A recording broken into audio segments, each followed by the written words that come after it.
Rich Dad, Poor Dad. What the rich teach their kids about money that the poor and middle class do not. By Robert T. Kiyosaki. To parents everywhere, a child's first and most important teachers, and to all those who educate, influence, and lead by example. Acknowledgements.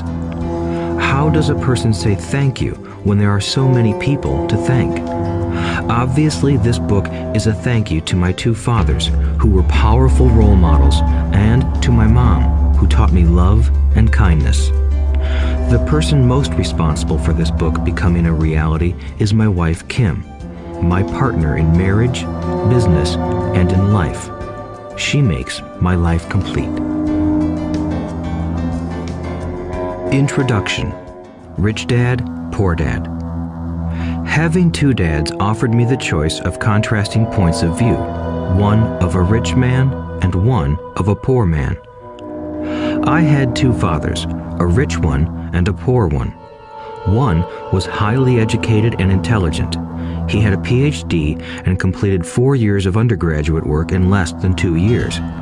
He then went on to Stanford University, the University of Chicago, and Northwestern University to do his advanced studies, all on full financial scholarships.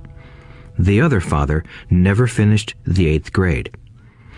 Both men were successful in their careers, working hard all their lives. Both earned substantial incomes, yet one always struggled financially. The other would become one of the richest men in Hawaii. One died, leaving tens of millions of dollars to his family, charities, and his church. The other left bills to be paid. Both men were strong, charismatic, and influential. Both men offered me advice, but they did not advise the same things. Both men believed strongly in education, but did not recommend the same course of study.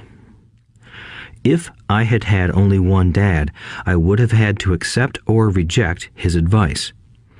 Having two dads offered me the choice of contrasting points of view, one of a rich man and one of a poor man.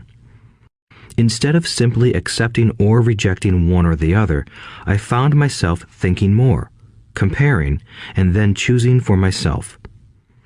The problem was that the rich man was not rich yet, and the poor man was not yet poor. Both were just starting out on their careers, and both were struggling with money and families. But they had very different points of view about money. For example, one dad would say, "The love of money is the root of all evil." The other said, "The lack of money is the root of all evil." As a young boy, having two strong fathers, both influencing me, was difficult. I wanted to be a good son and listen, but the two fathers did not say the same things. The contrast in their points of view, particularly about money, was so extreme that I grew curious and intrigued. I began to start thinking for long periods of time about what each was saying. Much of my private time was spent reflecting, asking myself questions such as, "Why does he say that?" and then asking the same question of the other dad's statement. It would have been much easier to simply say, "Yeah, he's right, I agree with that," or to simply reject the point of view by saying, "The old man doesn't know what he's talking about." Instead, having two dads whom I loved forced me to think and ultimately choose a way of thinking for myself. As a process, choosing for myself turned out to be much more valuable in the long run than simply accepting or rejecting a single point of view. One of the reasons the rich get richer, the poor get poorer, and the middle class struggles in debt is that the subject of money is taught at home, not in school. Most of us learn about money from our parents, so what can poor parents tell their child about money? They simply say, "Stay in school and study hard." The child may graduate with excellent grades, but with a poor person's financial programming and mindset. Sadly, money is not taught in schools. Schools focus on scholastic and professional skills, but not on financial skills. This explains how smart bankers, doctors, and accountants who earned excellent grades may struggle financially all of their lives. Our staggering national debt is due in large part to highly educated politicians and government officials making financial decisions with little or no training in the subject of money. Today, I often wonder what will soon happen when we have millions of people who need financial and medical assistance. They will be dependent upon their families or the government for financial support. What will happen when Medicare and Social Security run out of money? How will a nation survive if teaching children about money continues to be left to parents, most of whom will be, or already are, poor? Because I had two influential fathers, I learned from both of them. I had to think about each dad's advice, and in doing so, I gained valuable insight into the power and effect of one's thoughts on one's life. For example, one dad had a habit of saying, "I can't afford it." The other dad forbade those words to be used. He insisted I ask, "How can I afford it?" One is a statement, and the other is a question. One lets you off the hook, and the other forces you to think. My soon-to-be rich dad would explain that by automatically saying the words, "I can't afford it," your brain stops working. By asking the question, "How can I afford it?" your brain is put to work. He did not mean that you should buy everything you want. He was fanatical about exercising your mind, the most powerful computer in the world. He'd say, "My brain gets stronger every day because I exercise it. The stronger it gets, the more money I can make." He believed that automatically saying, "I can't afford it," was a sign of mental laziness. Although both dads worked hard, I noticed that one dad had a habit of putting his brain to sleep when it came to finances, and the other had a habit of exercising his brain. The long-term result was that one dad grew stronger financially, and the other grew weaker. It is not much different from a person who goes to the gym to exercise on a regular basis versus someone who sits on the couch watching television. Proper physical exercise increases your chances for health, and proper mental exercise increases your chances for wealth. My two dads had opposing attitudes, and that affected the way they thought. One dad thought that the rich should pay more in taxes to take care of those less fortunate. The other said, taxes punish those who produce and reward those who don't produce. One dad recommended, study hard so you can find a good company to work for. The other recommended, study hard so you can find a good company to buy. One dad said, the reason I'm not rich is because I have you kids. The other said, the reason I must be rich is because I have you kids. One encouraged talking about money and business at the dinner table, while the other forbade the subject of money to be discussed over a meal. One said, when it comes to money, play it safe, don't take risks. The other said, learn to manage risk. One believed, our home is our largest investment and our greatest asset. The other believed, my house is a liability, and if your house is your largest investment, you're in trouble. Both dads paid their bills on time, yet one paid his bills first while the other paid his bills last. One dad believed in a company or the government taking care of you and your needs. He was always concerned about pay raises, retirement plans, medical benefits, sick leave, vacation days, and other perks. He was impressed with two of his uncles who joined the military and earned a retirement and entitlement package for life after 20 years of active service. He loved the idea of medical benefits and PX privileges the military provided its retirees. He also loved the tenure system available through the university. The idea of job protection for life and job benefits seemed more important at times than the job. He would often say, I've worked hard for the government and I'm entitled to these benefits. The other believed in total financial self-reliance. He spoke out against the entitlement mentality and how it created weak and financially needy people. He was emphatic about being financially competent. One dad struggled to save a few dollars. The other created investments. One dad taught me how to write an impressive resume so I could find a good job. The other taught me how to write strong business and financial plans so I could create jobs. Being a product of two strong dads allowed me the luxury of observing the effects different thoughts have on one's life.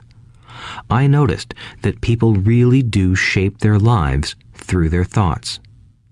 For example, my poor dad always said, "I'll never be rich," and that prophecy became reality. My rich dad, on the other hand, always referred to himself as rich. He would say things like, "I'm a rich man and rich people don't do this."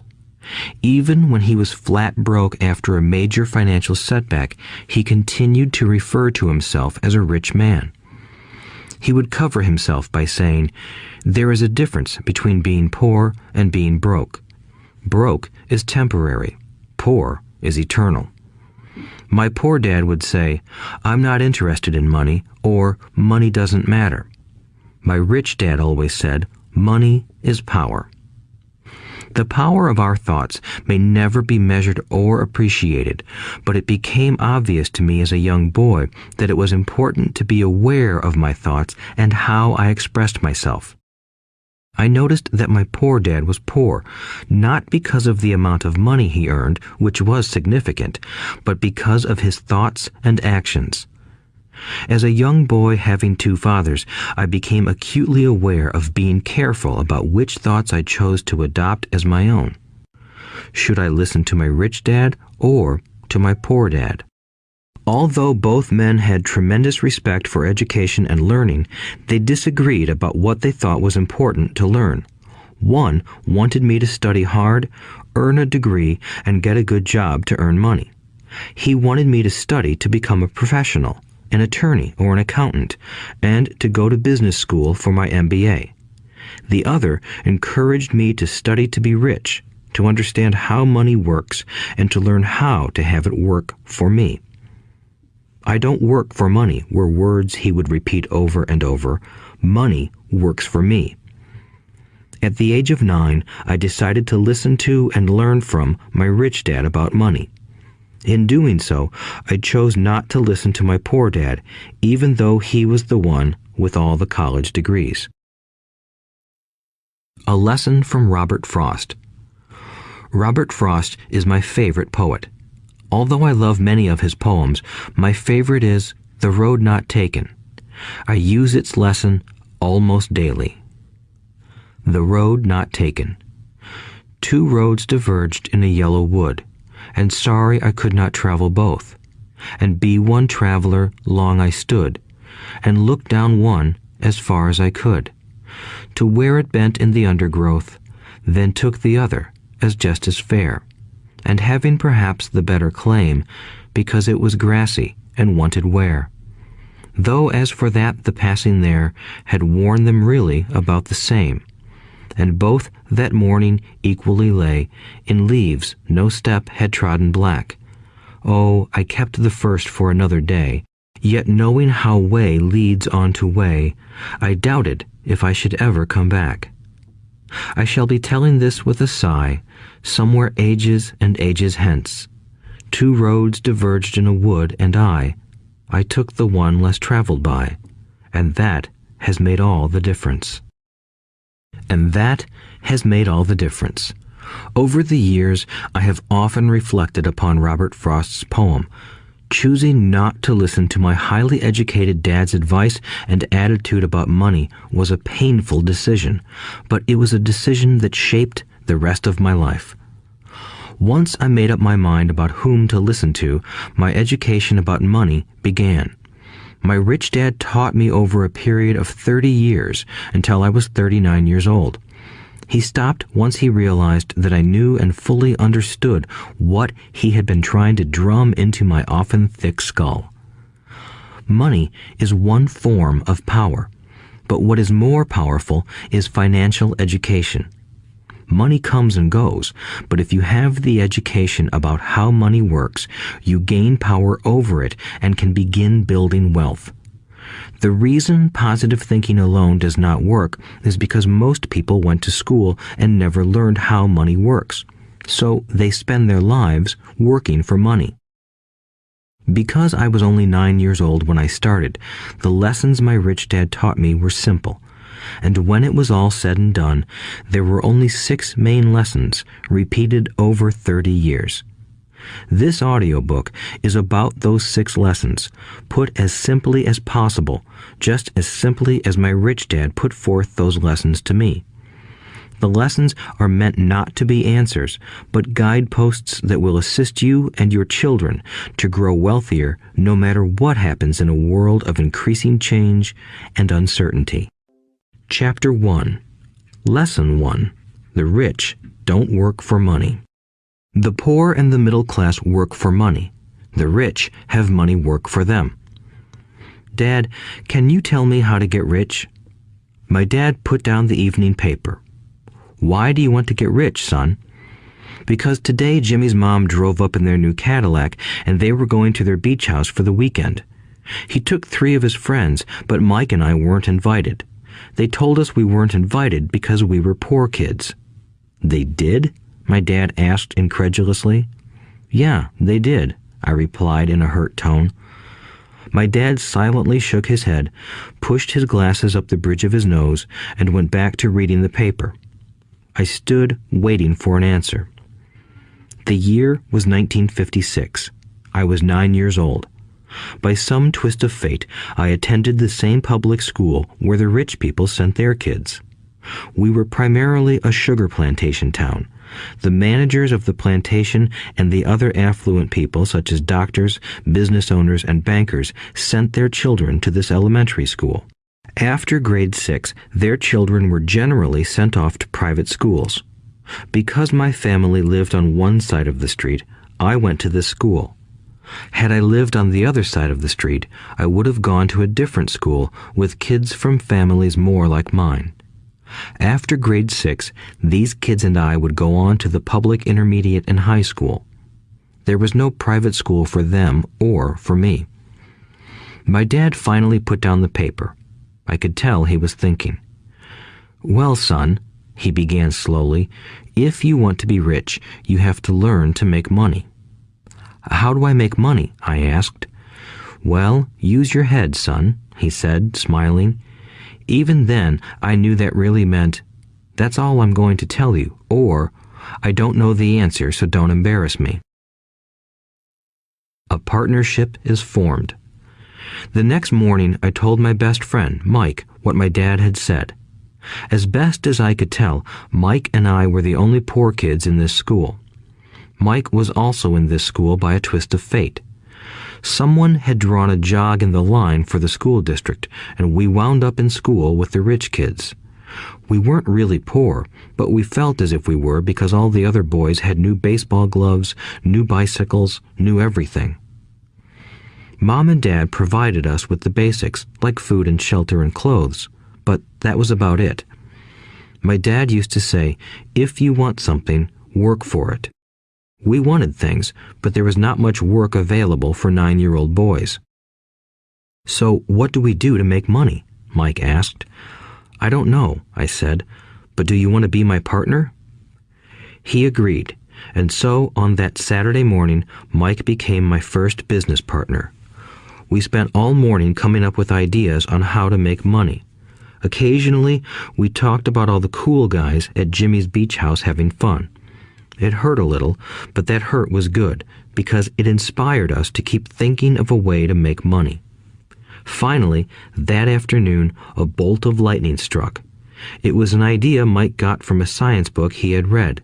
Excitedly, we shook hands, and the partnership now had a business. For the next several weeks, Mike and I ran around our neighborhood, knocking on doors and asking our neighbors if they would save their toothpaste tubes for us. With puzzled looks, most adults consented with a smile.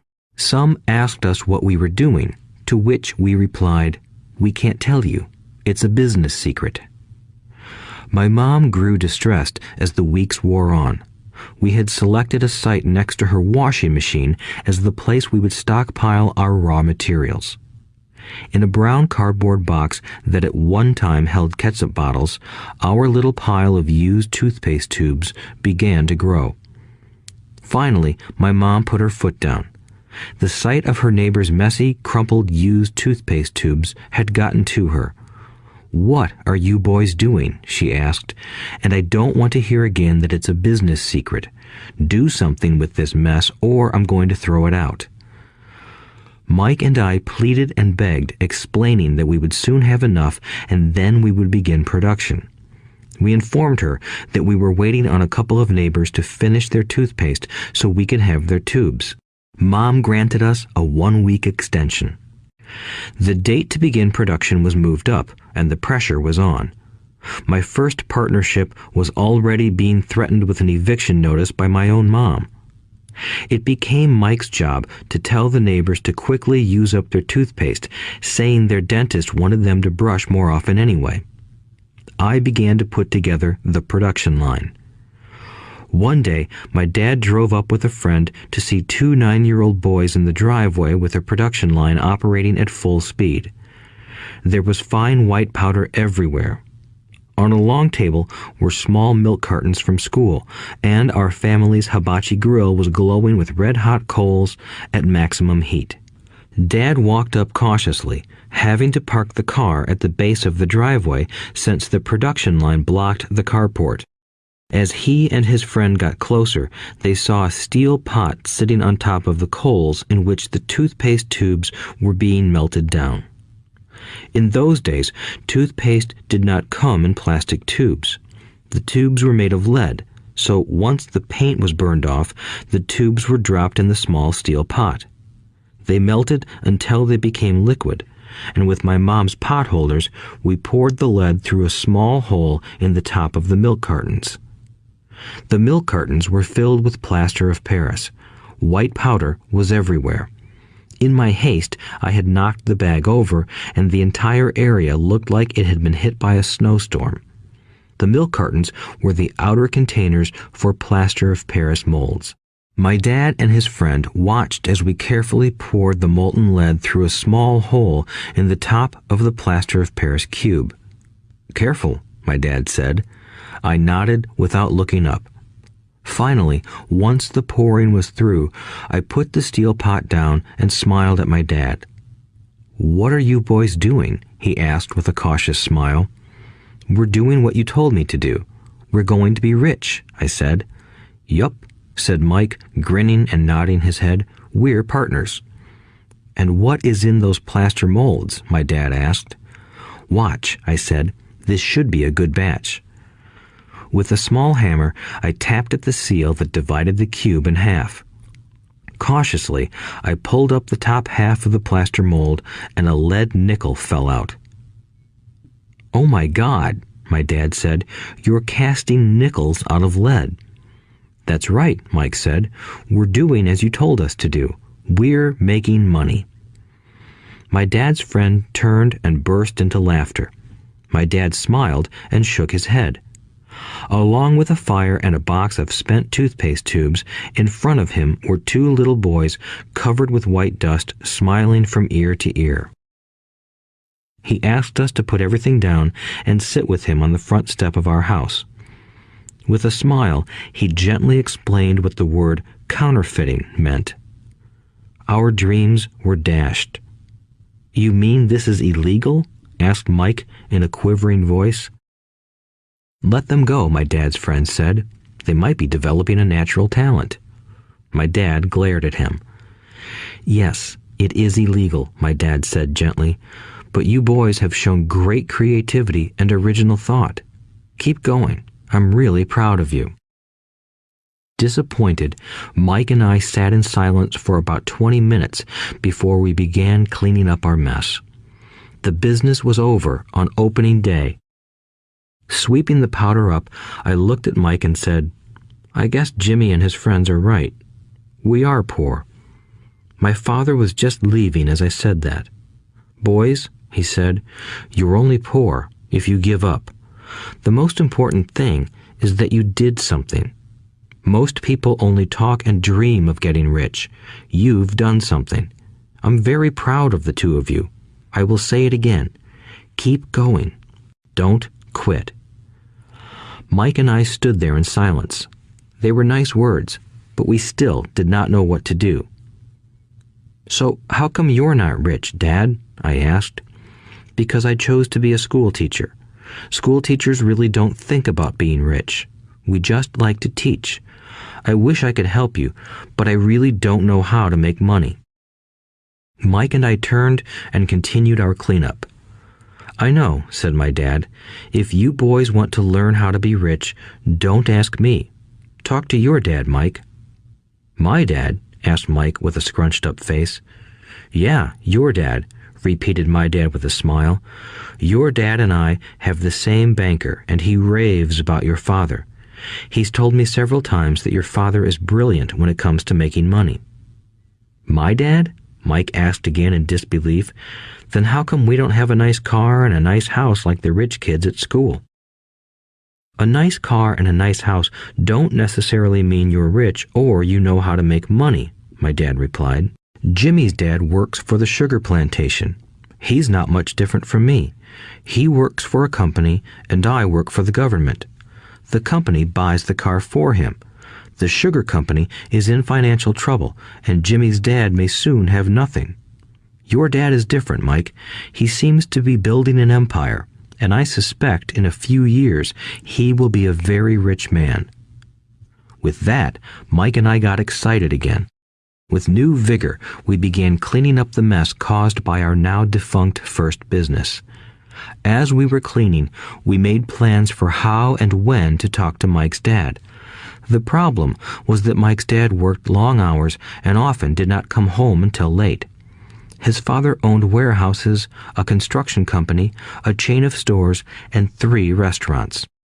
It was the restaurants that kept him out late. Mike caught the bus home after we had finished cleaning up.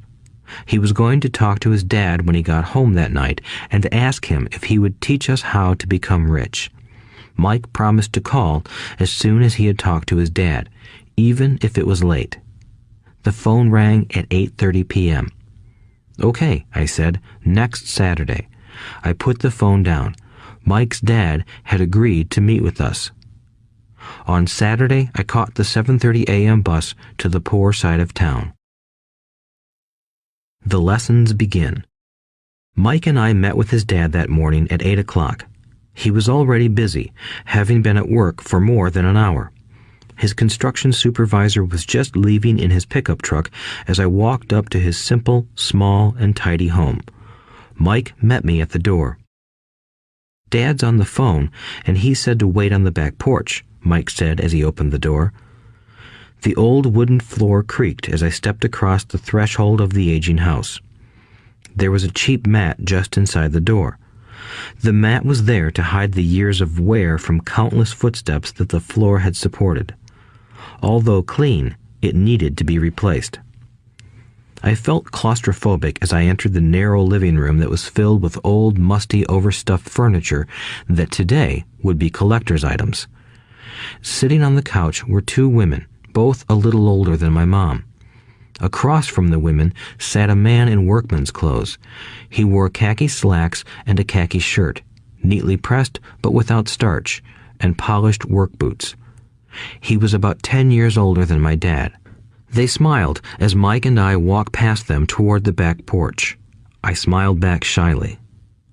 "Who are those people?" I asked. "Oh, they work for my dad. The older man runs his warehouses, and the women are the managers of the restaurants. And as you arrived, you saw the construction supervisor who was working on a road project about 50 miles from here. His other supervisor, who was building a track of houses, left before you got here."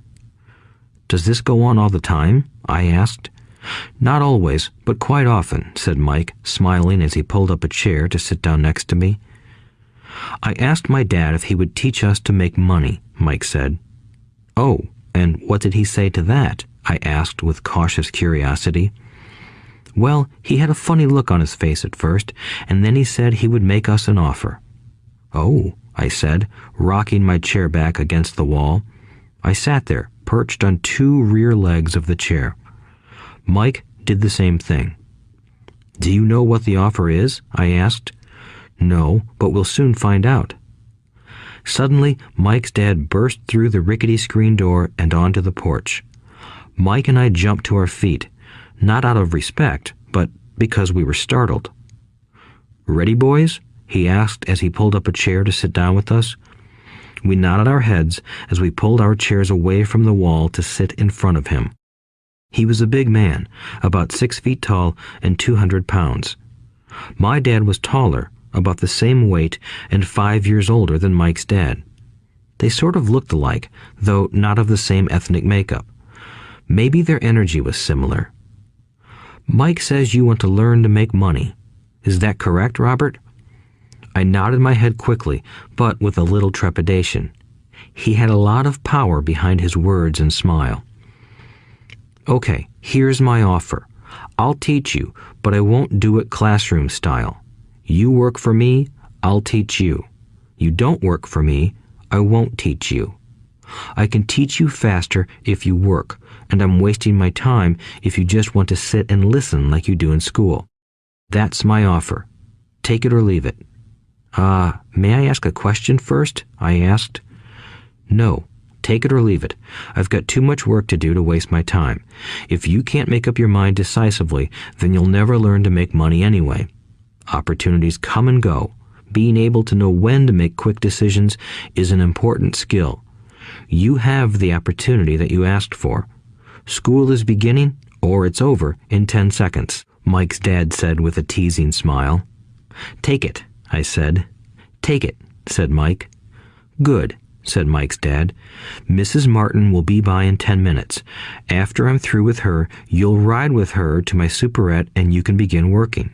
I'll pay you 10 cents an hour and you'll work 3 hours every Saturday." "But I have a softball game today," I said. Mike's dad lowered his voice to a stern tone. "Take it or leave it," he said. "I'll take it," I replied, choosing to work and learn instead of playing. 30 cents later. By 9 a.m. that day, Mike and I were working for Mrs. Martin. She was a kind and patient woman. She always said that Mike and I reminded her of her 2 grown sons. Although kind, she believed in hard work and kept us moving. We spent 3 hours taking canned goods off the shelves, brushing each can with a feather duster to get the dust off, and then restacking them neatly. It was excruciatingly boring work. Mike's dad, whom I called my rich dad, owned 9 of these little superettes, each with a large parking lot.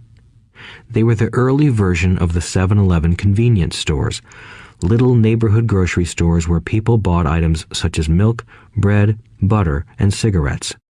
The problem was that this was Hawaii before air conditioning was widely used, and the stores could not close their doors because of the heat.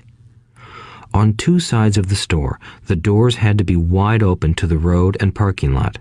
Every time a car drove by or pulled into the parking lot, dust would swirl and settle in the store. We knew we had a job as long as there was no air conditioning. For 3 weeks, Mike and I reported to Mrs. Martin and worked our 3 hours. By noon, our work was over, and she dropped 3 little dimes in each of our hands. Now, even at the age of 9 in the mid-1950s, 30 cents was not too exciting. Comic books cost 10 cents back then, so I usually spent my money on comic books and went home. By Wednesday of the 4th week, I was ready to quit. I had agreed to work only because I wanted to learn to make money from Mike's dad, and now I was a slave for 10 cents an hour. On top of that, I had not seen Mike's dad since that first Saturday. "I'm quitting," I told Mike at lunchtime. School was boring, and now I did not even have my Saturdays to look forward to. But it was the 30 cents that really got to me. This time, Mike smiled. "What are you laughing at?" I asked with anger and frustration. "Dad said this would happen. He said to meet with him when you were ready to quit." "What?" I said indignantly. "He's been waiting for me to get fed up?" Sort of, Mike said. Dad's kind of different. He doesn't teach like your dad. Your mom and dad lecture a lot. My dad is quiet and a man of few words. You just wait till this Saturday. I'll tell him you're ready. You mean I've been set up? No, not really. But maybe. Dad will explain on Saturday. Waiting in line on Saturday. I was ready to face Mike's dad. Even my real dad was angry with him. My real dad, the one I called the poor one, thought that my rich dad was violating child labor laws and should be investigated. My educated poor dad told me to demand what I deserve, at least 25 cents an hour.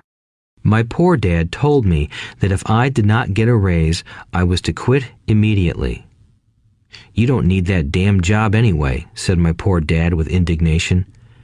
At 8 o'clock Saturday morning, I walked through the door of Mike's house when Mike's dad opened it. Take a seat and wait in line, he said as I entered. He turned and disappeared into his little office next to a bedroom. I looked around the room and didn't see Mike anywhere. Feeling awkward, I cautiously sat down next to the same two women who were there 4 weeks earlier. They smiled and slid down the couch to make room for me. 45 minutes went by, and I was steaming. The two women had met with him and left 30 minutes earlier. An older gentleman was in there for 20 minutes and was also gone. The house was empty, and here I sat in a musty, dark living room on a beautiful, sunny Hawaiian day, waiting to talk to a cheapskate who exploited children. I could hear him rustling around the office, talking on the phone, and ignoring me. I was ready to walk out, but for some reason, I stayed. Finally, 15 minutes later, at exactly 9 o'clock, Rich Dad walked out of his office, said nothing, and signaled with his hand for me to enter. I understand you want a raise or you're going to quit, Rich Dad said as he swiveled in his office chair. Well, you're not keeping your end of the bargain, I blurted out, nearly in tears. It was really frightening for me to confront a grown-up. You said that you would teach me if I worked for you. Well, I've worked for you. I've worked hard. I've given up my baseball games to work for you, but you haven't kept your word and you haven't taught me anything. You are a crook like everyone in town thinks you are. You're greedy. You want all the money and don't take care of your employees. You made me wait and don't show me any respect. I'm only a little boy, but I deserve to be treated better. Rich Dad rocked back in his swivel chair, hands up to his chin, and stared at me. Not bad, he said. In less than a month, you sound like most of my employees. What? I asked. Not understanding what he was saying, I continued with my grievance. I thought you were going to keep your end of the bargain and teach me. Instead, you want to torture me? That's cruel. That's really cruel. I am teaching you, Rich Dad said quietly. What have you taught me? Nothing, I said angrily. You haven't even talked to me once since I agreed to work for peanuts. 10 cents an hour. Ha! I should notify the government about you. We have child labor laws, you know. My dad works for the government, you know. Wow, said Rich Dad. Now you sound just like most of the people who used to work for me. People I've either fired or who have quit. So, what do you have to say? I demanded, feeling pretty brave for a little kid. You lied to me. I've worked for you, and you have not kept your word. You haven't taught me anything. How do you know that I've not taught you anything? Asked Rich Dad calmly. Well, you've never talked to me. I've worked for 3 weeks, and you have not taught me anything, I said with a pout. Does teaching mean talking or a lecture? Rich Dad asked. Well, yes, I replied. That's how they teach you in school, he said, smiling. But that is not how life teaches you, and I would say that life is the best teacher of all. Most of the time, life does not talk to you. It just sort of pushes you around. Each push is life saying, wake up, there's something I want you to learn. What is this man talking about? I asked myself silently. Life pushing me around was life talking to me? Now I knew I had to quit my job. I was talking to someone who needed to be locked up. If you learn life's lessons, you will do well. If not, life will just continue to push you around. People do two things. Some just let life push them around. Others get angry and push back. But they push back against their boss, or their job, or their husband or wife. They do not know it's life that's pushing. I had no idea what he was talking about. Life pushes all of us around. Some people give up and others fight. A few learn the lesson and move on. They welcome life pushing them around. To these few people, it means they need and want to learn something. They learn and move on. Most quit, and a few, like you, fight. Rich Dad stood and shut the creaky old wooden window that needed repair. If you learn this lesson, you will grow into a wise, wealthy, and happy young man. If you don't, you will spend your life blaming a job, low pay, or your boss for your problems. You'll live life always hoping for that big break that will solve all your money problems. Rich Dad looked over at me to see if I was still listening. His eyes met mine. We stared at each other, communicating through our eyes. Finally, I looked away once I had absorbed his message. I knew he was right. I was blaming him, and I did ask to learn. I was fighting. Rich Dad continued, "Or, if you are the kind of person who has no guts, you just give up every time life pushes you. If you are that kind of person, you'll live all your life playing it safe, doing the right things, saving yourself for some event that never happens. Then you die a boring old man. You'll have lots of friends who really like you because you were such a nice, hard-working guy. But the truth is that you let life push you into submission. Deep down, you were terrified of taking risks. You really wanted to win, but the fear of losing was greater than the excitement of winning. Deep inside, you and only you will know you didn't go for it. You chose to play it safe." Our eyes met again. "You've been pushing me around?" I asked. "Some people might say that," smiled Rich Dad. "I would say that I just gave you a taste of life." "What taste of life?" I asked, still angry, but now curious and ready to learn. "You boys are the first people that have ever asked me to teach them how to make money. I have more than 150 employees, and not one of them has asked me what I know about money. They ask me for a job and a paycheck, but never to teach them about money. So most will spend the best years of their lives working for money, not really understanding what it is they are working for." I sat there listening intently. "So when Mike told me you wanted to learn how to make money, I decided to design a course that mirrored real life. I could talk until I was blue in the face, but you wouldn't hear a thing. So I decided to let life push you around a bit so you could hear me. That's why I only paid you 10 cents. "So what is the lesson I learned from working for only 10 cents an hour?" I asked. "That you're cheap and exploit your workers?" Rich Dad rocked back and laughed heartily. Finally, he said, "You'd best change your point of view. Stop blaming me and thinking I'm the problem. If you think I'm the problem, then you have to change me. If you realize that you're the problem, then you can change yourself, learn something, and grow wiser. Most people want everyone else in the world to change but themselves. Let me tell you, it's easier to change yourself than everyone else." "I don't understand," I said. "Don't blame me for your problems," Rich Dad said, growing impatient. "But you only pay me 10 cents. "So what are you learning?" Rich Dad asked, smiling. "That you're cheap," I said with a sly grin. "See, you think I'm the problem," said Rich Dad. "But you are. Well, keep that attitude and you'll learn nothing. Keep the attitude that I'm the problem, and what choices do you have?" "Well, if you don't pay me more or show me more respect and teach me, I'll quit."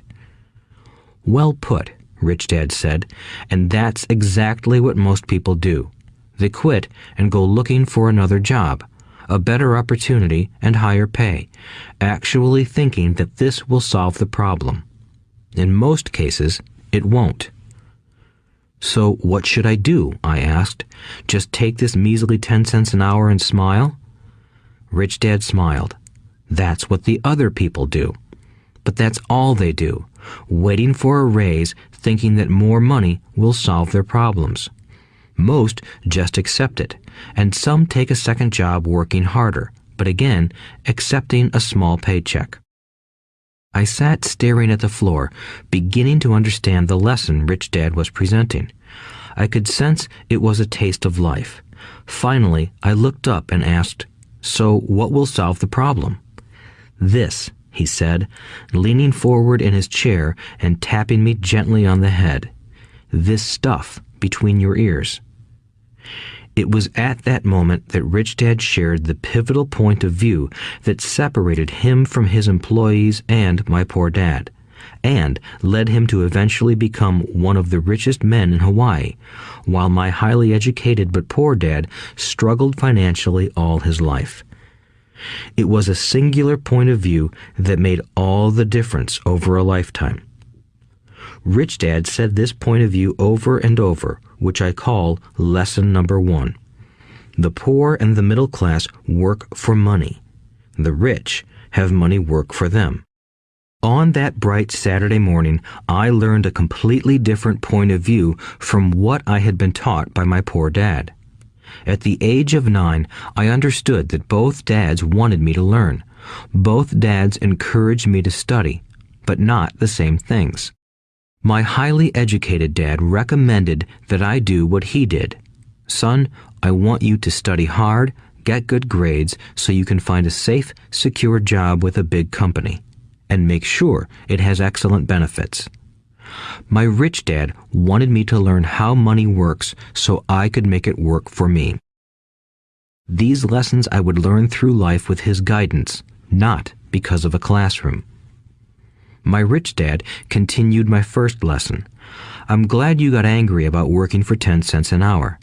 If you hadn't got angry and had simply accepted it, I would have to tell you that I could not teach you.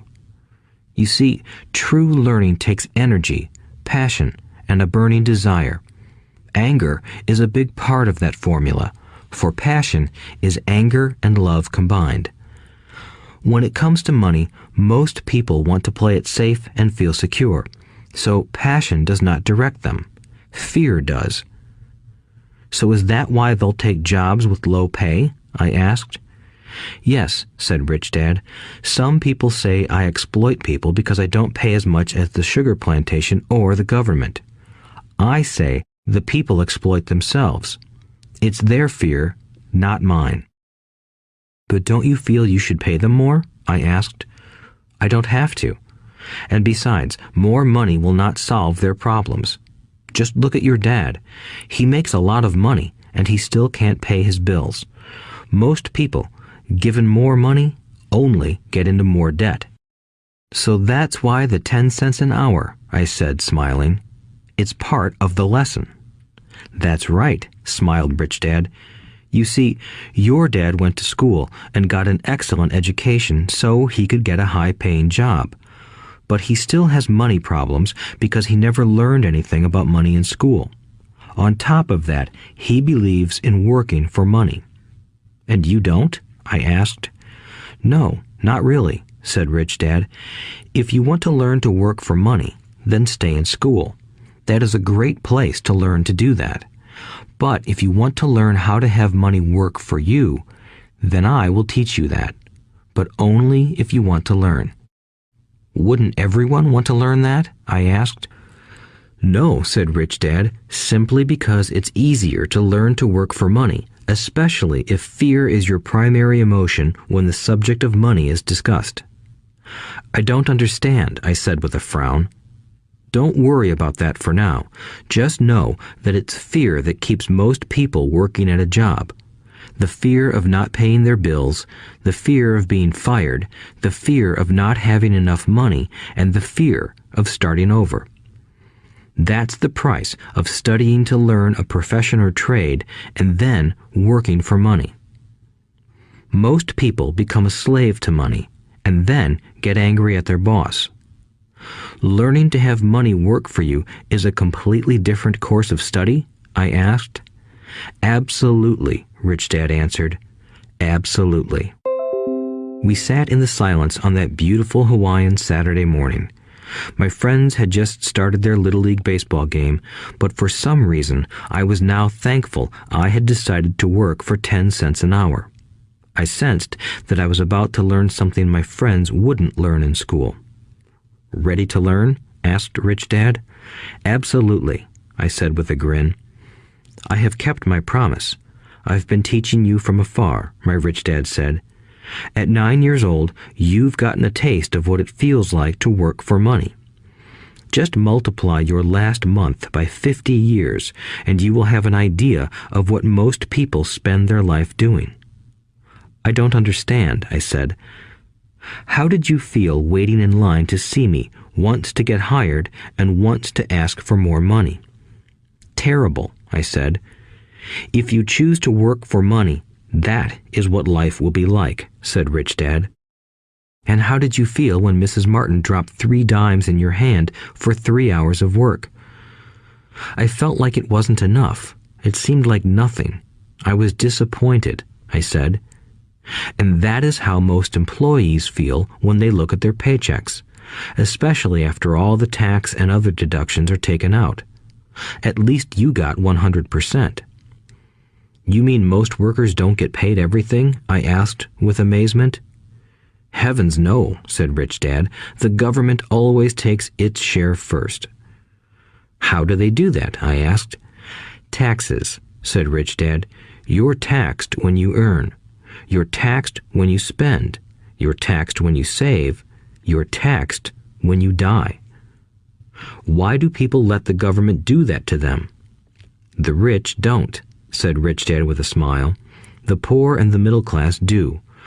I'll bet you that I earn more than your dad, yet he pays more in taxes. How can that be? I asked. At my age, that made no sense to me. Why would someone let the government do that to them? Rich Dad rocked slowly and silently in his chair, just looking at me. Ready to learn? He asked.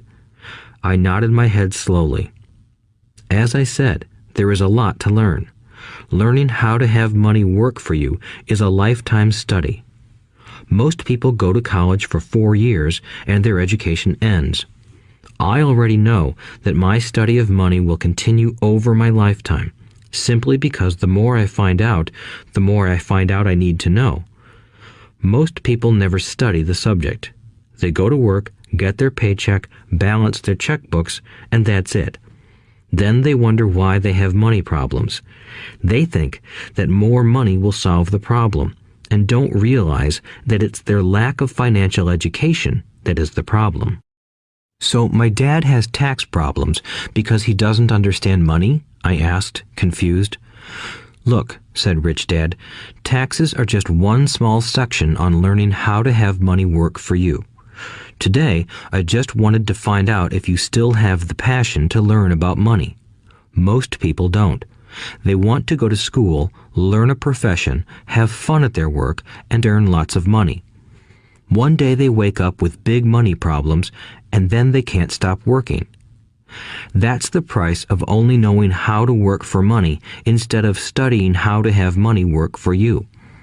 So, do you still have the passion to learn? Asked Rich Dad. I nodded my head. Good, said Rich Dad. Now get back to work. This time, I will pay you nothing. What? I asked in amazement. You heard me. Nothing. You will work the same 3 hours every Saturday, but this time you will not be paid 10 cents per hour. You said you wanted to learn to not work for money, so I'm not going to pay you anything. I couldn't believe what I was hearing. I've already had this conversation with Mike, and he's already working, dusting and stacking canned goods for free. You'd better hurry and get back there. That's not fair, I shouted. You've got to pay something. You said you wanted to learn. If you don't learn this now, you'll grow up to be like the two women and the older man sitting in my living room, working for money and hoping I don't fire them. Or, like your dad, earning lots of money only to be in debt up to his eyeballs, hoping more money will solve the problem. If that's what you want, I'll go back to our original deal of 10 cents an hour. Or you can do what most adults do. Complain that there is not enough pay, quit, and go looking for another job. But what do I do? I asked. Rich Dad tapped me on the head. Use this, he said. If you use it well, you will soon thank me for giving you an opportunity, and you will grow into a rich man. I stood there, still not believing what a raw deal I was handed. I came to ask for a raise, and somehow I was instead working for nothing. Rich Dad tapped me on the head again and said, "Use this. Now, get out of here and get back to work." Lesson number 1. The rich don't work for money. I didn't tell my poor dad I wasn't being paid. He wouldn't have understood, and I didn't want to try to explain something I didn't understand myself. For 3 more weeks, Mike and I worked 3 hours every Saturday for nothing. The work didn't bother me, and the routine got easier. But it was the missed baseball games and not being able to afford to buy a few comic books that got to me. Rich Dad stopped by at noon on the 3rd week. We heard his truck pull up in the parking lot and sputter when the engine was turned off. He entered the store and greeted Mrs. Martin with a hug. After finding out how things were going in the store, he reached into the ice cream freezer, pulled out 2 bars, paid for them, and signaled to Mike and me. "Let's go for a walk, boys." We crossed the street, dodging a few cars, and walked across a large grassy field where a few adults were playing softball. Sitting down at a lone picnic table, he handed Mike and me the treats. "How's it going, boys?" "Okay," Mike said. I nodded in agreement. "Learn anything yet?" Rich Dad asked. Mike and I looked at each other, shrugged our shoulders, and shook our heads in unison. Avoiding one of life's biggest traps. Well, you boys had better start thinking. You're staring at one of life's biggest lessons. If you learn it, you'll enjoy a life of great freedom and security. If you don't, you'll wind up like Mrs. Martin and most of the people playing softball in this park. They work very hard for little money, clinging to the illusion of job security and looking forward to a 3-week vacation each year and maybe a skimpy pension after 45 years of service. If that excites you, I'll give you a raise to 25 cents an hour. But these are good, hard-working people. Are you making fun of them? I demanded. A smile came over Rich Dad's face. Mrs. Martin is like a mother to me. I would never be that cruel. I may sound unkind because I'm doing my best to point something out to the 2 of you. I want to expand your point of view so you can see something most people never have the benefit of seeing because their vision is too narrow. Most people never see the trap they are in. Mike and I sat there, uncertain of his message. He sounded cruel, yet we could sense he was trying to drive home a point. With a smile, Rich Dad said, "Doesn't that 25 cents an hour sound good? Doesn't it make your heart beat a little faster?" I shook my head no, but it really did. 25 cents an hour would be big bucks to me. "Okay, I'll pay you $1 an hour," Rich Dad said, with a sly grin. Now my heart started to race. My brain was screaming, "Take it, take it." I could not believe what I was hearing. Still, I said nothing. "Okay, $2 an hour." My little brain and heart nearly exploded. After all, it was 1956, and being paid $2 an hour would have made me the richest kid in the world. I couldn't imagine earning that kind of money. I wanted to say yes. I wanted the deal. I could picture a new bicycle, new baseball glove, and the adoration of my friends when I flashed some cash. On top of that, Jimmy and his rich friends could never call me poor again. But somehow, my mouth stayed shut. The ice cream had melted and was running down my hand. Rich Dad was looking at two boys staring back at him, eyes wide open and brains empty. He was testing us, and he knew there was a part of our emotions that wanted to take the deal. He understood that every person has a weak and needy part of their soul that can be bought, and he knew that every individual also had a part of their soul that was resilient and could never be bought. It was only a question of which one was stronger. Okay, $5 an hour. Suddenly, I was silent. Something had changed. The offer was too big and ridiculous. Not many grown-ups in 1956 made more than that, but quickly my temptation disappeared and calm set in. Slowly, I turned to my left to look at Mike. He looked back at me. The part of my soul that was weak and needy was silenced. The part of me that had no price took over. I knew Mike had gotten to that point too. Good, said Rich Dad softly. Most people have a price, and they have a price because of human emotions named fear and greed. First, the fear of being without money motivates us to work hard, and then, once we get that paycheck, greed or desire starts us thinking about all the wonderful things money can buy. The pattern is then set. What pattern? I asked. The pattern of get up, go to work, pay bills, get up, go to work, pay bills. People's lives are forever controlled by two emotions, fear and greed. Offer them more money, and they continue the cycle by increasing their spending. This is what I call the rat race. There is another way? Mike asked. Yes, said Rich Dad slowly, but only a few people find it. And what is that way? Mike asked. That's what I hope you boys will learn as you work and study with me. That is why I took away all forms of pay. Any hints? Mike asked. We're kind of tired of working hard, especially for nothing. Well, the first step is telling the truth, said Rich Dad. We haven't been lying, I said. I did not say you were lying. I said to tell the truth, Rich Dad retorted. The truth about what? I asked.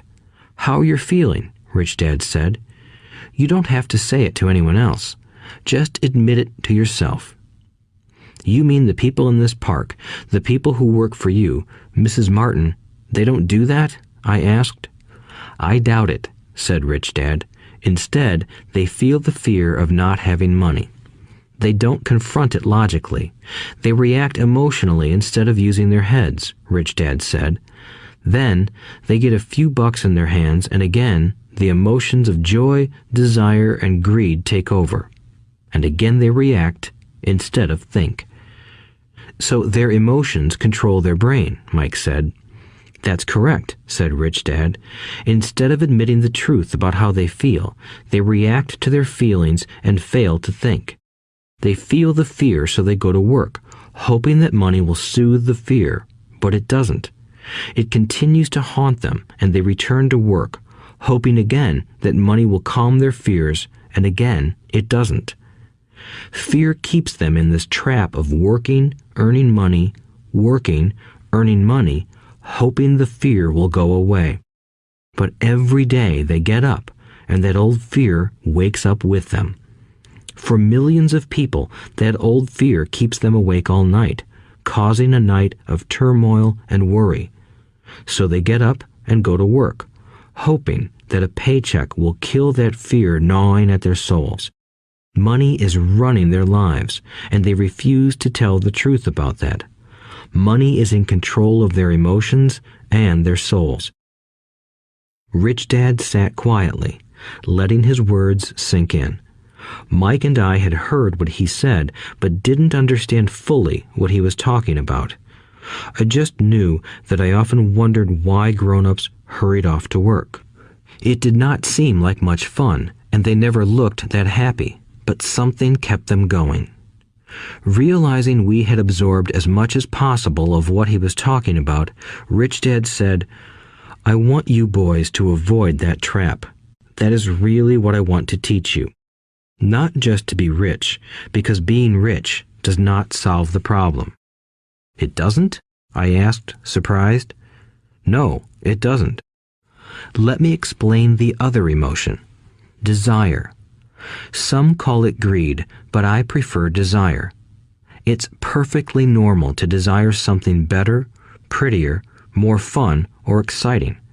So people also work for money because of desire. They desire money for the joy they think it can buy. But the joy that money brings is often short-lived, and they soon need more money for more joy, more pleasure, more comfort, and more security. So they keep working, thinking money will soothe their souls that are troubled by fear and desire. But money can't do that. Even rich people do this? Mike asked. Rich people included, said Rich Dad. In fact, the reason many rich people are rich isn't because of desire, but because of fear. They believe that money can eliminate the fear of being poor, so they amass tons of it, only to find the fear gets worse. Now they fear losing the money. I have friends who keep working even though they have plenty. I know people who have millions who are more afraid now than when they were poor. They're terrified of losing it all. The fears that drove them to get rich got worse. That weak and needy part of their soul is actually screaming louder. They don't want to lose the big houses, the cars, and the high life money has bought them. They worry about what their friends would say if they lost all their money. Many are emotionally desperate and neurotic, although they look rich and have more money. So, is a poor man happier? I asked. No, I don't think so, replied Rich Dad. The avoidance of money is just as psychotic as being attached to money. As if on cue, the town derelict went past our table, stopping by the large rubbish can and rummaging around in it. The three of us watched him with great interest, when before we probably would have just ignored him. Rich Dad pulled $1 out of his wallet and gestured to the older man. Seeing the money, the derelict came over immediately, took the bill, thanked Rich Dad profusely, and hurried off, ecstatic with his good fortune. He's not much different from most of my employees, said Rich Dad. I've met so many people who say, "Oh, I'm not interested in money," yet they'll work at a job for 8 hours a day. That's a denial of truth. If they weren't interested in money, then why are they working? That kind of thinking is probably more psychotic than a person who hoards money. As I sat there listening to my Rich Dad, my mind flashed back to the countless times my own dad said, "I'm not interested in money." He said those words often. He also covered himself by always saying, "I work because I love my job." So, what do we do? I asked. Not work for money until all traces of fear and greed are gone? No, that would be a waste of time, said Rich Dad. Emotions are what make us human. The word emotion stands for energy in motion. Be truthful about your emotions and use your mind and emotions in your favor, not against yourself.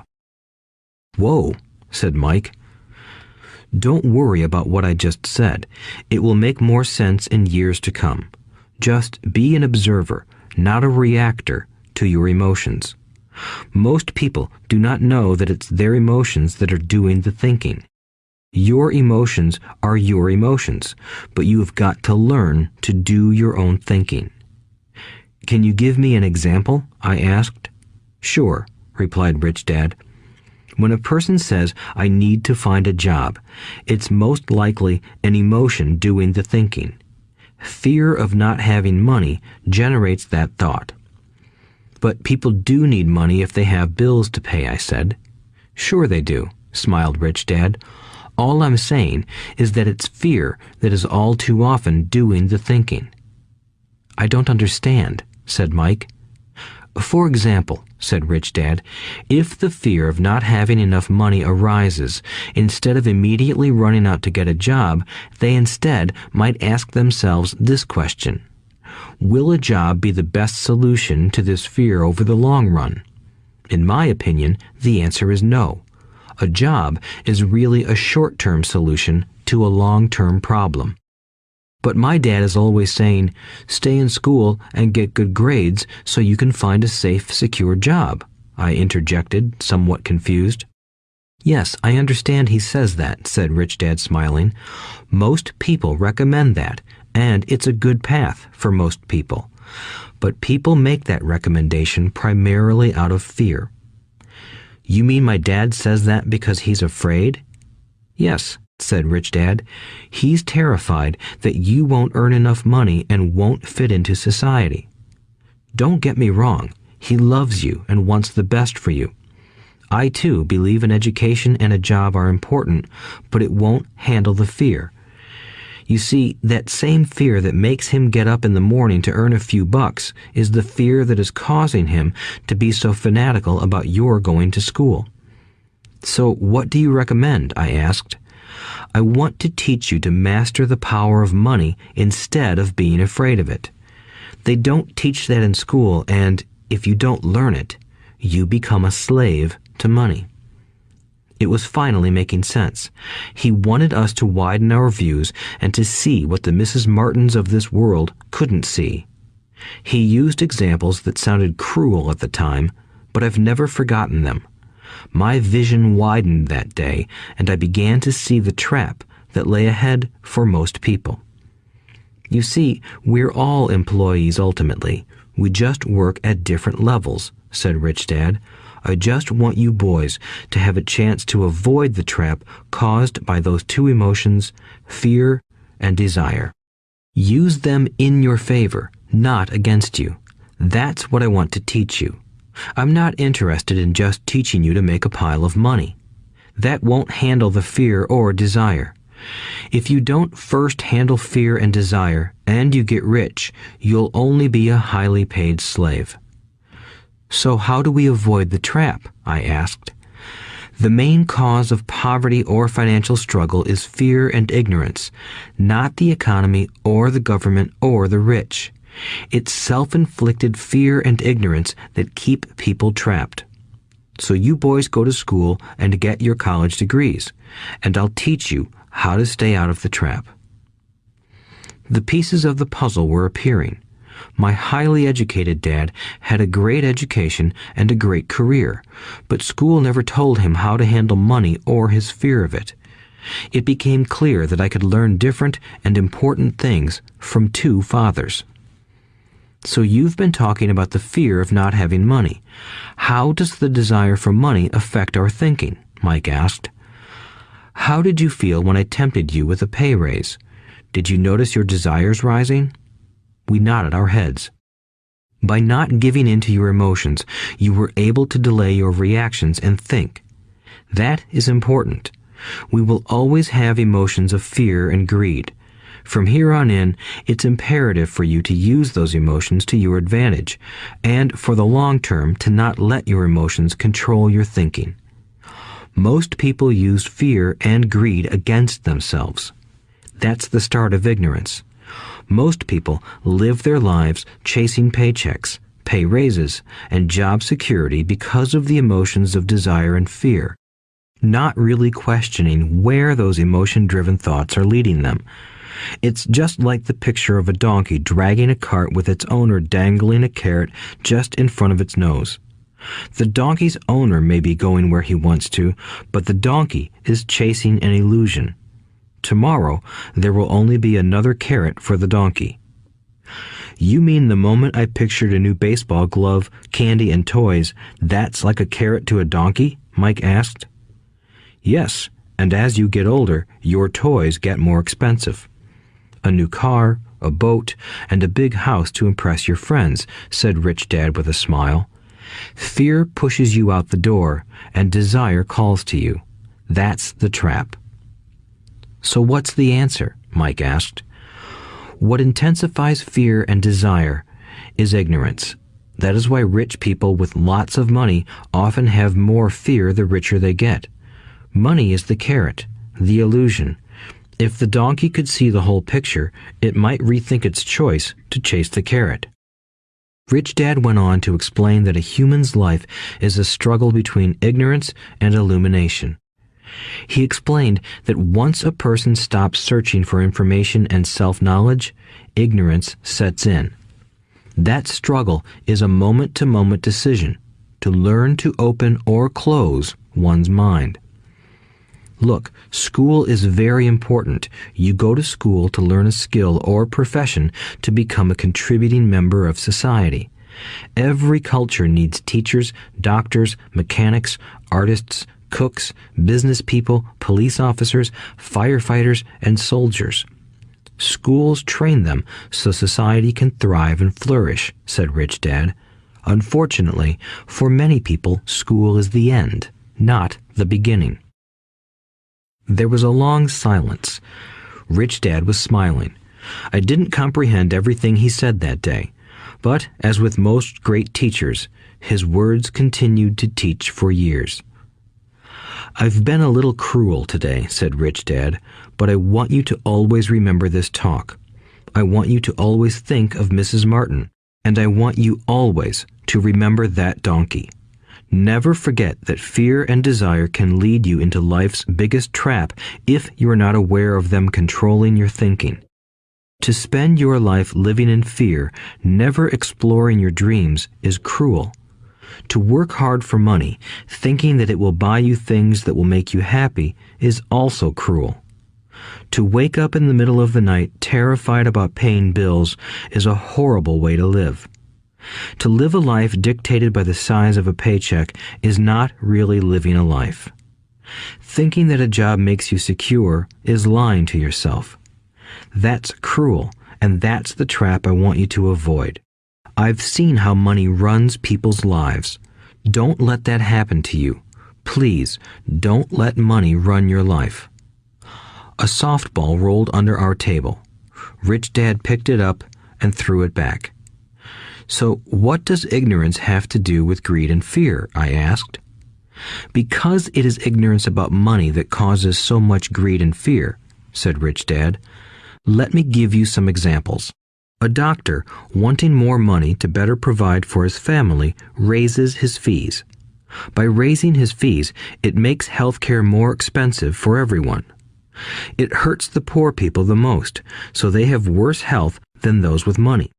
Because the doctors raise their fees, the attorneys raise their fees. Because the attorneys' fees have gone up, school teachers want a raise, which raises our taxes, and on and on and on. Soon, there will be such a horrifying gap between the rich and the poor that chaos will break out and another great civilization will collapse.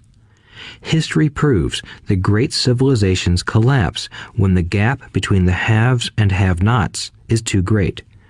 Sadly, America is on that same course because we haven't learned from history. We only memorize historical dates and names, not the lesson. Aren't prices supposed to go up? I asked. In an educated society with a well-run government, prices should actually come down. Of course, that is often only true in theory. Prices go up because of greed and fear caused by ignorance. If schools taught people about money, there would be more money and lower prices. But schools focus only on teaching people to work for money, not how to harness money's power. But don't we have business schools? Mike asked. And haven't you encouraged me to go for my MBA? Yes, said Rich Dad, but all too often business schools train employees to become sophisticated bean counters. Heaven forbid a bean counter takes over a business. All they do is look at the numbers, fire people, and kill the business. I know this because I hire bean counters. All they think about is cutting costs and raising prices, which cause more problems. Bean counting is important. I wish more people knew it, but it, too, is not the whole picture, added Rich Dad angrily. So, is there an answer? Asked Mike. Yes, said Rich Dad. Learn to use your emotions to think, not think with your emotions. When you boys mastered your emotions by agreeing to work for free, I knew there was hope. When you again resisted your emotions when I tempted you with more money, you were again learning to think in spite of being emotionally charged. That's the first step. Why is that step so important? I asked. Well, that's up to you to find out. If you want to learn, I'll take you boys into the briar patch, a place almost everyone else avoids. If you go with me, you'll let go of the idea of working for money and instead learn to have money work for you. And what will we get if we go with you? What if we agree to learn from you? What will we get? I asked. The same thing Brer Rabbit got, said Rich Dad, referring to the classic children's story. Is there a briar patch? I asked. Yes, said Rich Dad. The briar patch is our fear and greed. Confronting fear, weaknesses, and neediness by choosing our own thoughts is the way out. Choosing our thoughts? Mike asked, puzzled. Yes, choosing what we think rather than reacting to our emotions.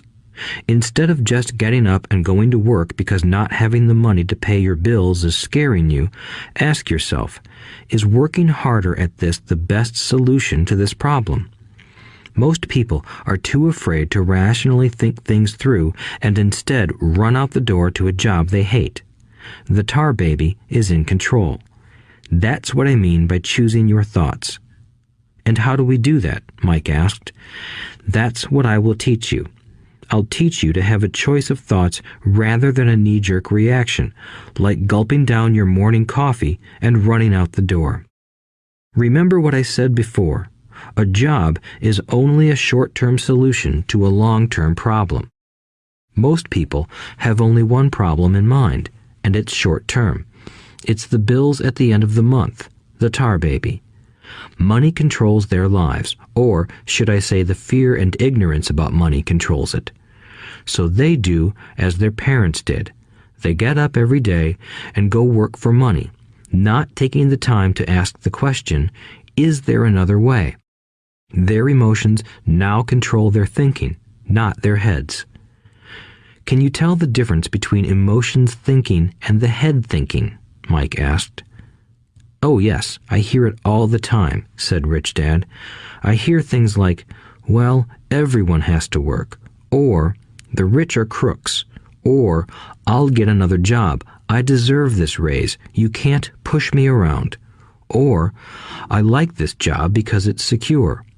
No one asks, is there something I'm missing here? Which would break through the emotional thought and give you time to think clearly. As we headed back to the store, Rich Dad explained that the rich really did make money. They did not work for it.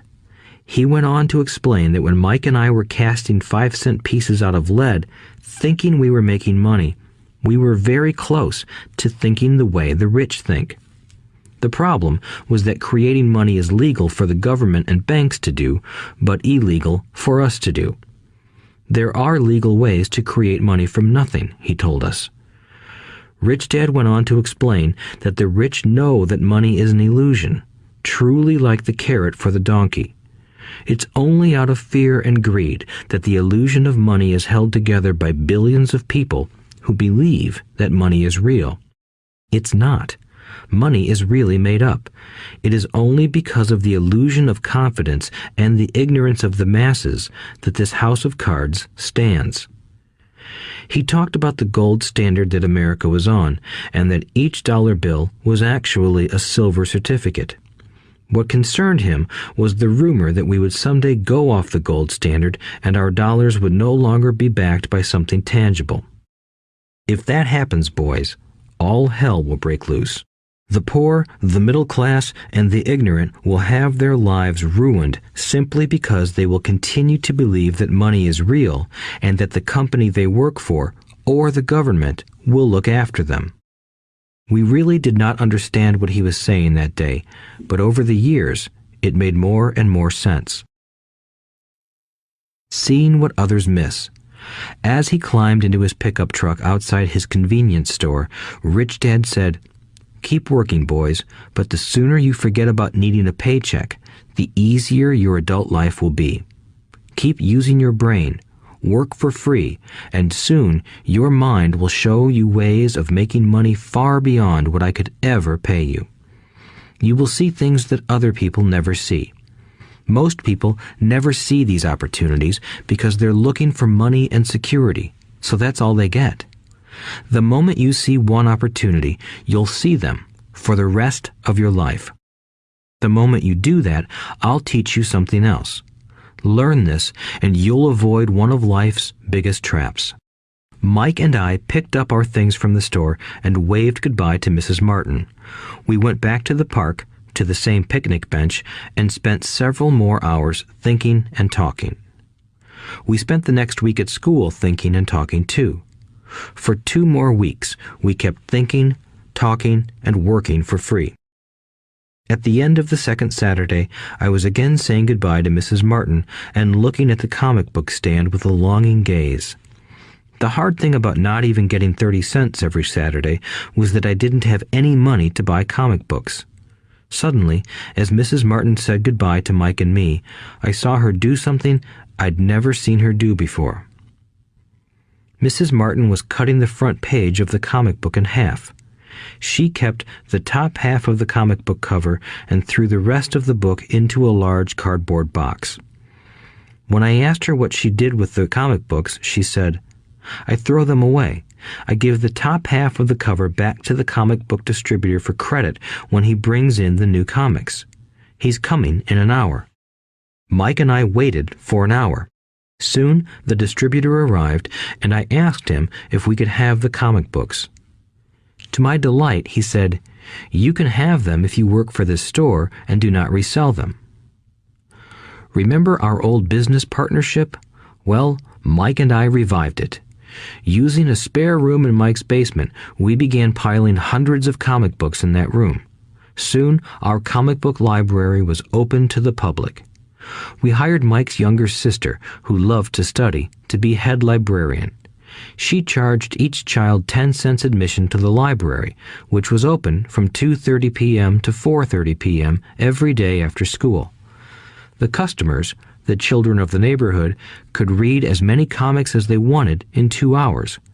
It was a bargain for them since a comic cost 10 cents each, and they could read 5 or 6 in 2 hours. Mike's sister would check the kids as they left to make sure they weren't borrowing any comic books. She also kept the books, logging in how many kids showed up each day, who they were, and any comments they might have. Mike and I averaged $9.50 per week over a 3-month period. We paid his sister $1 a week and allowed her to read the comics for free, which she rarely did since she was always studying. Mike and I kept our agreement by working in the store every Saturday and collecting all the comic books from the different stores. We kept our agreement to the distributor by not selling any comic books. We burned them once they got too tattered. We tried opening a branch office, but we could never quite find someone as trustworthy and dedicated as Mike's sister. At an early age, we found out how hard it was to find good staff. 3 months after the library first opened, a fight broke out in the room. Some bullies from another neighborhood pushed their way in, and Mike's dad suggested we shut down the business. So our comic book business shut down, and we stopped working on Saturdays at the convenience store. But Rich Dad was excited because he had new things he wanted to teach us. He was happy because we had learned our first lessons so well. We learned to make money work for us. By not getting paid for our work at the store, we were forced to use our imaginations to identify an opportunity to make money. By starting our own business, the comic book library, we were in control of our own finances, not dependent on an employer. The best part was that our business generated money for us even when we weren't physically there.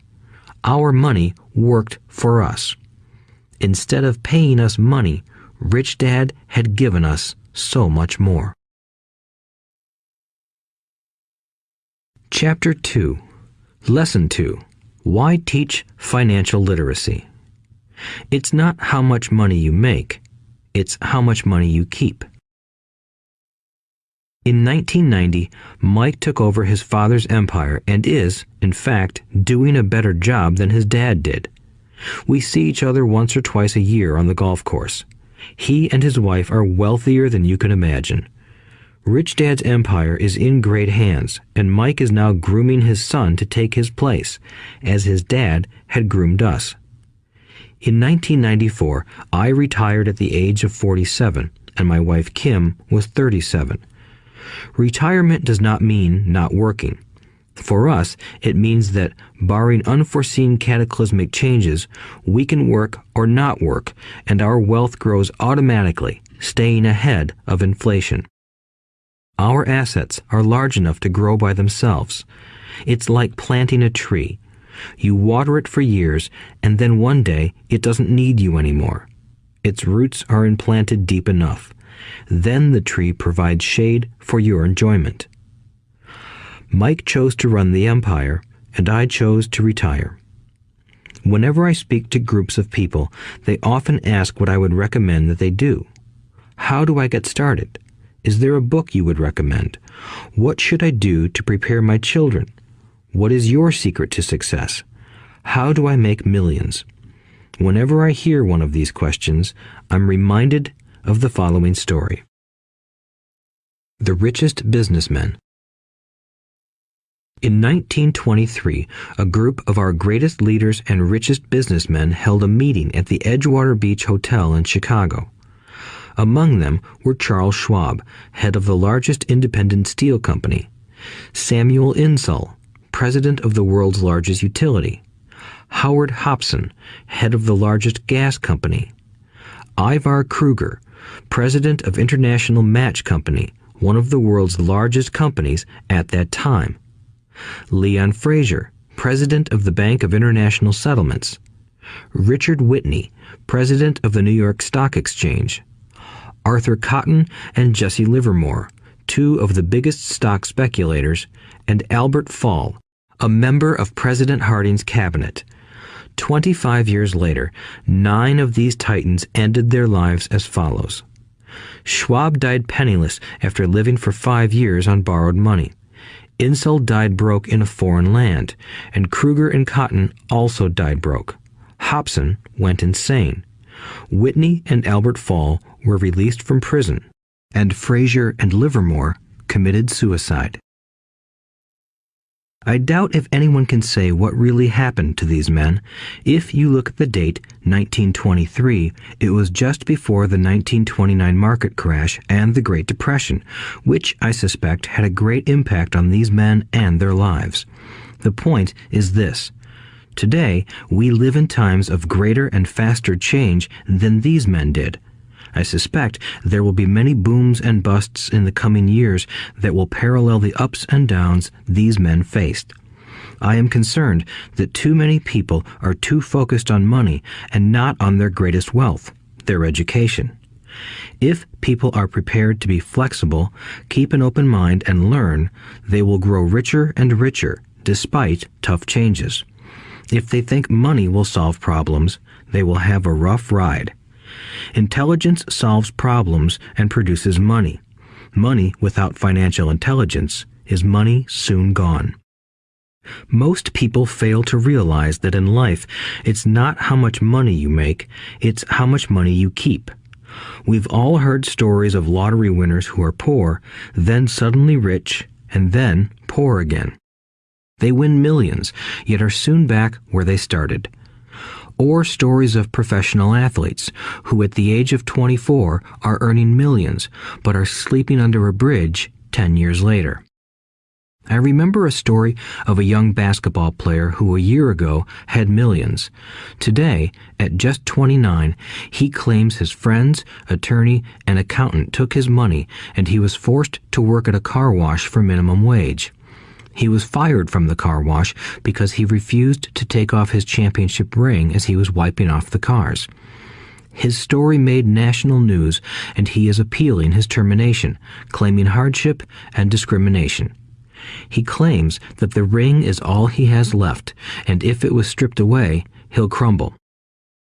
I know so many people who became instant millionaires, and while I am glad some people have become richer and richer, I caution them that in the long run, it's not how much money you make, it's how much you keep and how many generations you keep it. So when people ask, "Where do I get started?" or "Tell me how to get rich quick," they often are greatly disappointed with my answer. I simply say to them what my rich dad said to me when I was a little kid. If you want to be rich, you need to be financially literate. That idea was drummed into my head every time we were together. As I said, my educated dad stressed the importance of reading books, while my rich dad stressed the need to master financial literacy. If you are going to build the Empire State Building, the first thing you need to do is dig a deep hole and pour a strong foundation. If you are going to build a home in the suburbs, all you need to do is pour a 6-inch slab of concrete. Most people, in their drive to get rich, are trying to build an Empire State Building on a 6-inch slab. Our school system, created in the agrarian age, still believes in homes with no foundation. Dirt floors are still the rage, so kids graduate from school with virtually no financial foundation. One day, sleepless and deep in debt in suburbia, living the American dream, they decide that the answer to their financial problems is to find a way to get rich quick. Construction on the skyscraper begins. It goes up quickly, and soon, instead of the Empire State Building, we have the Leaning Tower of suburbia. The sleepless nights return. As for Mike and me in our adult years, both of our choices were possible because we were taught to pour a strong financial foundation when we were just kids. Accounting is possibly the most confusing, boring subject in the world, but if you want to be rich long term, it could be the most important subject. For Rich Dad, the question was how to take a boring and confusing subject and teach it to kids. The answer he found was to make it simple by teaching it in pictures. My rich dad poured a strong financial foundation for Mike and me. Since we were just kids, he created a simple way to teach us. For years, he only drew pictures and used few words. Mike and I understood the simple drawings, the jargon, the movement of money, and then in later years, Rich Dad began adding numbers. Today, Mike has gone on to master much more complex and sophisticated accounting analysis because he had to in order to run his empire. I am not as sophisticated because my empire is smaller, yet we come from the same simple foundation. Over the following pages, we will discuss those same simple line drawings Mike's dad created for us. Though basic, those drawings helped guide two little boys in building great sums of wealth on a solid and deep foundation. Rule number 1. You must know the difference between an asset and a liability, and buy assets. If you want to be rich, this is all you need to know. It is rule number 1. It is the only rule. This may sound absurdly simple, but most people have no idea how profound this rule is. Most people struggle financially because they do not know the difference between an asset and a liability. Rich people acquire assets. The poor and middle class acquire liabilities that they think are assets, said Rich Dad. When Rich Dad explained this to Mike and me, we thought he was kidding. Here we were, nearly teenagers, and waiting for the secret to getting rich. And this was his answer. It was so simple that we stopped for a long time to think about it. "What is an asset?" asked Mike. "Don't worry right now," said Rich Dad. "Just let the idea sink in. If you can comprehend the simplicity, your life will have a plan and be financially easy. It is simple. That is why the idea is missed." "You mean all we need to know is what an asset is, acquire them, and we'll be rich?" I asked. Rich Dad nodded his head. "It's that simple." "If it's that simple, how come everyone is not rich?" I asked. Rich Dad smiled. "Because people do not know the difference between an asset and a liability." I remember asking, how could adults be so misguided? If it is that simple, if it is that important, why would everyone not want to find out? It took Rich Dad only a few minutes to explain what assets and liabilities were. As an adult, I have difficulty explaining it to other adults. The simplicity of the idea escapes them because they have been educated differently. They were taught by other educated professionals, such as bankers, accountants, real estate agents, financial planners, and so forth. The difficulty comes in asking adults to unlearn or become children again. An intelligent adult often feels it is demeaning to pay attention to simplistic definitions. Rich Dad believed in the KISS principle. Keep it simple, stupid, or keep it super simple. So he kept it simple for us, and that made our financial foundation strong. So what causes the confusion? How could something so simple be so screwed up? Why would someone buy an asset that was really a liability? The answer is found in basic education. We focus on the word literacy and not financial literacy. What defines something to be an asset or a liability are not words. In fact, if you really want to be confused, look up the words asset and liability in the dictionary. I know the definition may sound good to a trained accountant, but for the average person, it makes no sense. But we adults are often too proud to admit that something does not make sense. To us young boys, Rich Dad said, "What defines an asset are not words, but numbers. And if you can't read the numbers, you can't tell an asset from a hole in the ground." In accounting, Rich Dad would say, it's not the numbers, but what the numbers are telling you. It's just like words. It's not the words, but the story the words are telling you. If you want to be rich, you've got to read and understand numbers. If I heard that once, I heard it 1,000 times from my rich dad. And I also heard the rich acquire assets and the poor and middle class acquire liabilities. Here is how to tell the difference between an asset and a liability. Most accountants and financial professionals do not agree with the definitions, but these simple drawings were the start of strong financial foundations for two young boys. An asset is something that puts money in my pocket. A liability is something that takes money out of my pocket. This is really all you need to know. If you want to be rich, simply spend your life buying assets. If you want to be poor or middle class, spend your life buying liabilities. Illiteracy, both in words and numbers, is the foundation of financial struggle.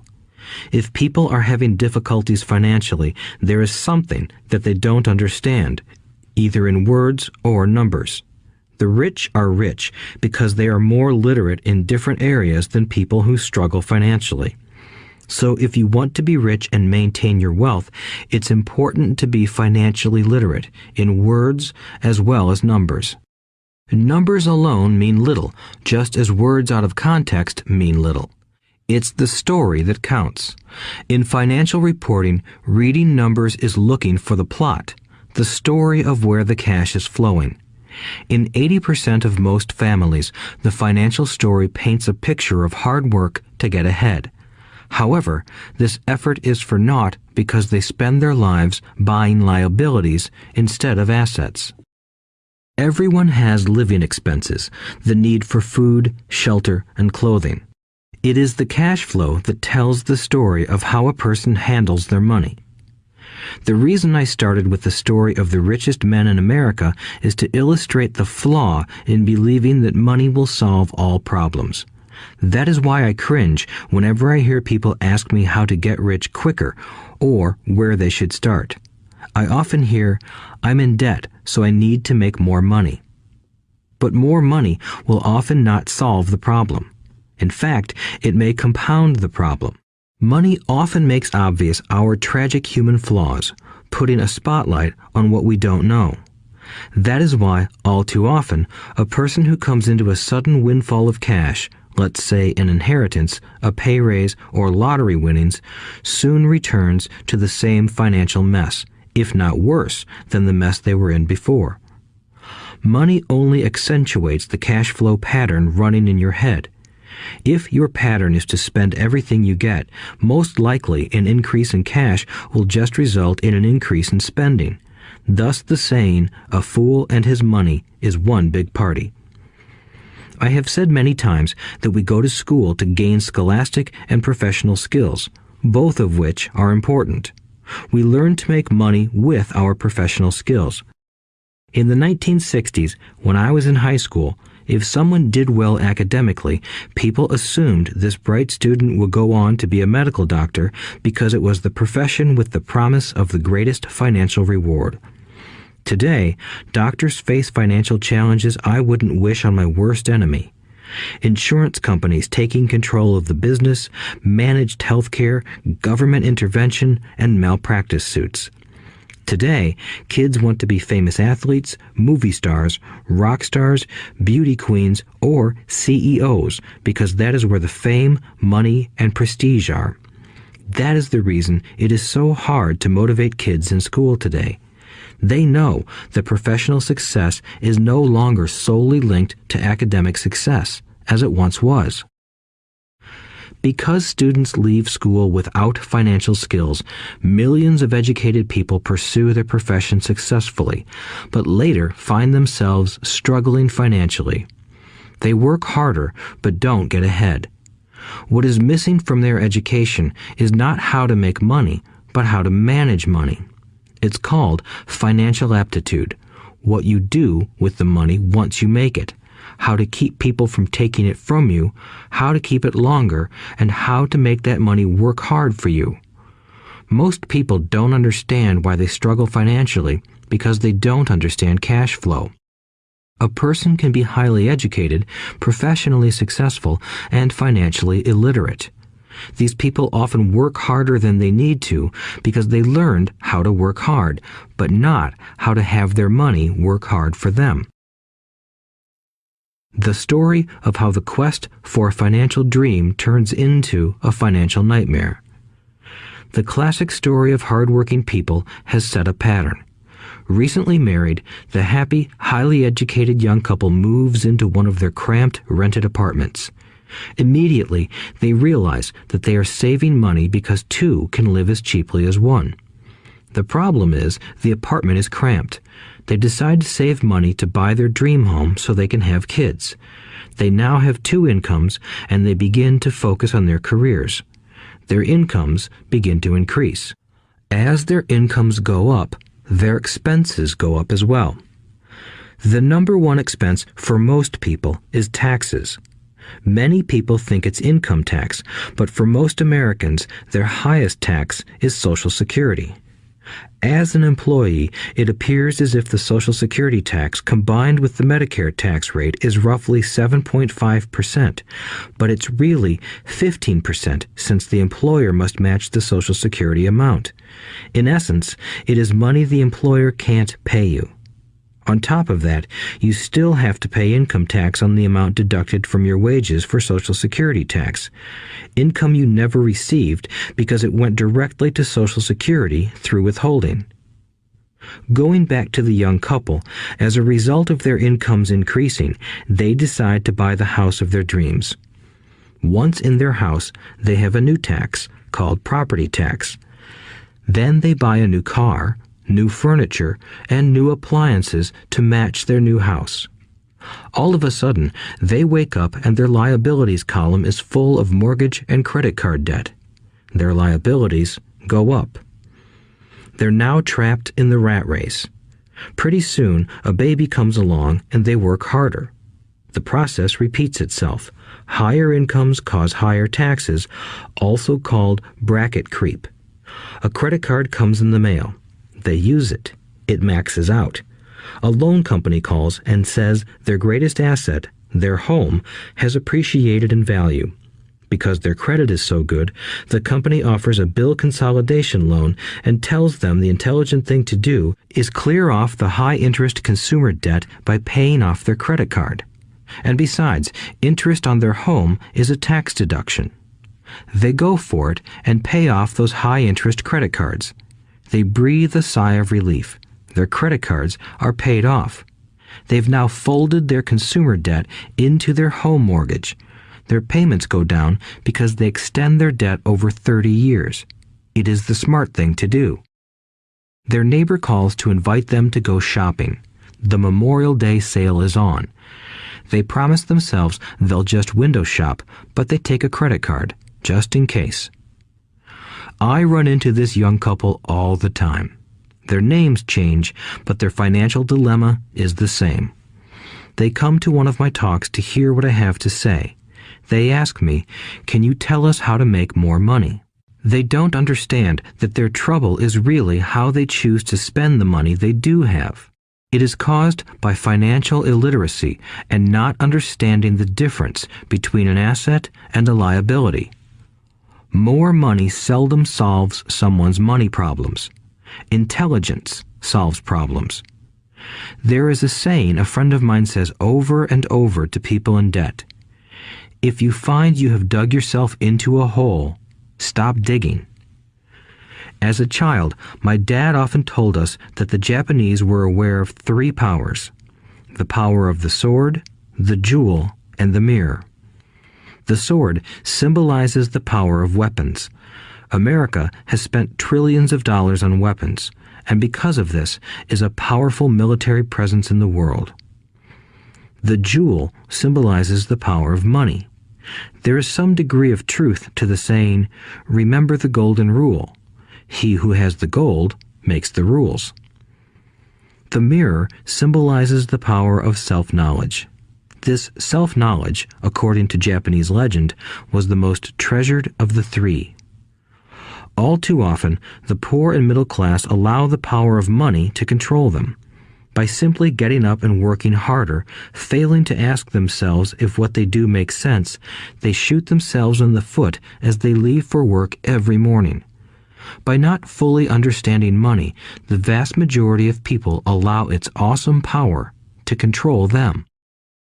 If they used the power of the mirror, they would have asked themselves, "Does this make sense?" All too often, instead of trusting their inner wisdom, that genius inside, most people follow the crowd. They do things because everybody else does them. They conform rather than question. Often, they mindlessly repeat what they have been told.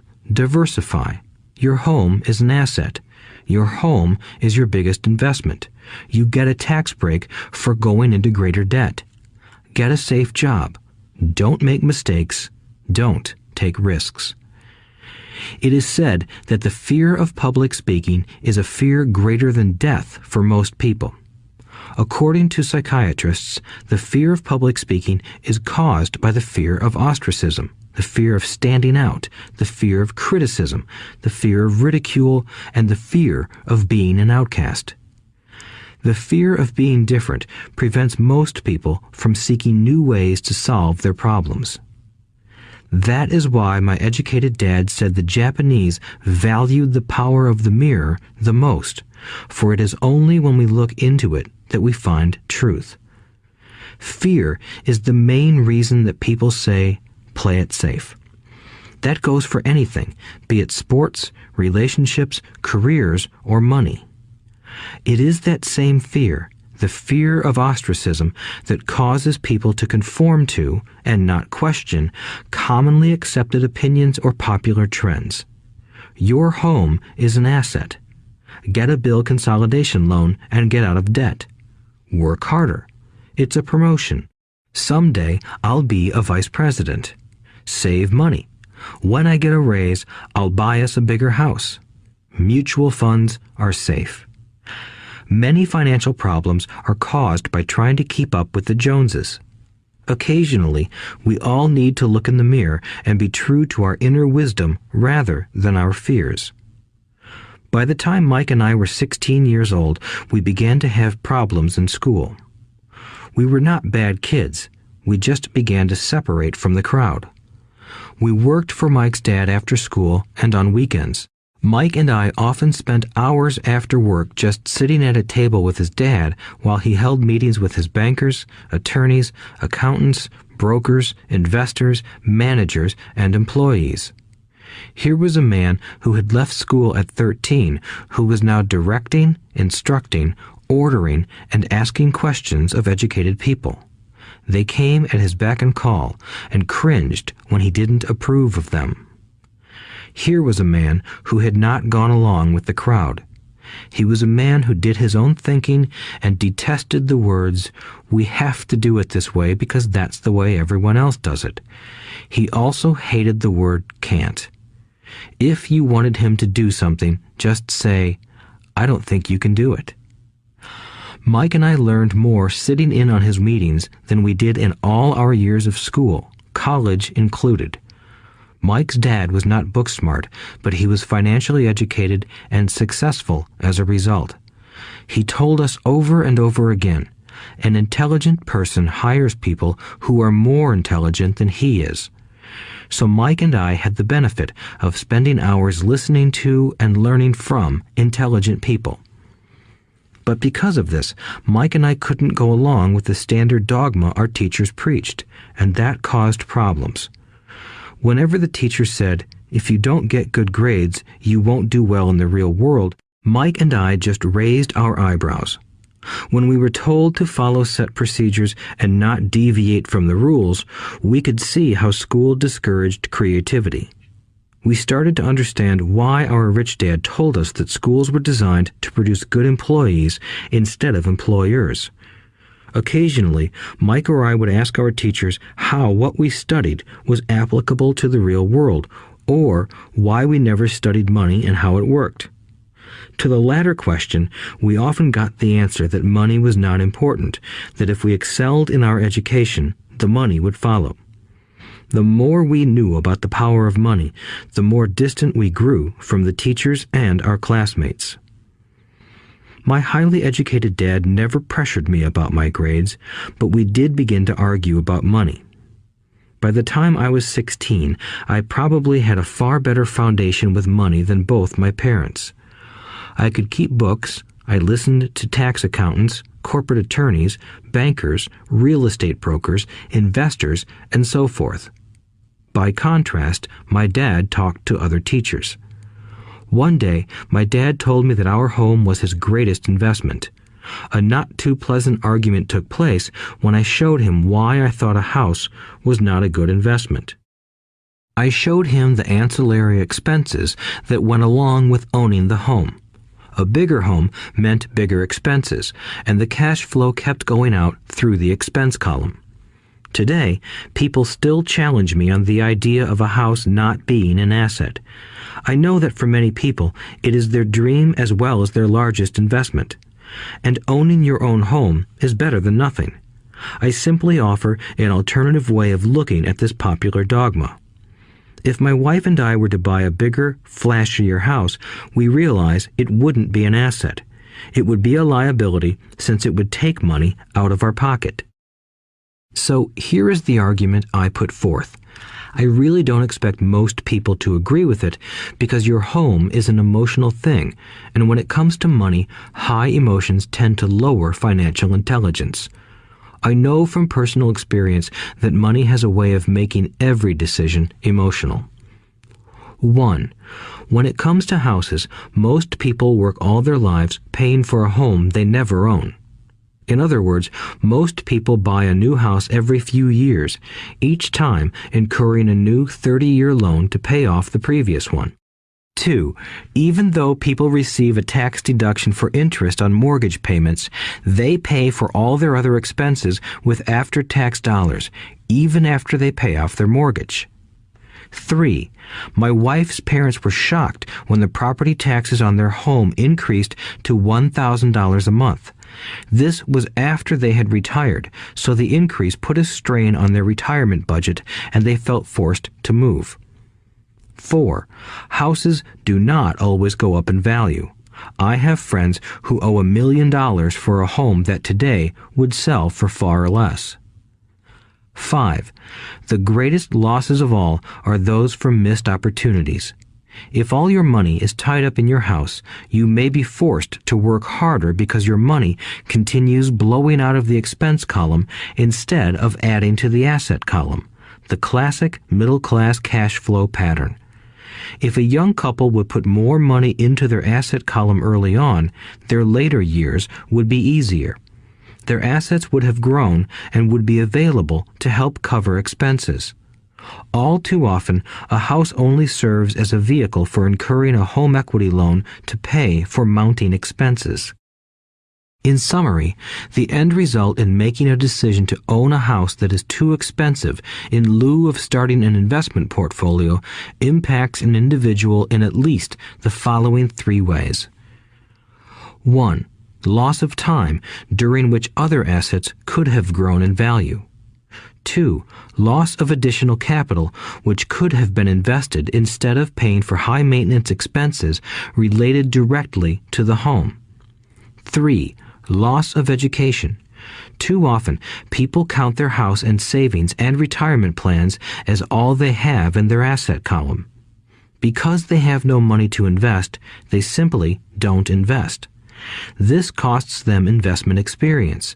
Most never become what the investment world calls a sophisticated investor. And the best investments are usually first sold to sophisticated investors, who then turn around and sell them to the people playing it safe. I am not saying don't buy a house. What I'm saying is that you should understand the difference between an asset and a liability. When I want a bigger house, I first buy assets that will generate the cash flow to pay for the house. My educated dad's personal financial statement best demonstrates the life of someone caught in the rat race. His expenses match his income, never allowing him enough left over to invest in assets.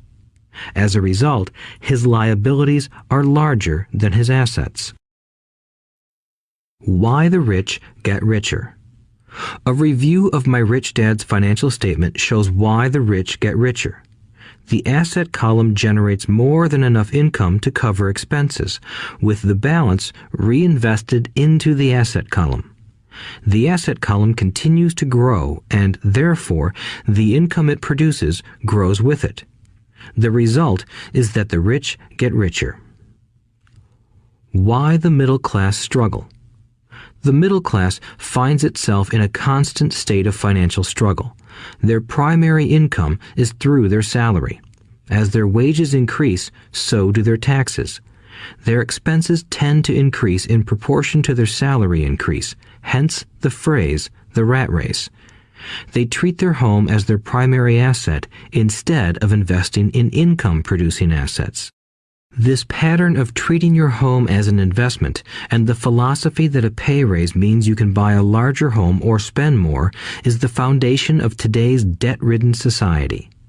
Increased spending throws families into greater debt and into more financial uncertainty, even though they may be advancing in their jobs and receiving raises on a regular basis. This is high-risk living caused by weak financial education. The massive loss of jobs in recent times proves how shaky the middle class really is financially. Company pension plans are being replaced by 401k plans. Social Security is obviously in trouble and can't be relied upon as a source for retirement. Panic has set in for the middle class. Today, mutual funds are popular because they supposedly represent safety. Average mutual fund buyers are too busy working to pay taxes and mortgages, save for their children's college, and pay off credit cards. They do not have time to study investing, so they rely on the expertise of the manager of a mutual fund. Also, because the mutual fund includes many different types of investments, they feel their money is safer because it is diversified. This educated middle class subscribes to the dogma put out by mutual fund brokers and financial planners. Play it safe, avoid risk.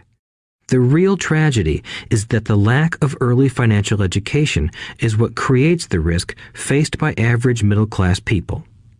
The reason they have to play it safe is because their financial positions are tenuous at best. Their balance sheets are not balanced. Instead, they are loaded with liabilities and have no real assets that generate income. Typically, their only source of income is their paycheck. Their livelihood becomes entirely dependent on their employer. So when genuine deals of a lifetime come along, these people can't take advantage of them because they are working so hard, are taxed to the max, and are loaded with debt. As I said at the start of this section, the most important rule is to know the difference between an asset and a liability. Once you understand the difference, concentrate your efforts on buying income-generating assets. That's the best way to get started on a path to becoming rich. Keep doing that and your asset column will grow. Keep liabilities and expenses down so more money is available to continue pouring into the asset column. Soon, the asset base will be so deep that you can afford to look at more speculative investments. Investments that may have returns of 100% to infinity. $5,000 investments that are soon turned into $1 million or more. Investments that the middle class calls too risky. The investment is not risky for the financially literate. As an employee who is also a homeowner, your working efforts are generally as follows. 1. You work for the company. Employees make their business owner or the shareholders rich, not themselves. Your efforts and success will help provide for the owner's success and retirement. 2. You work for the government. The government takes its share from your paycheck before you even see it. By working harder, you simply increase the amount of taxes taken by the government. Most people work from January to May just for the government. 3. You work for the bank. After taxes, your next largest expense is usually your mortgage and credit card debt. The problem with simply working harder is that each of these 3 levels takes a greater share of your increased efforts. You need to learn how to have your increased efforts benefit you and your family directly. Once you have decided to concentrate on minding your own business, focusing your efforts on acquiring assets instead of a bigger paycheck, how do you set your goals? Most people must keep their job and rely on their wages to fund their acquisition of assets. As their assets grow, how do they measure the extent of their success? When does someone know that they are rich, that they have wealth? As well as having my own definitions for assets and liabilities, I also have my own definition for wealth. Actually, I borrowed it from a man named R. Buckminster Fuller. Some call him a quack, and others call him a genius. Years ago, he got architects buzzing because he applied for a patent for something he called a geodesic dome. But in the application, Fuller also said something about wealth. It was pretty confusing at first, but after reading it, it began to make some sense. Wealth is a person's ability to survive so many number of days forward, or, if I stopped working today, how long could I survive? Unlike net worth, the difference between your assets and liabilities, which is often filled with a person's expensive junk and opinions of what things are worth, this definition creates the possibility for developing a truly accurate measurement. I could now measure and know where I was in terms of my goal to become financially independent. Although net worth often includes non-cash producing assets, like stuff you bought that now sits in your garage, wealth measures how much money your money is making and, therefore, your financial survivability. Wealth is the measure of the cash flow from the asset column compared with the expense column. Let's use an example. Let's say I have cash flow from my asset column of $1,000 a month, and I have monthly expenses of $2,000 a month. What is my wealth? Let's go back to Buckminster Fuller's definition. Using his definition, how many days forward can I survive? Assuming a 30-day month, I have enough cash flow for half a month. When I achieve $2,000 a month cash flow from my assets, then I will be wealthy. So, while I'm not yet rich, I am wealthy. I now have income generated from assets each month that fully cover my monthly expenses. If I want to increase my expenses, I first must increase my cash flow to maintain this level of wealth. Also note that it is at this point that I'm no longer dependent on my wages. I have focused on and been successful in building an asset column that has made me financially independent. If I quit my job today, I would be able to cover my monthly expenses with the cash flow from my assets. My next goal would be to have the excess cash flow from my assets reinvested into the asset column. The more money that goes into my asset column, the more my asset column grows. The more my assets grow, the more my cash flow grows. And as long as I keep my expenses less than the cash flow from these assets, I grow richer with more and more income from sources other than my physical labor. As this reinvestment process continues, I am well on my way to becoming rich. Just remember this simple observation. The rich buy assets. The poor only have expenses. The middle class buy liabilities they think are assets. So how do I start minding my own business? What is the answer? Listen to the founder of McDonald's in the next chapter. Chapter 3. Lesson 3. Mind your own business. The rich focus on their asset columns while everyone else focuses on their income statements.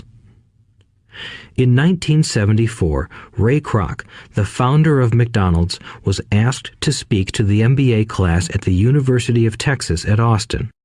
A friend of mine was a student in that MBA class. After a powerful and inspiring talk, the class adjourned and the students asked Ray if he would join them at their favorite hangout to have a few beers. Ray graciously accepted. "What business am I in?" Ray asked once the group had all their beers in hand. Everyone laughed, my friend said. Most of the MBA students thought Ray was just fooling around. No one answered, so Ray asked again. "What business do you think I'm in?" The students laughed again, and finally one brave soul yelled out, "Ray, who in the world doesn't know that you're in the hamburger business?" Ray chuckled. "That's what I thought you would say." He paused and then quickly added, "Ladies and gentlemen, I'm not in the hamburger business. My business is real estate."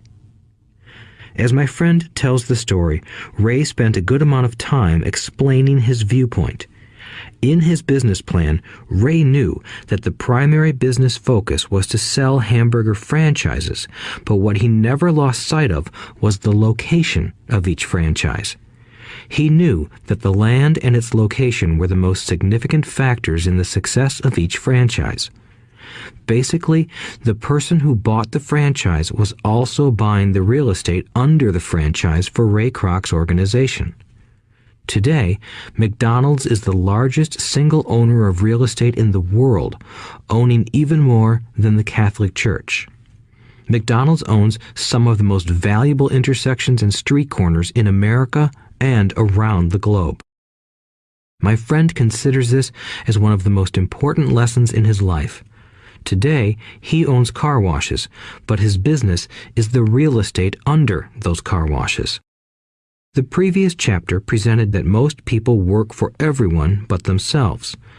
They work first for the owners of the company, then for the government through taxes, and finally for the bank that owns their mortgage. When I was a young boy, we did not have a McDonald's nearby. Yet my rich dad was responsible for teaching Mike and me the same lesson that Ray Kroc talked about at the University of Texas.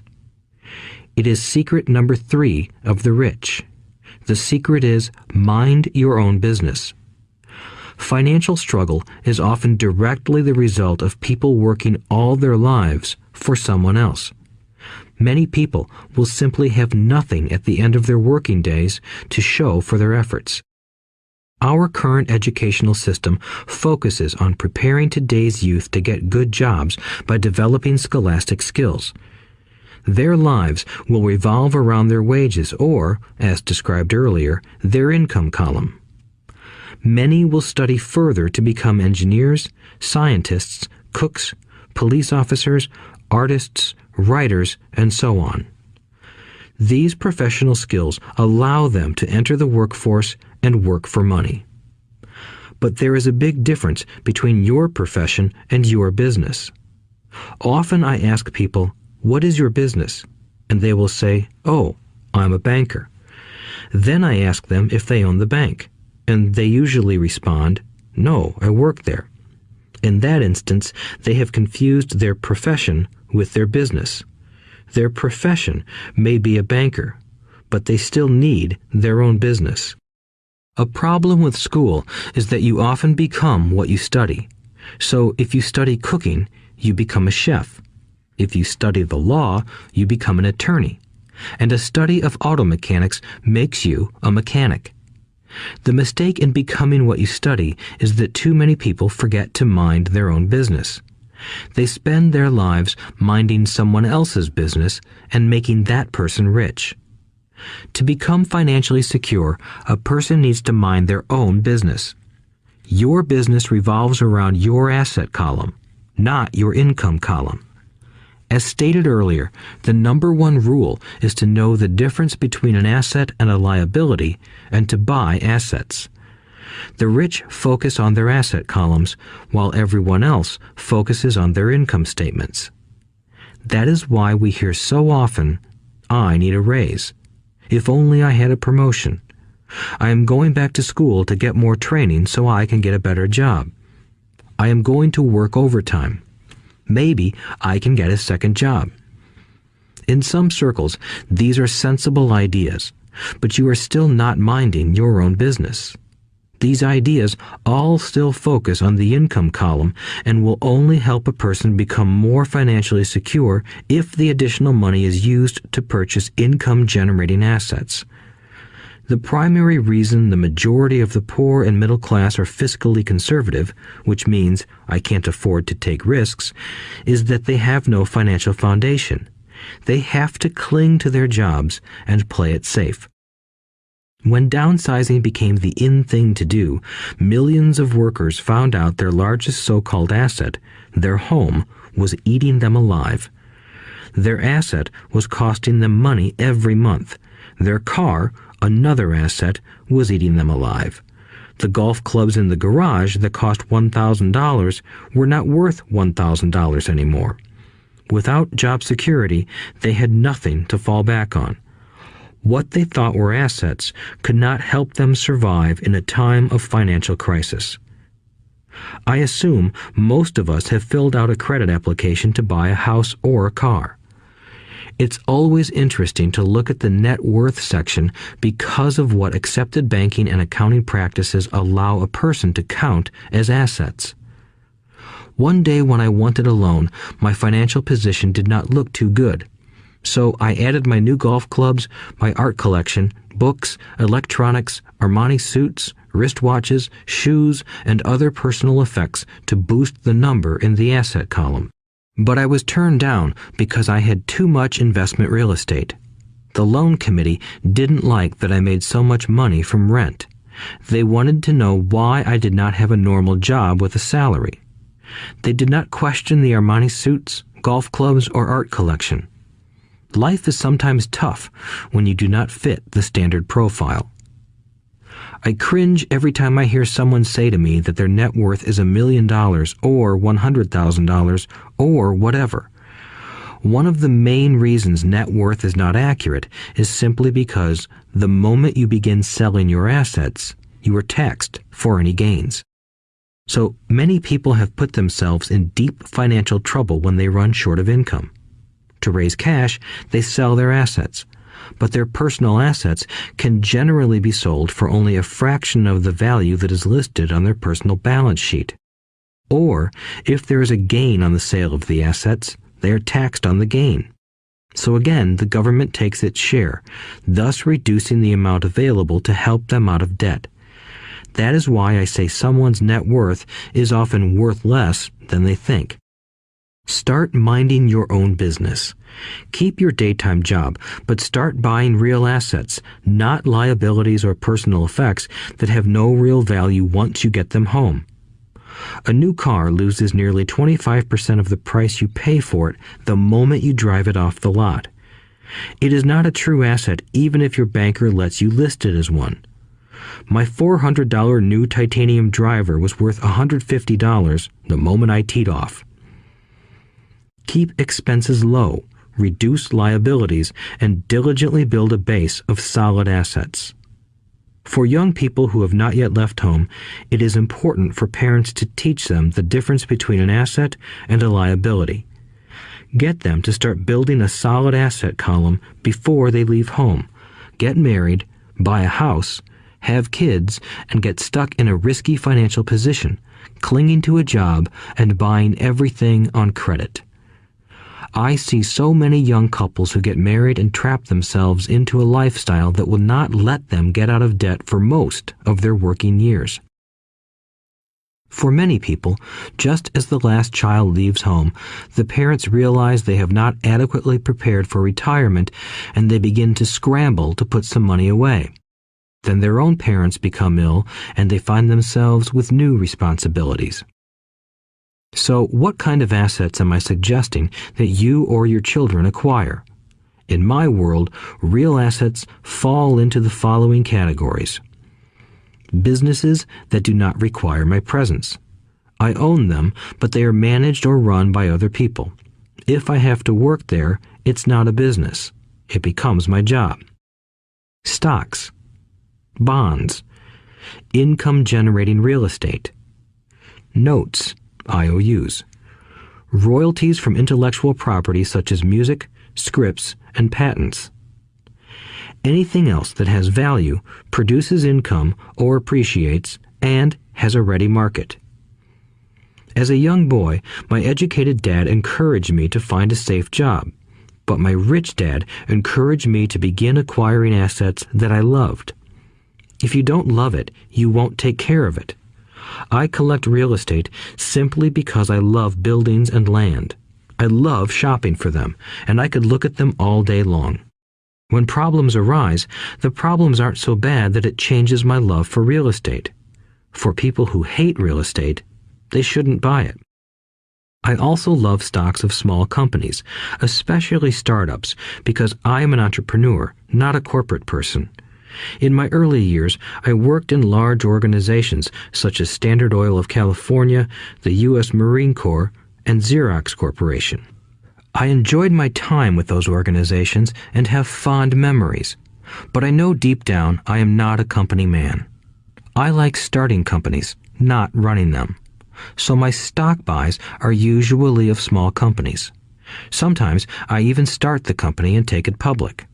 Fortunes are made in new stock issues, and I love the game. Many people are afraid of small cap companies and call them risky, and they are. But that risk is diminished if you love what the investment is, understand it, and know the game. With small companies, my investment strategy is to be out of the stock in a year. On the other hand, my real estate strategy is to start small and keep trading up for bigger properties, and, therefore, delay paying taxes on the gain. This allows the value to increase dramatically. I generally hold real estate less than 7 years. For years, even while I was with the Marine Corps and Xerox, I did what my rich dad recommended. I kept my day job, but I still minded my own business. I was active in my asset column trading real estate and small stocks.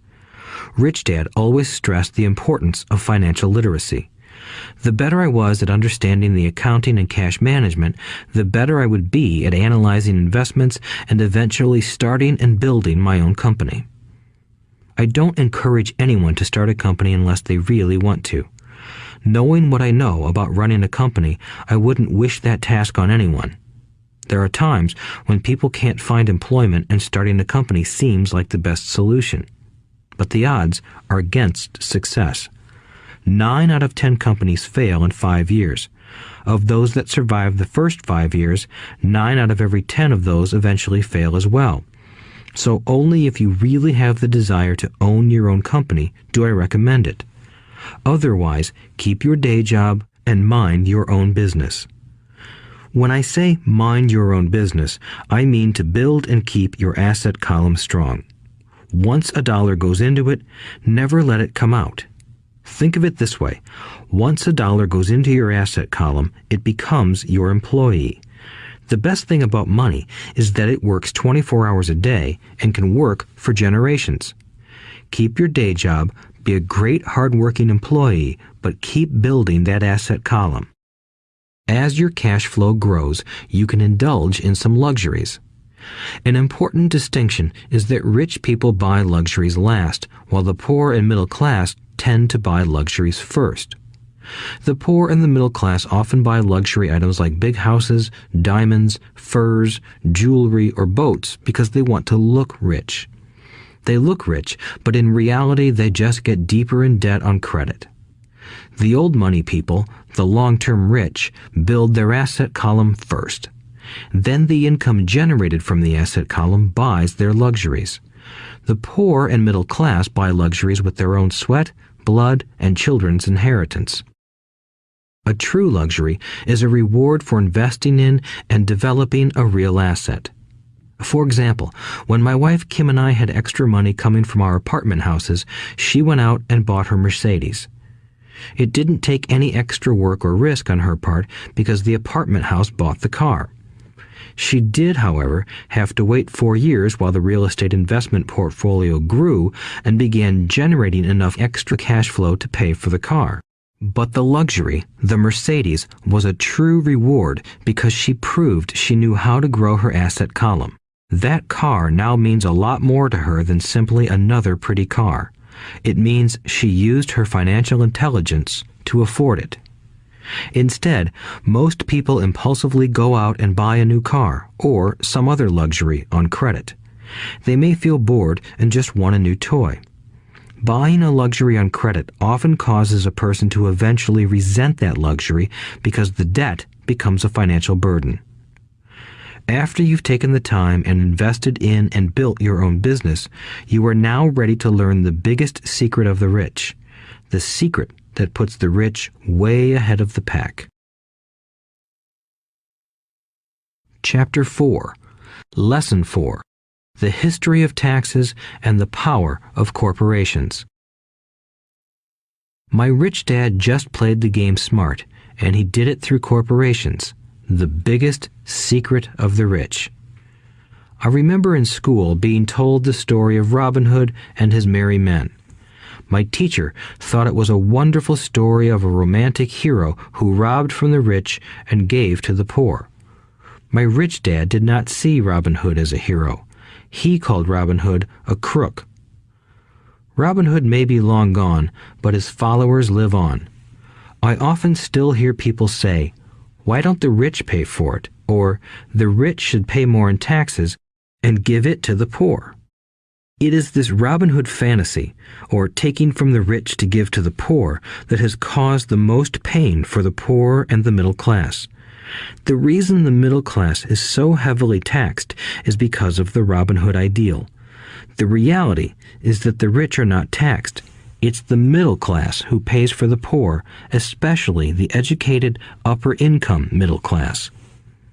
Again, to understand fully how things happen, we need to look at the history of taxes. Although my highly educated dad was an expert on the history of education, my rich dad fashioned himself an expert on the history of taxes. Rich Dad explained to Mike and me that originally in England and America, there were no taxes. Occasionally, there were temporary taxes levied in order to pay for wars. The king or the president would put the word out and ask everyone to chip in. Taxes were levied in Britain for the fight against Napoleon from 1799 to 1816, and in America to pay for the Civil War from 1861 to 1865. In 1874, England made income tax a permanent levy on its citizens. In 1913, an income tax became permanent in the United States with the adoption of the 16th Amendment to the U.S. Constitution. At one time, Americans were anti-tax. It had been the tax on tea that led to the famous Tea Party in Boston Harbor, an incident that helped ignite the Revolutionary War. It took approximately 50 years in both England and the United States to sell the idea of a regular income tax. What these historical dates fail to reveal is that both of these taxes were initially levied against only the rich. It was this point that Rich Dad wanted Mike and me to understand. He explained that the idea of taxes was made popular and accepted by the majority by telling the poor and the middle class that taxes were created only to punish the rich.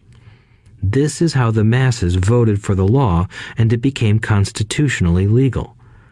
Although it was intended to punish the rich, in reality it wound up punishing the very people who voted for it, the poor and middle class. Once government got a taste of money, its appetite grew, said Rich Dad. Your dad and I are exactly opposite. He's a government bureaucrat, and I am a capitalist. We get paid, and our success is measured on opposite behaviors. He gets paid to spend money and hire people. The more he spends and the more people he hires, the larger his organization becomes. In the government, a large organization is a respected organization. On the other hand, within my organization, the fewer people I hire and the less money I spend, the more I am respected by my investors. That's why I don't like government people. They have different objectives than most business people. As the government grows, more and more tax dollars are needed to support it. My educated dad sincerely believed that government should help people. He loved John F. Kennedy and especially the idea of the Peace Corps. He loved the idea so much that both he and my mom worked for the Peace Corps, training volunteers to go to Malaysia, Thailand, and the Philippines. He always strived for additional grants and budget increases so he could hire more people, both in his job with the Education Department and in the Peace Corps. From the time I was about 10 years old, I would hear from my rich dad that government workers were a pack of lazy thieves, and from my poor dad, I would hear how the rich were greedy crooks who should be made to pay more taxes. Both sides had valid points. It was difficult to go to work for one of the biggest capitalists in town and come home to a father who was a prominent government leader. It was not easy to know which dad to believe. Yet, when you study the history of taxes, an interesting perspective emerges. As I said, the passage of taxes was only possible because the masses believed in the Robin Hood theory of economics. Take from the rich and give to everyone else. The problem was that the government's appetite for money was so great that taxes soon needed to be levied on the middle class, and from there it kept trickling down. However, the rich saw an opportunity because they don't play by the same set of rules. The rich knew about corporations, which became popular in the days of sailing ships. The rich created the corporation as a vehicle to limit their risk to the assets of each voyage. The rich put their money into a corporation to finance the voyage. The corporation would then hire a crew to sail to the New World to look for treasure. If the ship was lost, the crew lost their lives, but the loss to the rich would be limited only to the money they invested for that particular voyage. It is the knowledge of the legal corporate structure that really gives the rich a vast advantage over the poor and middle class. Having two fathers teaching me, one a socialist and the other a capitalist, I quickly began to realize that the philosophy of the capitalist made more financial sense to me. It seemed to me that the socialists ultimately penalized themselves due to their lack of financial education. No matter what the take from the rich crowd came up with, the rich always found a way to outsmart them. That is how taxes were eventually levied on the middle class. The rich outsmarted the intellectuals solely because they understood the power of money, a subject not taught in schools. How did the rich outsmart the intellectuals? Once the take from the rich tax was passed, cash started flowing into government coffers. Initially, people were happy. Money was handed out to government workers and the rich. It went to government workers in the form of jobs and pensions, and it went to the rich via their factories receiving government contracts. The government received a large pool of money, but the problem was the fiscal management of that money. The government ideal is to avoid having excess money. If you fail to spend your allotted funds, you risk losing it in the next budget. You would certainly not be recognized for being efficient. Business people, on the other hand, are rewarded for having excess money and are applauded for their efficiency. As this cycle of growing government spending continued, the demand for money increased, and the tax the rich idea was adjusted to include lower income levels down to the very people who voted it in, the poor and the middle class. True capitalists used their financial knowledge to simply find an escape. They headed back to the protection of a corporation. But what many people who have never formed a corporation don't know is that a corporation is not really a thing. A corporation is merely a file folder with some legal documents in it, sitting in some attorney's office and registered with a state government agency. It's not a big building or a factory or a group of people. A corporation is merely a legal document that creates a legal body without a soul. Using it, the wealth of the rich was once again protected. It was popular because the income tax rate of a corporation is less than the individual income tax rates. In addition, certain expenses could be paid by a corporation with pre-tax dollars. This war between the haves and have-nots has raged for hundreds of years. The battle is waged whenever and wherever laws are made, and it will go on forever. The problem is that the people who lose are the uninformed, the ones who get up every day and diligently go to work and pay taxes. If they only understood the way the rich play the game, they could play it too. Then they would be on their way to their own financial independence. This is why I cringe every time I hear a parent advise their children to go to school so they can find a safe, secure job. An employee with a safe, secure job without financial aptitude has no escape. Average Americans today work 5 to 6 months for the government just to cover their taxes. In my opinion, that is simply too long. The harder you work, the more you pay the government. That is why I believe that the idea of take from the rich backfired on the very people who voted it in. Every time people try to punish the rich don't simply comply. They react. They have the money, power, and intent to change things. They don't just sit there and voluntarily pay more taxes. Instead, they search for ways to minimize their tax burden.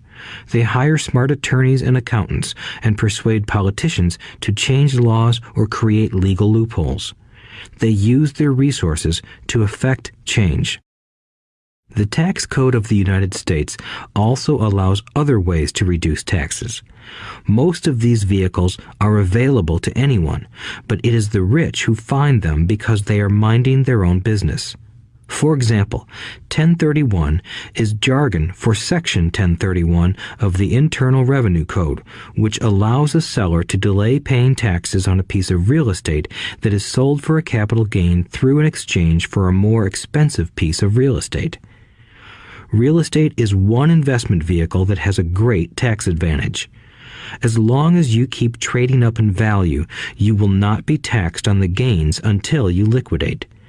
People who don't take advantage of these legal tax savings are missing a great opportunity to build their asset columns.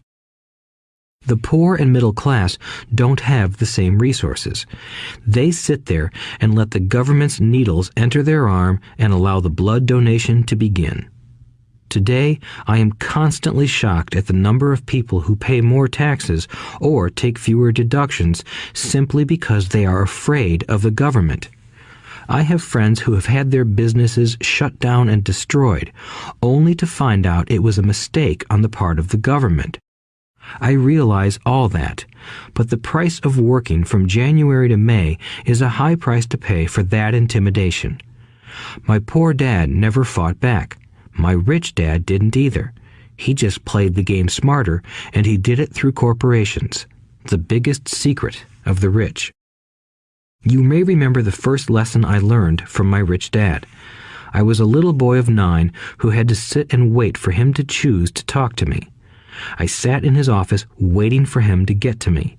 He was ignoring me on purpose. He wanted me to recognize his power and to desire to have that power for myself one day. During all the years I studied and learned from him, he always reminded me that knowledge is power. And with money comes great power that requires the right knowledge to keep it and make it multiply. Without that knowledge, the world pushes you around. Rich Dad constantly reminded Mike and me that the biggest bully was not the boss or the supervisor, but the tax man. The tax man will always take more if you let him. The first lesson of having money work for you, as opposed to you working for money, is all about power. If you work for money, you give the power to your employer. If money works for you, you keep the power and control it. Once we had this knowledge of the power of money working for us, he wanted us to be financially smart and not let anyone or anything push us around. If you're ignorant, it's easy to be bullied. If you know what you're talking about, you have a fighting chance. That is why he paid so much for smart tax accountants and attorneys. It was less expensive to pay them than to pay the government. His best lesson to me was, be smart and you won't be pushed around as much. He knew the law because he was a law-abiding citizen and because it was expensive to not know the law. If you know you're right, you're not afraid of fighting back, even if you are taking on Robin Hood and his band of merry men. My highly educated dad always encouraged me to land a good job with a strong corporation. He spoke of the virtues of working your way up the corporate ladder. He didn't understand that by relying solely on a paycheck from a corporate employer, I would be a docile cow ready for milking. When I told my rich dad of my father's advice, he only chuckled. "Why not own the ladder?" was all he said. As a young boy, I did not understand what Rich Dad meant by owning my own corporation. It was an idea that seemed impossible and intimidating. Although I was excited by the idea, my inexperience wouldn't let me envision the possibility that grown-ups would someday work for a company I would own. The point is that, if not for my rich dad, I would have probably followed my educated dad's advice. It was merely the occasional reminder of my rich dad that kept the idea of owning my own corporation alive and kept me on a different path. By the time I was 15 or 16, I knew I wasn't going to continue down the path my educated dad recommended. I didn't know how I was going to do it, but I was determined not to head in the direction most of my classmates were heading. That decision changed my life. It was not until my mid-20s that my rich dad's advice began to make more sense to me. I was just out of the Marine Corps and working for Xerox. I was making a lot of money, but every time I looked at my paycheck, I was disappointed. The deductions were so large, and the more I worked, the greater they became. As I became more successful, my bosses talked about promotions and raises. It was flattering, but I could hear my rich dad asking in my ear, "Who are you working for? Who are you making rich?" In 1974, while still an employee for Xerox, I formed my first corporation and began minding my own business. There were already a few assets in my asset column, but now I was determined to focus on making it bigger. Those paychecks, with all the deductions, made all the years of my rich dad's advice make total sense. I could see the future if I followed my educated dad's advice. Many employers feel that advising their workers to mind their own business is bad for business.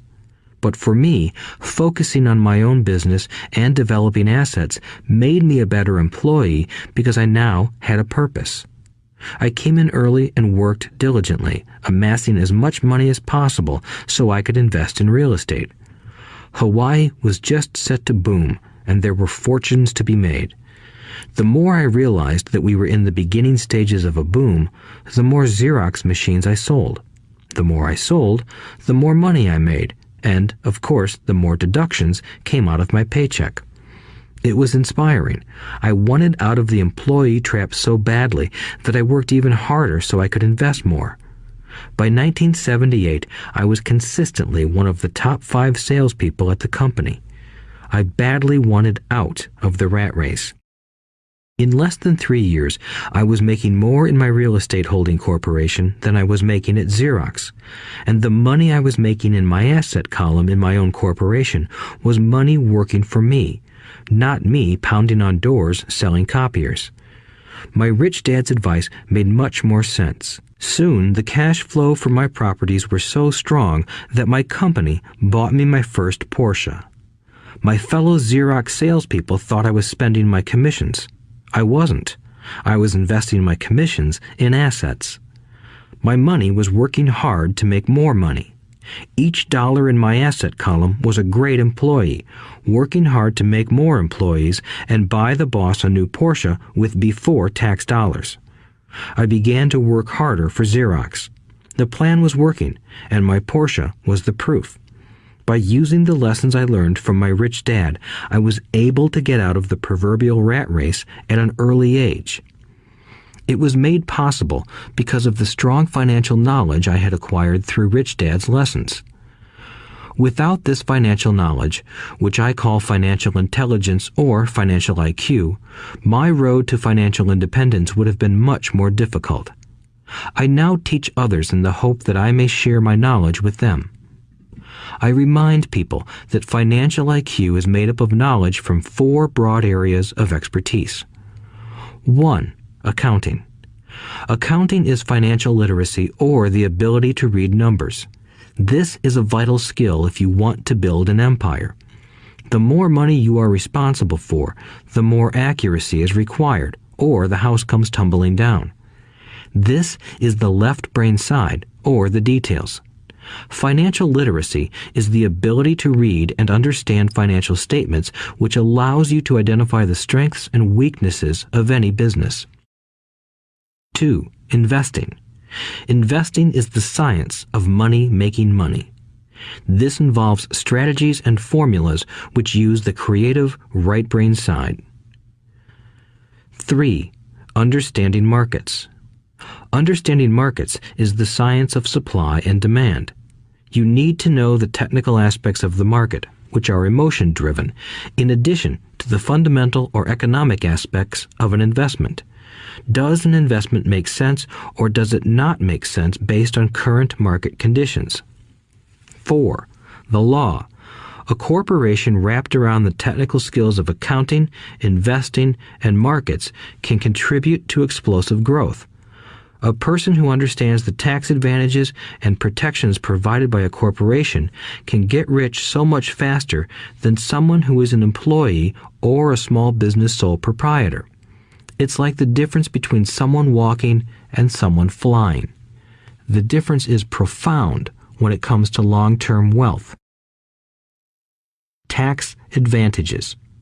A corporation can do many things that an employee cannot, like pay expenses before paying taxes.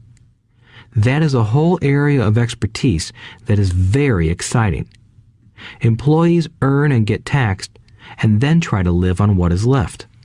A corporation earns, spends everything it can, and is taxed on anything that is left. It's one of the biggest legal tax loopholes that the rich use. They're easy to set up and are not expensive if you own investments that are producing good cash flow. For example, by owning your own corporation, your vacations can be board meetings in Hawaii. Car payments, insurance, repairs, and health club memberships are company expenses. Most restaurant meals are partial expenses and on. But it's done legally with pre-tax dollars. Protection from lawsuits. We live in a litigious society. Everybody wants a piece of your action. The rich hide much of their wealth using vehicles such as corporations and trusts to protect their assets from creditors. When someone sues a wealthy individual, they are often met with layers of legal protection and often find that the wealthy person actually owns nothing. They control everything, but own nothing. The poor and middle class try to own everything and lose it to the government or to fellow citizens who like to sue the rich. They learned it from the Robin Hood story. Take from the rich and give it to the poor. It is not the purpose of this audiobook to go into the specifics of owning a corporation. But I will say that if you own any kind of legitimate assets, I would consider finding out more about the benefits and protection offered by a corporation as soon as possible. There are many books written on the subject that will detail the benefits and even walk you through the steps necessary to set up a corporation. Garrett Sutton's books on corporations provide wonderful insight into the power of personal corporations. Financial IQ is actually the synergy of many skills and talents. I would say it is the combination of the 4 technical skills listed above that make up basic financial intelligence. If you aspire to great wealth, it is the combination of these skills that will greatly amplify your financial intelligence.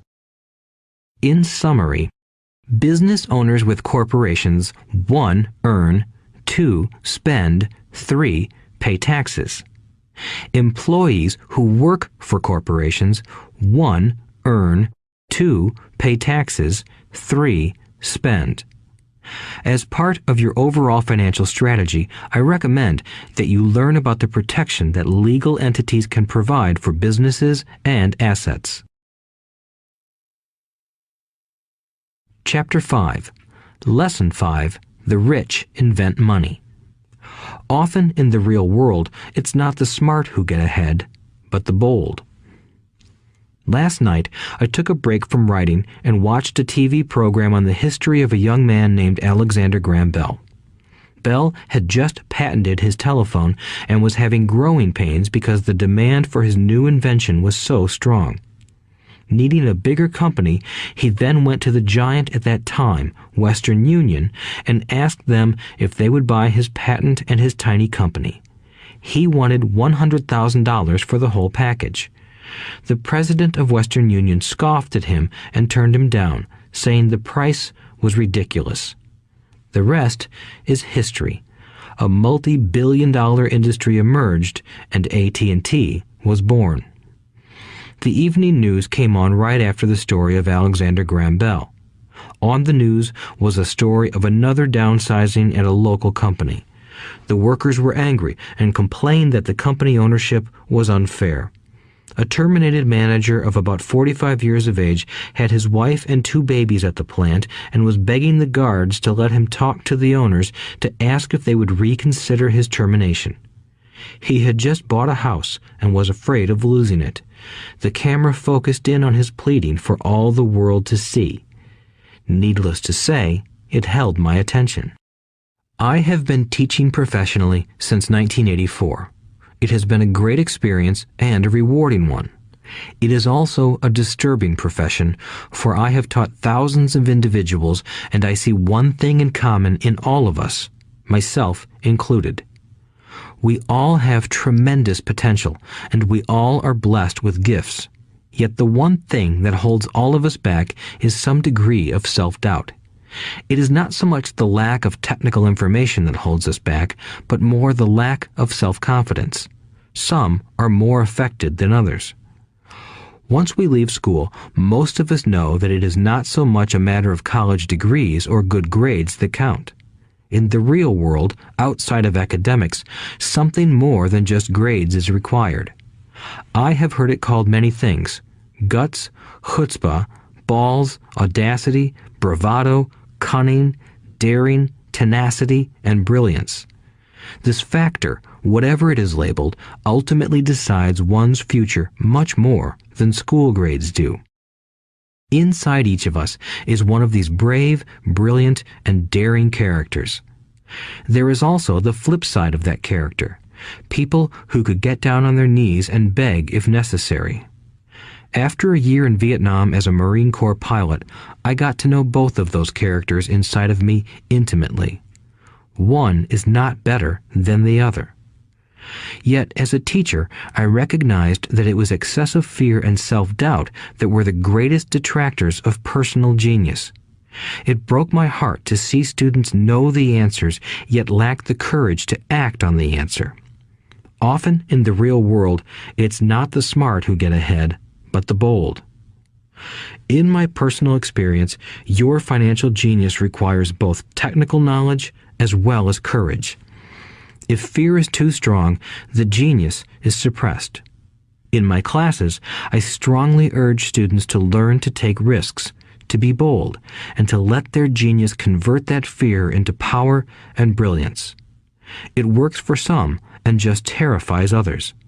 I have come to realize that for most people, when it comes to the subject of money, they would rather play it safe. I have had to field questions such as, why take risks? Why should I bother developing my financial IQ? Why should I become financially literate? And I answer, just to have more options. There are huge changes up ahead. In the coming years, there will be more people just like the young inventor Alexander Graham Bell. There will be 100 people like Bill Gates and hugely successful companies like Microsoft created every year all over the world.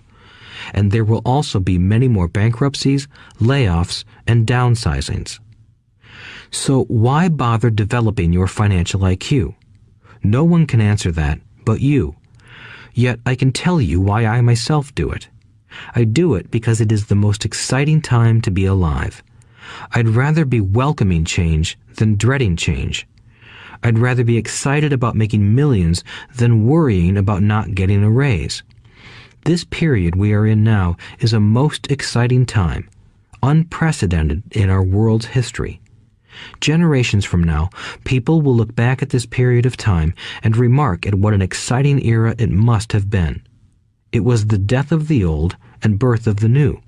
It was full of turmoil, and it was exciting. So why bother developing your financial IQ? Because if you do, you will prosper greatly. And if you don't, this period of time will be a frightening one. It will be a time of watching some people move boldly forward while others cling to worn-out life preservers. Land was wealth 300 years ago, so the person who owned the land owned the wealth. Later, wealth was in factories and production, and America rose to dominance. The industrialist owned the wealth. Today, wealth is in information, and the person who has the most timely information owns the wealth. The problem is that information flies around the world at the speed of light. The new wealth cannot be contained by boundaries and borders as land and factories were. The changes will be faster and more dramatic. There will be a dramatic increase in the number of new multimillionaires. There also will be those who are left behind. I find so many people struggling today, often working harder, simply because they cling to old ideas. They want things to be the way they were, and they resist change. I know people who are losing their jobs or their houses, and they blame technology or the economy or their boss. Sadly, they fail to realize that they might be the problem. Old ideas are their biggest liability. It is a liability simply because they fail to realize that while that idea or way of doing something was an asset yesterday, yesterday is gone. One afternoon, I was teaching how to invest using a board game I had invented, Cash Flow, as a teaching tool. A friend had brought someone along to attend the class. This friend of a friend was recently divorced, had been badly burned in the divorce settlement, and was now searching for some answers. Her friend thought the class might help. The game was designed to help people learn how money works. In playing the game, they learn about the interaction of the income statement with the balance sheet. They learn how cash flows between the two and how the road to wealth is through striving to increase your monthly cash flow from the asset column to the point that it exceeds your monthly expenses. Once you accomplish this, you are able to get out of the rat race and out onto the fast track. As I have said, some people hate the game, some love it, and others miss the point. This woman missed a valuable opportunity to learn something. In the opening round, she drew a doodad card with the boat on it. At first, she was happy. "Oh, I've got a boat." Then, as her friend tried to explain how the numbers worked on her income statement and balance sheet, she got frustrated because she had never liked math. The rest of her table waited while her friend continued explaining the relationship between the income statement, balance sheet, and monthly cash flow. Suddenly, when she realized how the numbers worked, it dawned on her that her boat was eating her alive. Later on in the game, she was also downsized and had a child. It was a horrible game for her. After the class, her friend came by and told me that she was upset. She had come to the class to learn about investing and did not like the idea that it took so long to play a silly game. Her friend attempted to tell her to look within herself to see if the game reflected her in any way. With that suggestion, the woman demanded her money back. She said that the very idea that a game could be a reflection of her was ridiculous. Her money was promptly refunded, and she left. Since 1984, I have made millions simply by doing what the school system does not do. In school, most teachers lecture. I hated lectures as a student. I was soon bored, and my mind would drift. In 1984, I began teaching via games and simulations, and I still rely on these tools today. I always encourage adult students to look at games as reflecting back to them what they know and what they need to learn. Most importantly, games reflect behavior. They are instant feedback systems. Instead of the teacher lecturing you, the game is giving you a personalized lecture, one that is custom-made just for you. The friend of the woman who left later called to give me an update. She said her friend was fine and had calmed down. In her cooling off period, she could see some slight relationship between the game and her life. Although she and her husband did not own a boat, they did own everything else imaginable. She was angry after their divorce, both because he had run off with a younger woman and because, after 20 years of marriage, they had accumulated little in the way of assets. There was virtually nothing for them to split. Their 20 years of married life had been incredible fun, but all they had accumulated was a ton of doodads. She realized that her anger at doing the numbers, the income statement and balance sheet, came from her embarrassment about not understanding them. She believed that finances were the man's job. She maintained the house and did the entertaining, and he handled the finances. She was now quite certain that in the last 5 years of their marriage, he had hidden money from her. She was angry at herself for not being more aware of where the money was going, as well as for not knowing about the other woman. Just like a board game, the world is always providing us with instant feedback. We could learn a lot if we tuned in more. One day, not long ago, I complained to my wife that the cleaners must have shrunk my pants. My wife gently smiled and poked me in the stomach to inform me that the pants had not shrunk. Something else had expanded. Me. The cash flow game was designed to give every player personal feedback. Its purpose is to give you options. If you draw the boat card and it puts you into debt, the question is, now what can you do? How many different financial options can you come up with?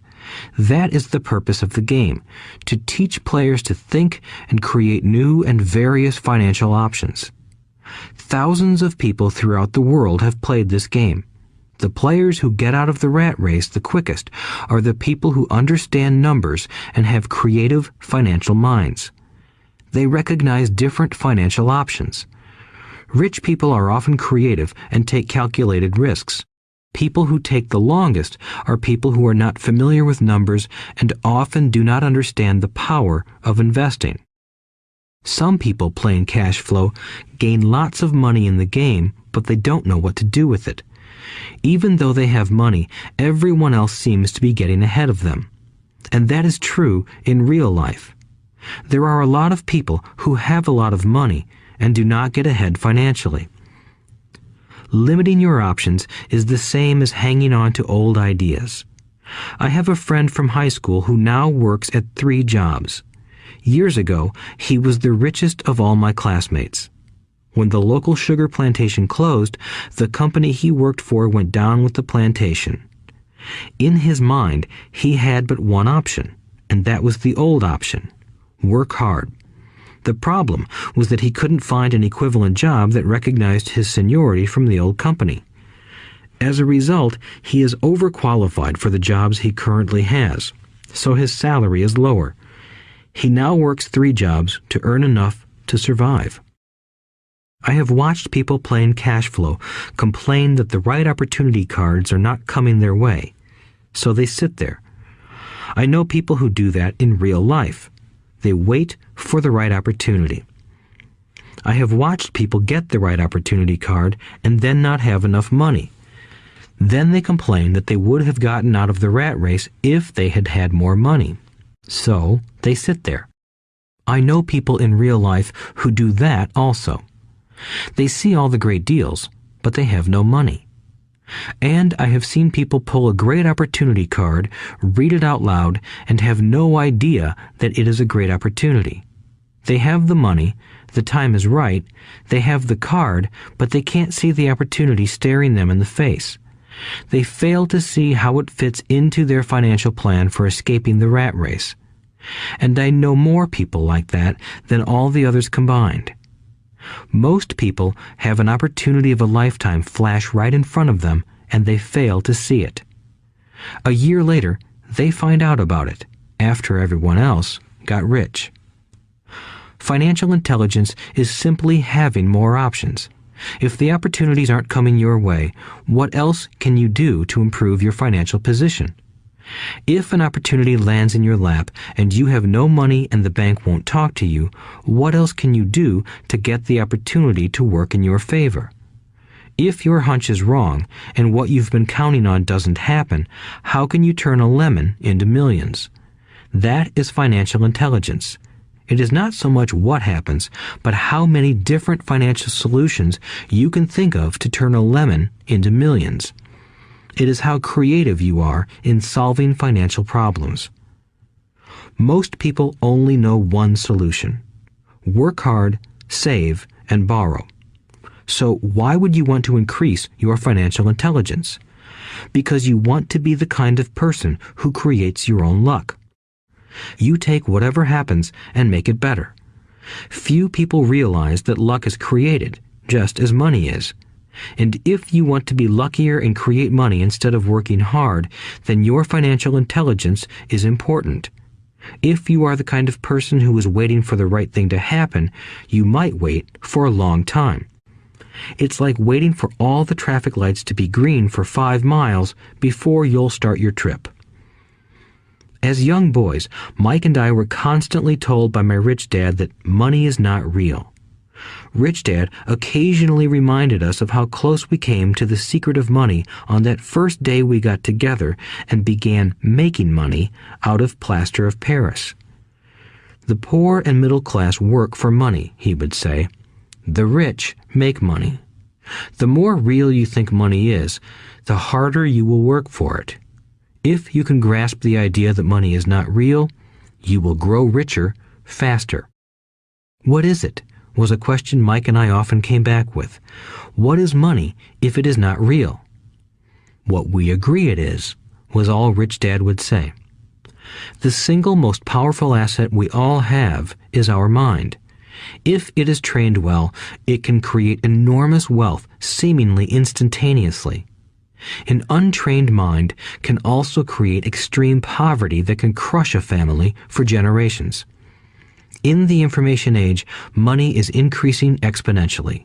A few individuals are getting ridiculously rich from nothing, just ideas and agreements. If you ask many people who trade stocks or other investments for a living, they see it done all the time. Often, millions can be made instantaneously from nothing. And by nothing, I mean no money was exchanged. It is done via agreement, a hand signal in a trading pit, a blip on a trader's screen in Lisbon from a trader's screen in Toronto and back to Lisbon, a call to my broker to buy and a moment later to sell. Money did not change hands. Agreements did. So why develop your financial genius? Only you can answer that. I can tell you why I have been developing this area of my intelligence. I do it because I want to make money fast. Not because I need to, but because I want to. It is a fascinating learning process. I develop my financial IQ because I want to participate in the fastest game and biggest game in the world. And, in my own small way, I would like to be part of this unprecedented evolution of humanity, the era where humans work purely with their minds and not with their bodies. Besides, it is where the action is. It is what is happening. It's hip, it's scary, and it's fun.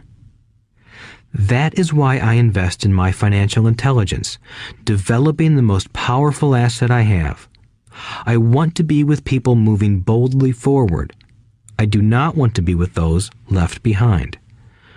I will give you a simple example of creating money. In the early 1990s, the economy of Phoenix, Arizona was horrible. I was watching a TV show when a financial planner came on and began forecasting doom and gloom. His advice was to save money. Put $100 away every month, he said. In 40 years, you will be a multimillionaire. Well, putting money away every month is a sound idea. It is one option, the option most people subscribe to. The problem is this. It blinds the person to what is really going on. It causes them to miss major opportunities for much more significant growth of their money. The world is passing them by. As I said, the economy was terrible at that time. For investors, this is the perfect market condition. A chunk of my money was in the stock market and in apartment houses. I was short of cash. Because people were giving properties away, I was buying. I was not saving money. I was investing. Kim and I had more than $1 million in cash working in a market that was rising fast. It was the best opportunity to invest. The economy was terrible. I just could not pass up these small deals. Houses that were once $100,000 were now $75,000. But instead of shopping with local real estate agents, I began shopping at the bankruptcy attorney's office or the courthouse steps. In these shopping places, a $75,000 house could sometimes be bought for $20,000 or less. For $2,000, which was loaned to me from a friend for 90 days for $200, I gave an attorney a cashier's check as a down payment. While the acquisition was being processed, I ran an ad advertising a $75,000 house for only $60,000 and no money down. The phone rang hard and heavy. Prospective buyers were screened, and once the property was legally mine, all the prospective buyers were allowed to look at the house. It was a feeding frenzy. The house sold in a few minutes. I asked for a $2,500 processing fee, which they gladly handed over, and the escrow and title company took over from there. I returned the $2,000 to my friend with an additional $200. He was happy, the homebuyer was happy, the attorney was happy, and I was happy. I had sold a house for $60,000 that cost me $20,000.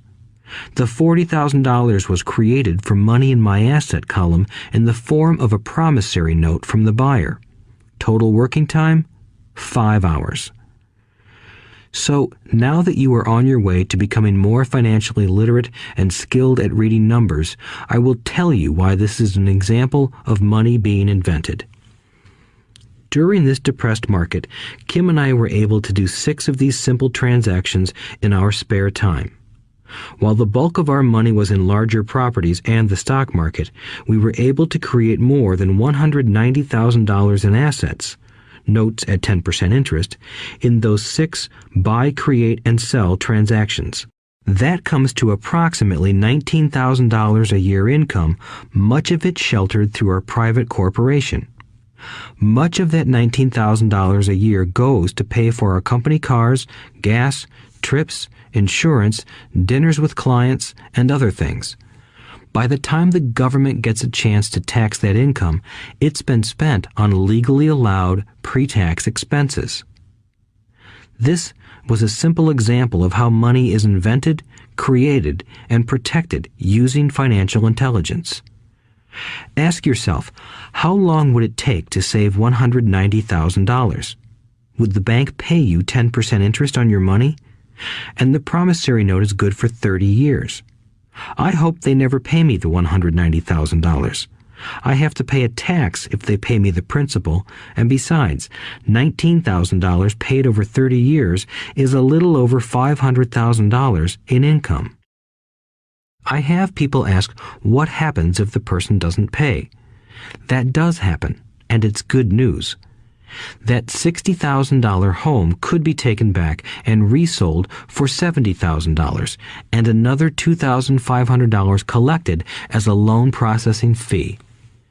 It would still be a zero-down transaction in the mind of the new buyer, and the process would go on. The first time I sold the house, I paid back the $2,000, so technically I have no money in the transaction. My return on investment, ROI, is infinity. It's an example of no money making a lot of money. In the second transaction, when resold, I would have put $2,000 in my pocket and re-extended the loan to 30 years. What would my ROI be if I got paid money to make money? I do not know, but it sure beats saving $100 a month, which actually starts out as $150 because it's after-tax income for 40 years earning low interest. And again, you're taxed on the interest. That is not too intelligent. It may be safe, but it's not smart.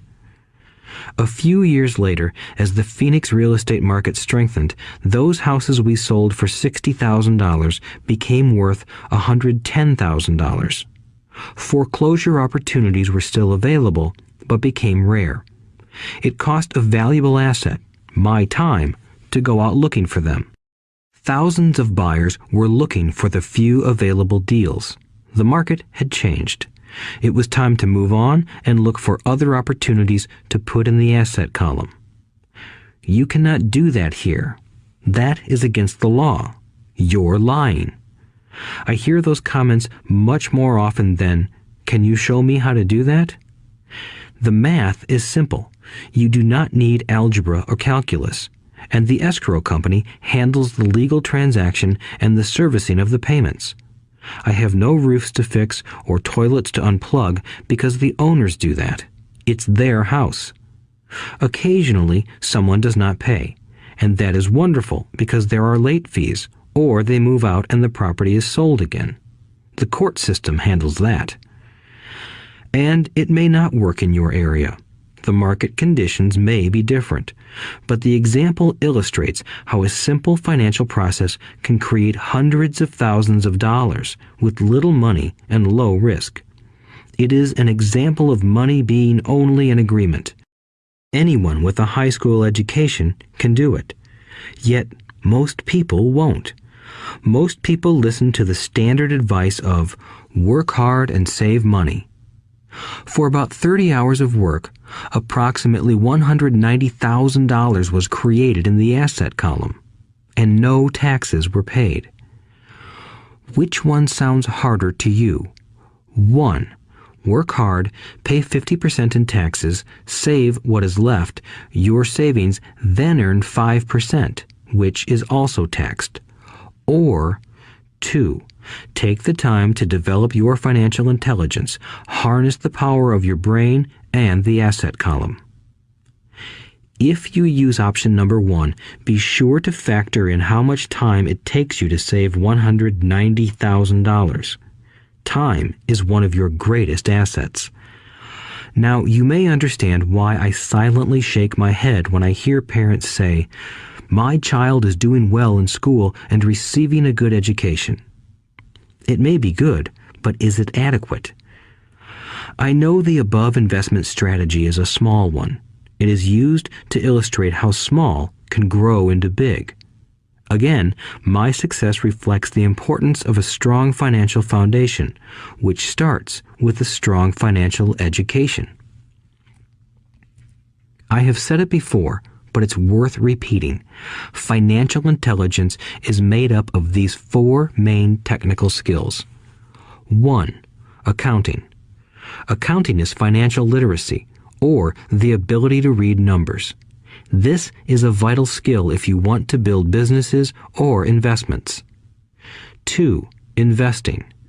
Investing is the science of money making money. 3. Understanding markets.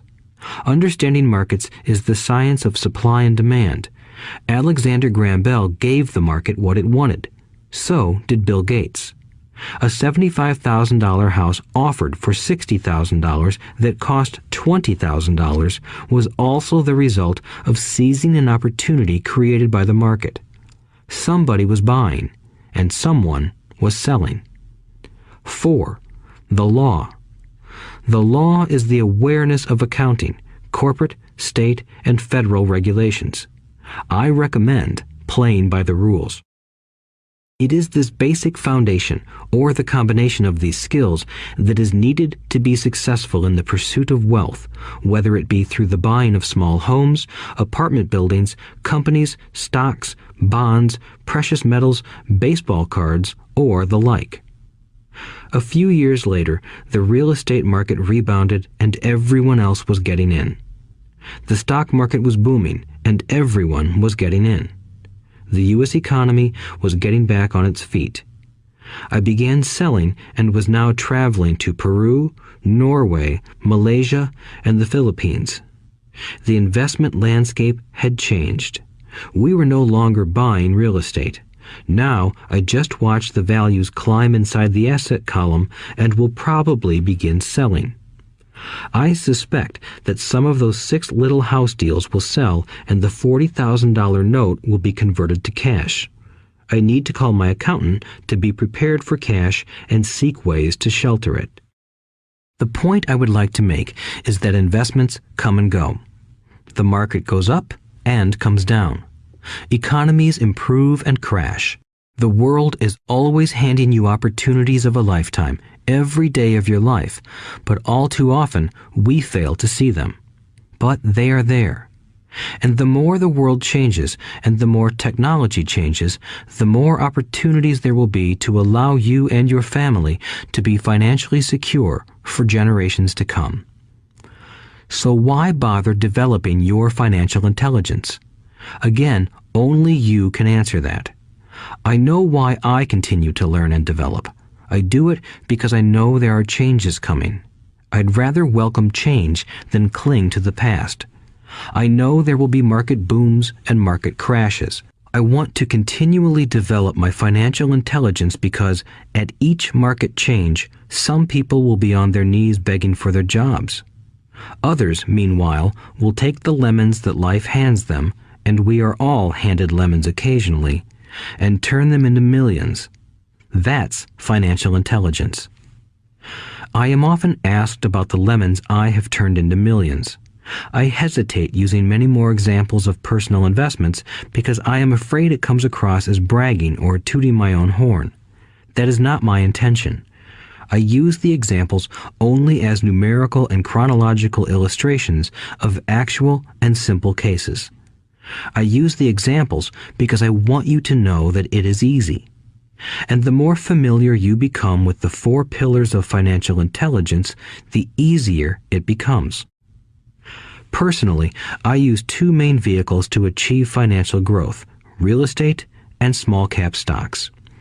I use real estate as my foundation. Day in and day out, my properties provide cash flow and occasional spurts of growth and value. The small cap stocks are used for fast growth. I do not recommend anything that I do. The examples are just that, examples.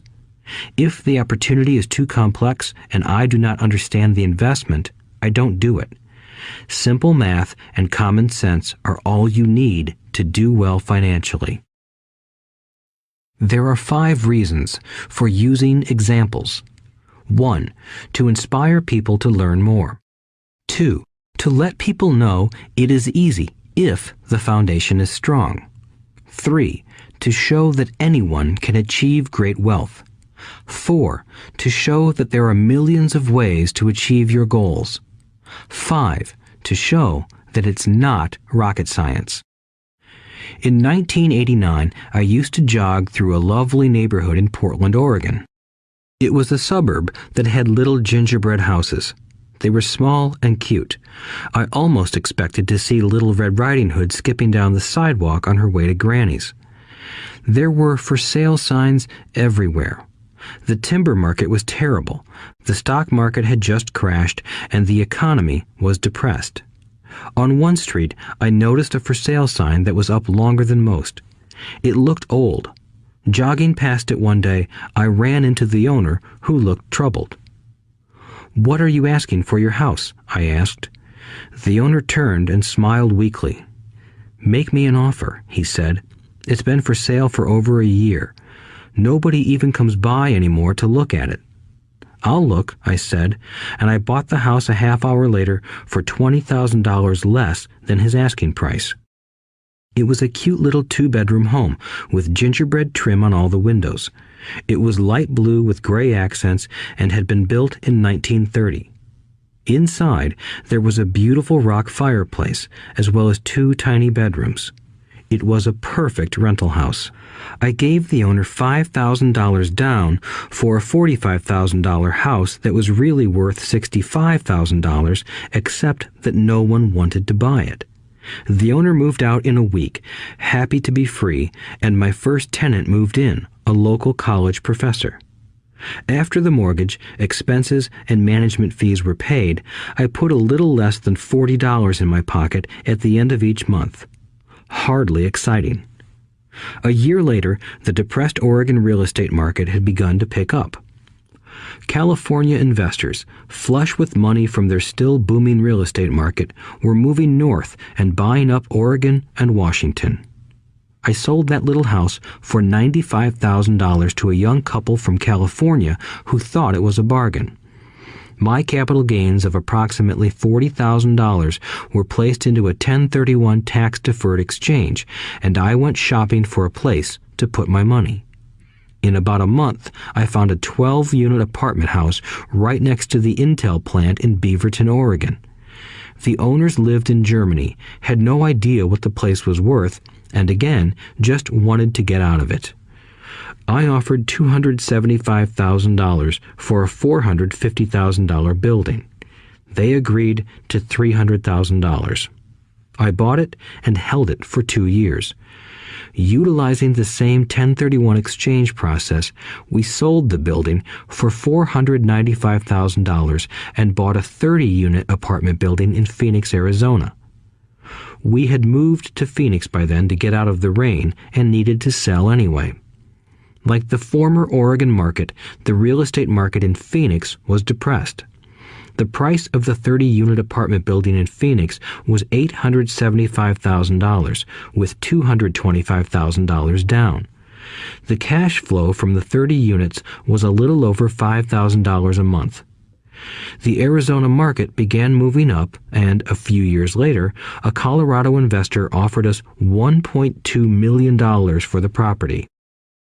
The point of this example is how a small amount can grow into a large amount. Again, it is a matter of understanding financial statements, investment strategies, a sense of the market, and the laws. If people are not versed in these subjects, then obviously they must follow standard dogma, which is to play it safe, diversify, and only invest in secure investments. The problem with secure investments is that they are often sanitized, that is, made so safe that the gains are less. Most large brokerage houses will not touch speculative transactions in order to protect themselves and their clients, and that is a wise policy. The really hot deals are not offered to people who are novices. Often, the best deals that make the rich even richer are reserved for those who understand the game.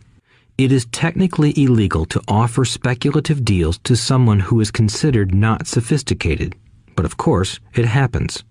The more sophisticated I get, the more opportunities come my way.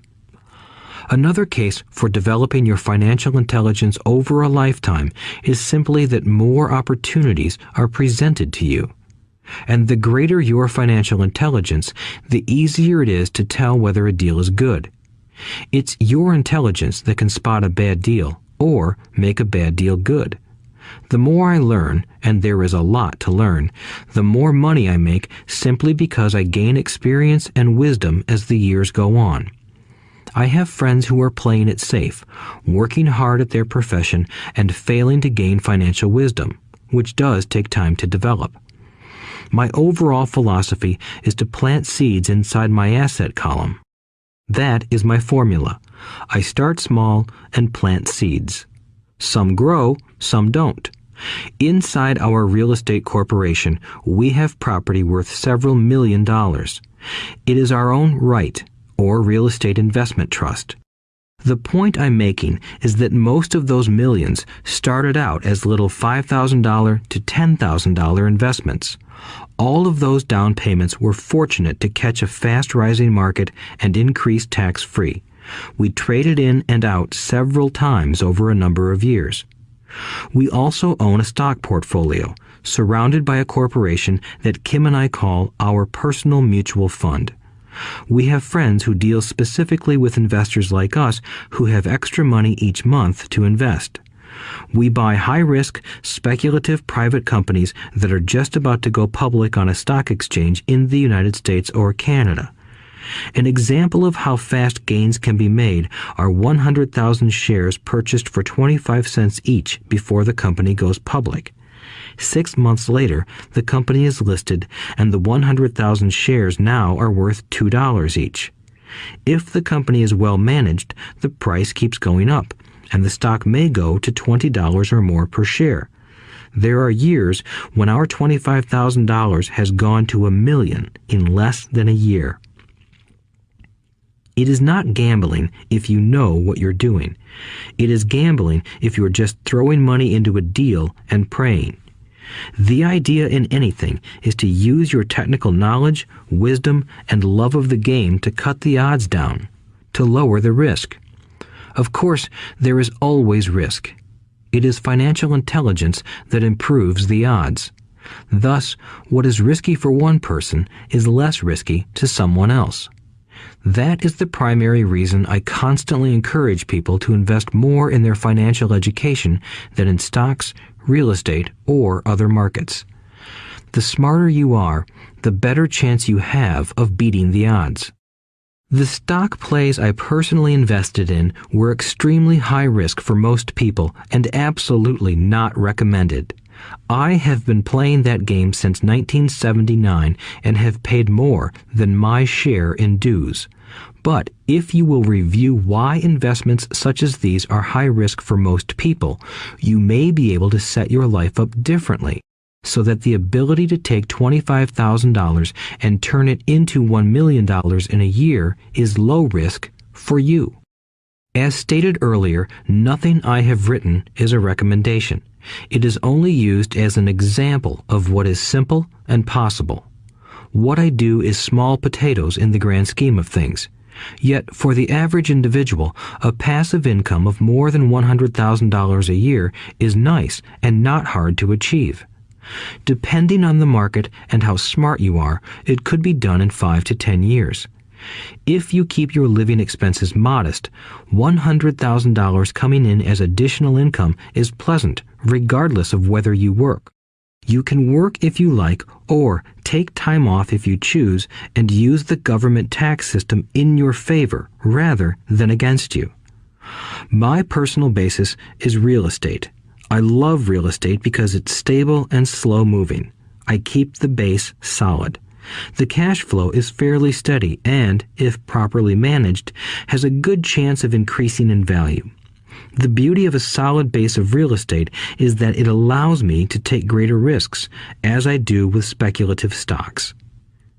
If I make great profits in the stock market, I pay my capital gains tax on the gain and then reinvest what's left in real estate, again further securing my asset foundation. A last word on real estate. I have traveled all over the world and taught investing. In every city, I hear people say you cannot buy real estate cheap. That is not my experience. Even in New York or Tokyo, or just on the outskirts of the city, prime bargains are overlooked by most people. In Singapore, with their high real estate prices, there are still bargains to be found within a short driving distance. So whenever I hear someone say, "You can't do that here," pointing at me, I remind them that maybe the real statement is, "I don't know how to do that here. Yet." Great opportunities are not seen with your eyes. They are seen with your mind. Most people never get wealthy simply because they are not trained financially to recognize opportunities right in front of them. I am often asked, how do I start? In the final chapter of this audiobook, I offer 10 steps that I followed on the road to my financial freedom. But always remember to have fun. When you learn the rules and the vocabulary of investing and begin to build your asset column, I think you'll find that it's as fun a game as you've ever played. Sometimes you win, and sometimes you learn. But have fun. Most people never win because they're more afraid of losing. That is why I found school so silly. In school, we learn that mistakes are bad, and we are punished for making them. Yet if you look at the way humans are designed to learn, we learn by making mistakes. We learn to walk by falling down. If we never fell down, we would never walk. The same is true for learning to ride a bike. I still have scars on my knees, but today I can ride a bike without thinking. The same is true for getting rich. Unfortunately, the main reason most people are not rich is because they are terrified of losing. Winners are not afraid of losing, but losers are. Failure is part of the process of success. People who avoid failure also avoid success. I look at money much like my game of tennis. I play hard, make mistakes, correct, make more mistakes, correct, and I get better. If I lose the game, I reach across the net, shake my opponent's hand, smile, and say, "See you next Saturday." There are two kinds of investors. One, the first and most common type is a person who buys a packaged investment. They call a retail outlet, such as a real estate company, a stockbroker, or a financial planner, and they buy something. It could be a mutual fund, a right, a stock, or bond. It is a clean and simple way of investing. An analogy would be a shopper who goes to a computer store and buys a computer right off the shelf. 2. The second type is an investor who creates investments. This investor usually assembles a deal in the same way a person who buys components builds a computer. I do not know the first thing about putting components of a computer together, but I do know how to put pieces of opportunities together, or know people who know how. It is this second type of investor who is the more professional investor. Sometimes it may take years for all the pieces to come together. And sometimes they never do. It is this second type of investor that my rich dad encouraged me to be. It is important to learn how to put the pieces together, because that is where the huge wins reside, and sometimes some huge losses if the tide goes against you. If you want to be the second type of investor, you need to develop 3 main skills. These skills are in addition to those required to become financially intelligent. 1. Find an opportunity that everyone else missed. You see with your mind what others miss with their eyes. For example, a friend bought this run-down old house. It was spooky to look at.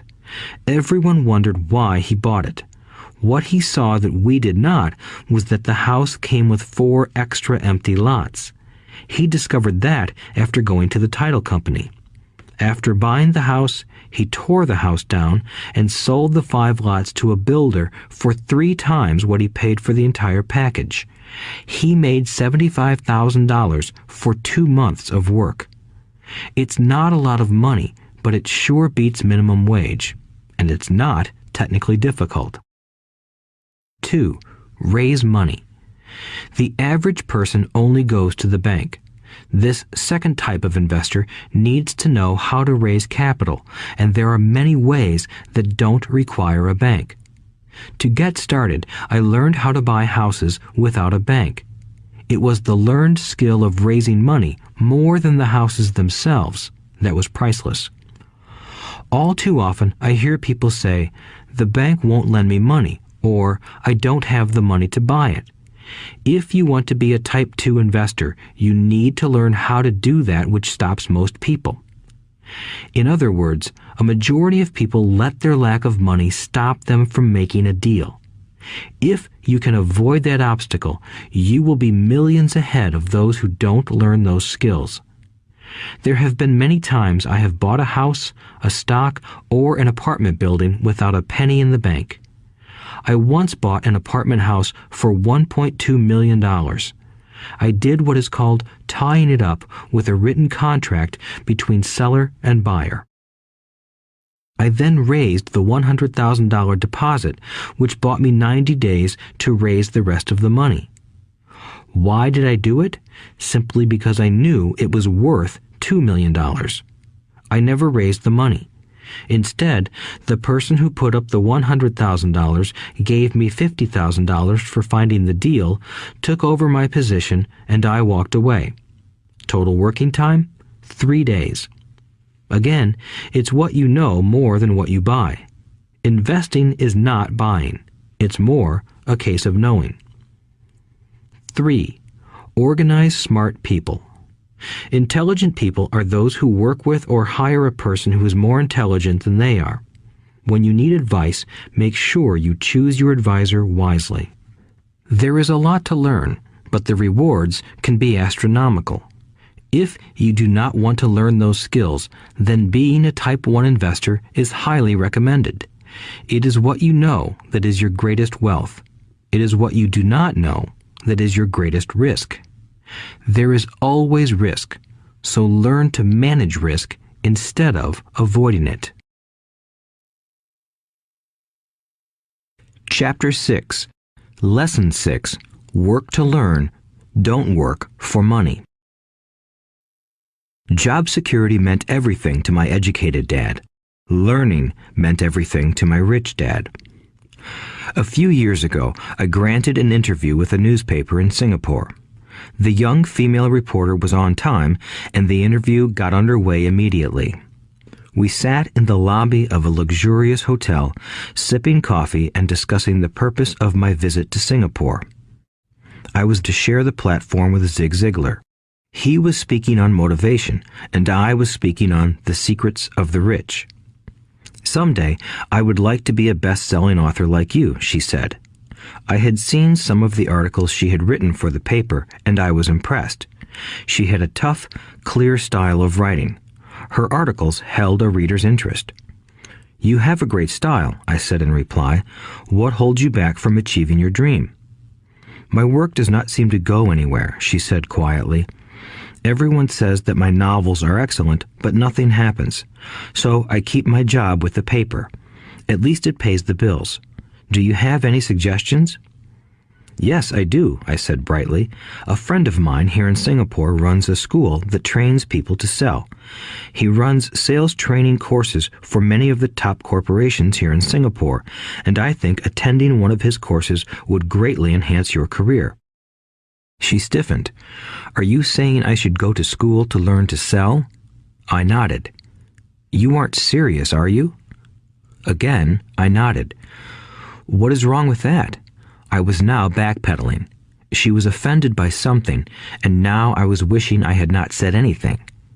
In my attempt to be helpful, I found myself defending my suggestion. I have a master's degree in English literature. Why would I go to school to learn to be a salesperson? I am a professional. I went to school to be trained in a profession so I would not have to be a salesperson. I hate salespeople. All they want is money. So tell me why I should study sales. She was packing her briefcase. The interview was over. On the coffee table sat a copy of an earlier best-selling book I wrote. I picked it up as well as the notes she had jotted down on her legal pad. Do you see this? I said, pointing to her notes. She looked down at her notes. What? She said, confused. Again, I pointed deliberately to her notes. On her pad she had written, Robert Kiyosaki, best-selling author. It says best-selling author, not best writing author, I said quietly. Her eyes widened. I am a terrible writer, I said. You are a great writer. I went to sales school. You have a master's degree. Put them together, and you get a best-selling author and a best-writing author. Anger flared from her eyes. I'll never stoop so low as to learn how to sell. People like you have no business writing. I'm a professionally trained writer, and you are a salesman. It is not fair, she fumed. She put the rest of her notes away and hurried out through the large glass doors into the humid Singapore morning. At least she gave me a fair and favorable write-up the next morning. The world is filled with smart, talented, educated, and gifted people. We meet them every day. They are all around us. A few days ago, my car was not running well. I pulled into a garage, and the young mechanic had it fixed in just a few minutes. He knew what was wrong by simply listening to the engine. I was amazed. I am constantly shocked at how little talented people earn. I have met brilliant, highly educated people who earn less than $20,000 a year. A business consultant who specializes in the medical trade was telling me how many doctors, dentists, and chiropractors struggle financially. All this time, I thought that when they graduated, the dollars would pour in. It was this business consultant who gave me the phrase, "They are one skill away from great wealth." What this phrase means is that most people need only to learn and master one more skill, and their income would jump exponentially. I have mentioned before that financial intelligence is a synergy of accounting, investing, marketing, and law. Combine those 4 technical skills, and making money with money is easier than most people would believe. When it comes to money, the only skill most people know is to work hard. The classic example of a synergy of skills was that young writer for the newspaper. If she diligently learned the skills of sales and marketing, her income would jump dramatically. If I were her, I would take some courses in advertising copywriting as well as sales. Then, instead of working at the newspaper, I would seek a job at an advertising agency. Even if it were a cut in pay, she would learn how to communicate in shortcuts that are used in successful advertising. She also would spend time learning public relations, an important skill. She would learn how to get millions in free publicity. Then, at night and on weekends, she could be writing her great novel.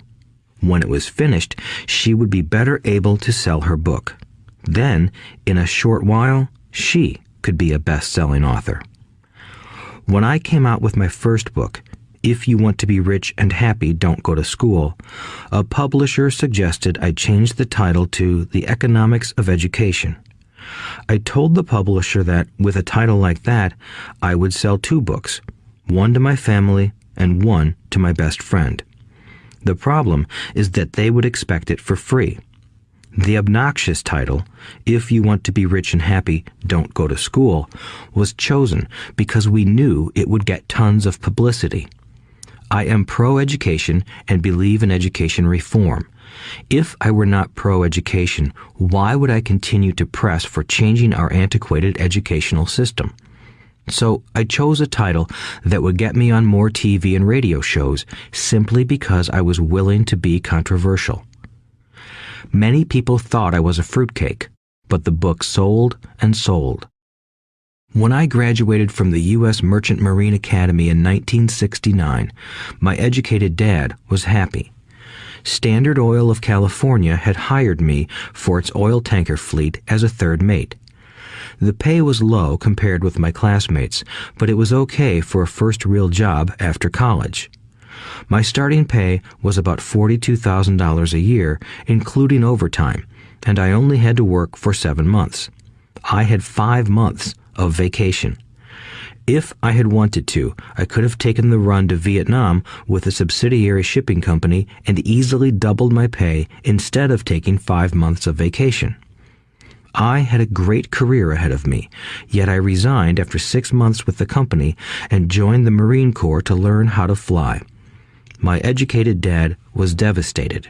Rich Dad congratulated me. In school and in the workplace, the popular opinion is the idea of specialization. That is, in order to make more money or get promoted, you need to specialize. That is why medical doctors immediately begin to seek a specialty such as orthopedics or pediatrics. The same is true for accountants, architects, lawyers, pilots, and others. My educated dad believed in the same dogma. That is why he was thrilled when he eventually achieved his doctorate.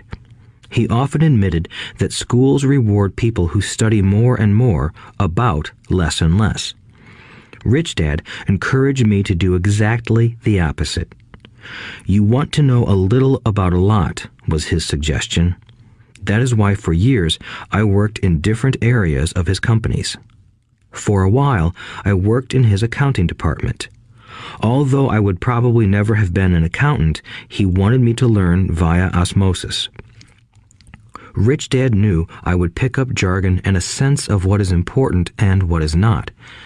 I also worked as a busboy and construction worker as well as in sales, reservations, and marketing. He was grooming Mike and me. That is why he insisted we sit in on the meetings with his bankers, lawyers, accountants, and brokers. He wanted us to know a little about every aspect of his empire. When I quit my high-paying job with Standard Oil, my educated dad had a heart-to-heart talk with me. He was bewildered. He could not understand my decision to resign from a career that offered high pay, great benefits, lots of time off, and opportunity for promotion. When he asked me one evening, "Why did you quit?" I could not explain it to him, though I tried hard to. My logic did not fit his logic. The big problem was that my logic was my rich dad's logic. Job security meant everything to my educated dad. Learning meant everything to my rich dad. Educated dad thought I went to school to learn to be a ship's officer. Rich dad knew that I went to school to study international trade. So as a student, I made cargo runs, navigating large freighters, oil tankers, and passenger ships to the Far East and the South Pacific. Rich Dad emphasized that I should stay in the Pacific instead of taking ships to Europe because he knew that the emerging nations were in Asia, not Europe. While most of my classmates, including Mike, were partying at their fraternity houses, I was studying trade, people, business styles, and cultures in Japan, Taiwan, Thailand, Singapore, Hong Kong, Vietnam, Korea, Tahiti, Samoa, and the Philippines. I was partying also, but it was not in any frat house. I grew up rapidly. Educated Dad just could not understand why I decided to quit and join the Marine Corps. I told him I wanted to learn to fly, but really I wanted to learn to lead troops. Rich Dad explained to me that the hardest part of running a company is managing people. He had spent 3 years in the Army. My educated dad was draft exempt. Rich Dad valued learning to lead men into dangerous situations. Leadership is what you need to learn next, he said. If you are not a good leader, you'll get shot in the back, just like they do in business. Returning from Vietnam in 1973, I resigned my commission, even though I loved flying. I found a job with Xerox Corporation. I joined it for one reason, and it was not for the benefits. I was a shy person, and the thought of selling was the most frightening subject in the world. Xerox has one of the best sales trainings programs in America. Rich Dad was proud of me. My educated dad was ashamed. Being an intellectual, he thought that salespeople were below him. I worked with Xerox for 4 years until I overcame my fear of knocking on doors and being rejected. Once I could consistently be in the top 5 in sales, I again resigned and moved on, leaving behind another great career with an excellent company. In 1977, I formed my first company. Rich Dad had groomed Mike and me to take over companies, so I now had to learn to form them and put them together. My first product, the nylon and Velcro wallet, was manufactured in the Far East and shipped to a warehouse in New York, near where I had gone to school. My formal education was complete, and it was time to test my wings. If I failed, I would go broke. Rich Dad thought it best to go broke before 30. You still have time to recover, was his advice. On the eve of my 30th birthday, my first shipment left Korea for New York. Today, I still do business internationally, and as my rich dad encouraged me to do, I keep seeking the emerging nations. Today, my investment company invests in South American countries and Asian countries, as well as in Norway and Russia. There is an old cliche that goes, "Job is an acronym for just over broke." Unfortunately, I would say that applies to millions of people. Because school does not think financial intelligence is an intelligence, most workers live within their means. They work and they pay bills. There is another horrible management theory that goes, workers work hard enough to not be fired, and owners pay just enough so that workers won't quit. And if you look at the pay scales of most companies, again, I would say there is a degree of truth to that statement. The net result is that most workers never get ahead. They do what they've been taught to do, get a secure job.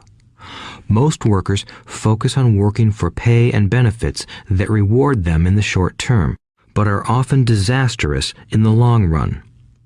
Instead, I recommend to young people to seek work for what they will learn more than what they will earn. Look down the road at what skills they want to acquire before choosing a specific profession and before getting trapped in the rat race. Once people are trapped in the lifelong process of bill paying, they become like those little hamsters running around in those metal wheels. Their little furry legs are spinning furiously. The wheel is turning furiously, but come tomorrow morning, they'll still be in the same cage. Great job. In the movie Jerry Maguire, starring Tom Cruise, there are many great one-liners. Probably the most memorable is, "Show me the money." But there is one line I thought most truthful. It comes from the scene where Tom Cruise is leaving the firm. He has just been fired, and he is asking the entire company, "Who wants to come with me?" And the whole place is silent and frozen. Only one woman speaks up and says, "I'd like to, but I'm due for a promotion in 3 months." That statement is probably the most truthful statement in the whole movie. It is the type of statement that people use to keep themselves busy, working away to pay bills. I know my educated dad looked forward to his pay raise every year, and every year he was disappointed. So he would go back to school to earn more qualifications so he could get another raise. Then, once again, there would be another disappointment. The question I often ask people is, where is this daily activity taking you? Just like the little hamster, I wonder if people look at where their hard work is taking them. What does the future hold?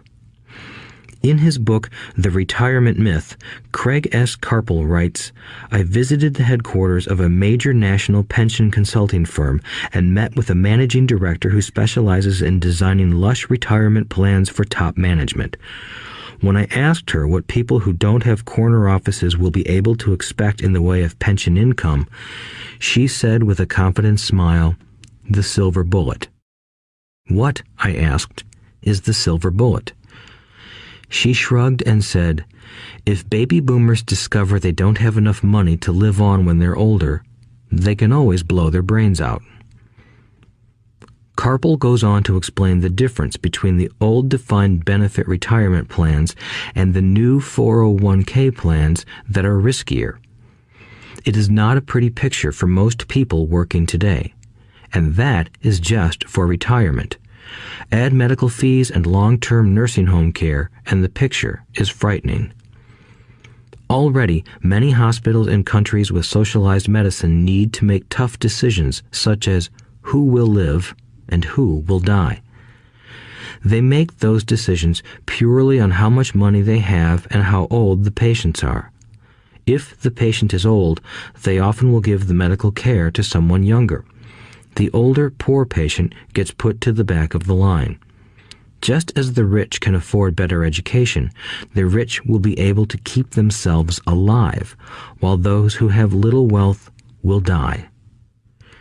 So I wonder, are workers looking into the future or just until their next paycheck, never questioning where they are headed? When I speak to adults who want to earn more money, I always recommend the same thing. I suggest taking a long view of their life. Instead of simply working for the money and security, which I admit are important, I suggest they take a second job that will teach them a second skill. Often I recommend joining a network marketing company, also called multi-level marketing, if they want to learn sales skills. Some of these companies have excellent training programs that help people get over their fear of failure and rejection, which are the main reasons people are unsuccessful. Education is more valuable than money in the long run. When I offer this suggestion, I often hear in response, "Oh, that is too much hassle," or "I only want to do what I am interested in." If they say it's too much of a hassle, I ask, so you would rather work all your life giving 50% of what you earn to the government? If they tell me, I only do what I am interested in, I say, I'm not interested in going to the gym, but I go because I want to feel better and live longer. Unfortunately, there is some truth to the old statement, you can't teach an old dog new tricks. Unless a person is used to changing, it's hard to change. But for those of you who might be on the fence when it comes to the idea of working to learn something new, I offer this word of encouragement. Life is much like going to the gym. The most painful part is deciding to go. Once you get past that, it's easy. There have been many days I have dreaded going to the gym, but once I am there and in motion, it is a pleasure. After the workout is over, I am always glad I talked myself into going. If you are unwilling to work to learn something new and instead insist on becoming highly specialized within your field, make sure the company you work for is unionized. Labor unions are designed to protect specialists. My educated dad, after falling from grace with the governor, became the head of the teachers' union in Hawaii. He told me that it was the hardest job he ever held. My rich dad, on the other hand, spent his life doing his best to keep his companies from becoming unionized. He was successful. Although the unions came close, Rich Dad was always able to fight them off. Personally, I take no sides because I can see the need for and the benefits of both sides. If you do as school recommends, become highly specialized, then seek union protection. For example, had I continued with my flying career, I would have sought a company that had a strong pilots union. Why? Because my life would be dedicated to learning a skill that was valuable in only one industry. If I were pushed out of that industry, my life's skills would not be as valuable to another industry. A displaced senior pilot with 100,000 hours of heavy airline transport time, earning $150,000 a year, would have a hard time finding an equivalent high-paying job teaching in school. Skills do not necessarily transfer from industry to industry. Skills the pilots are paid for in the airline industry are not as important in, say, the school system. The same is true even for doctors today. With all the changes in medicine, many medical specialists are needing to conform to medical organizations such as HMOs. School teachers definitely need to be union members. Today in America, the teachers' union is the largest and the richest labor union of all. The NEA, the National Education Association, has tremendous political clout. Teachers need the protection of their union because their skills are also of limited value to an industry outside of education. So the rule of thumb is highly specialized, then unionize. It's the smart thing to do. When I ask the classes I teach, how many of you can cook a better hamburger than McDonald's, almost all the students raise their hands. I then ask, so if most of you can cook a better hamburger, how come McDonald's makes more money than you? The answer is obvious. McDonald's is excellent at business systems.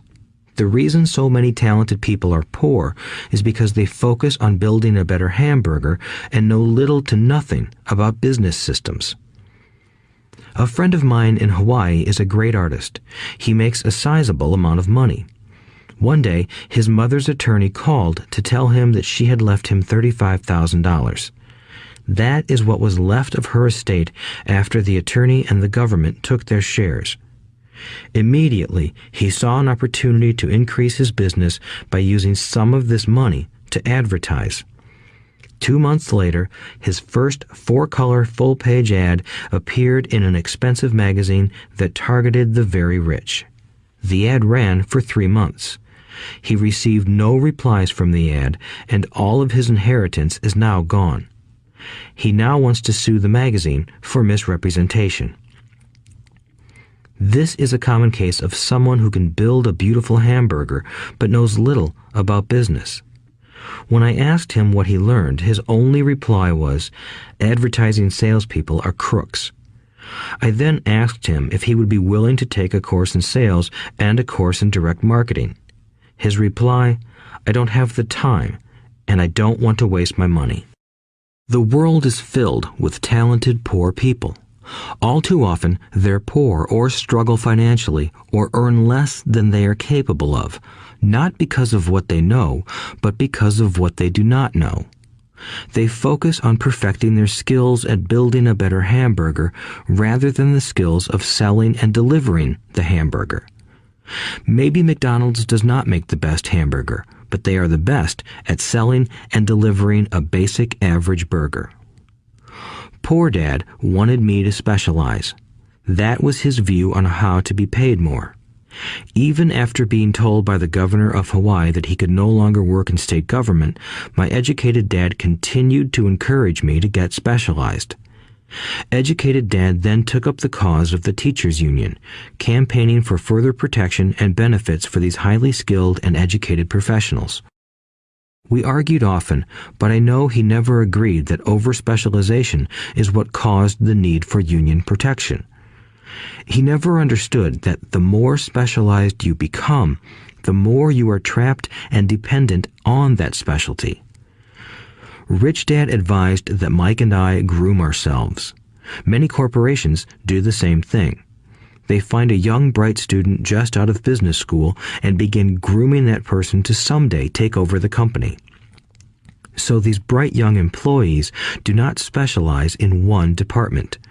They are moved from department to department to learn all the aspects of business systems. The rich often groom their children or the children of others. By doing so, their children gain an overall knowledge of the operations of the business and how the various departments interrelate. For the World War II generation, it was considered bad to skip from company to company. Today, it is considered smart. Since people will skip from company to company rather than seek greater specialization in skills, why not seek to learn more than to earn? In the short term, it may earn you less, but it will pay dividends in the long term. The main management skills needed for success are 1. Management of cash flow, 2. Management of systems, 3. Management of people. The most important specialized skills are sales and marketing. The ability to sell, to communicate to another human being, be it a customer, employee, boss, spouse, or child, is the base skill of personal success. Communication skills such as writing, speaking, and negotiating are crucial to a life of success. These are skills I work on constantly, attending courses or buying educational resources to expand my knowledge. As I have mentioned, my educated dad worked harder and harder the more competent he became. He also became more trapped the more specialized he got. Although his salary went up, his choices diminished. Soon after he was locked out of government work, he found out how vulnerable he really was professionally. It is like professional athletes who suddenly are injured or are too old to play. Their once high-paying position is gone, and they have limited skills to fall back on. I think that is why my educated dad sided so much with the unions after that. He realized how much a union would have benefited him. Rich Dad encouraged Mike and me to know a little about a lot. He encouraged us to work with people smarter than we were and to bring smart people together to work as a team. Today, it would be called a synergy of professional specialties. Today, I meet ex-school teachers earning hundreds of thousands of dollars a year. They earn that much because they have specialized skills in their field as well as other skills. They can teach as well as sell and market. I know of no other skills to be more important than selling and marketing. The skills of selling and marketing are difficult for most people, primarily due to their fear of rejection. The better you are at communicating, negotiating, and handling your fear of rejection, the easier life is. Just as I advise that newspaper writer who wanted to become a best-selling author, I advise anyone else today. Being technically specialized has its strengths as well as its weaknesses. I have friends who are geniuses, but they cannot communicate effectively with other human beings, and, as a result, their earnings are pitiful. I advise them to just spend a year learning to sell. Even if they earn nothing, their communication skills will improve, and that is priceless. In addition to being good learners, sellers, and marketers, we need to be good teachers as well as good students. To be truly rich, we need to be able to give as well as to receive. In cases of financial or professional struggle, there is often a lack of giving and receiving. I know many people who are poor because they are neither good students nor good teachers. Both of my dads were generous men. Both made it a practice to give first. Teaching was one of their ways of giving. The more they gave, the more they received. One glaring difference was in the giving of money. My rich dad gave lots of money away. He gave to his church, to charities, and to his foundation. He knew that to receive money, you had to give money. Giving money is the secret to most great wealthy families. That is why there are organizations like the Rockefeller Foundation and the Ford Foundation. These are organizations designed to take their wealth and increase it, as well as give it away in perpetuity. My educated dad always said, "When I have some extra money, I'll give it." The problem was that there was never any extra. So he worked harder to draw more money in rather than focus on the most important law of money. Give and you shall receive. Instead, he believed in receive and then you give. In conclusion, I became both dads. One part of me is a hardcore capitalist who loves the game of money making money. The other part is a socially responsible teacher who is deeply concerned with this ever-widening gap between the haves and have-nots.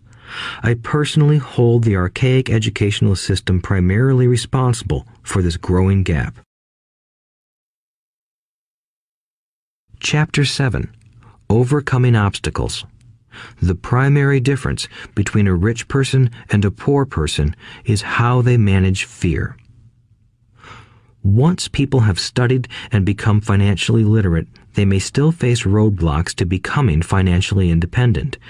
There are 5 main reasons why financially literate people may still not develop abundant asset columns that could produce a large cash flow.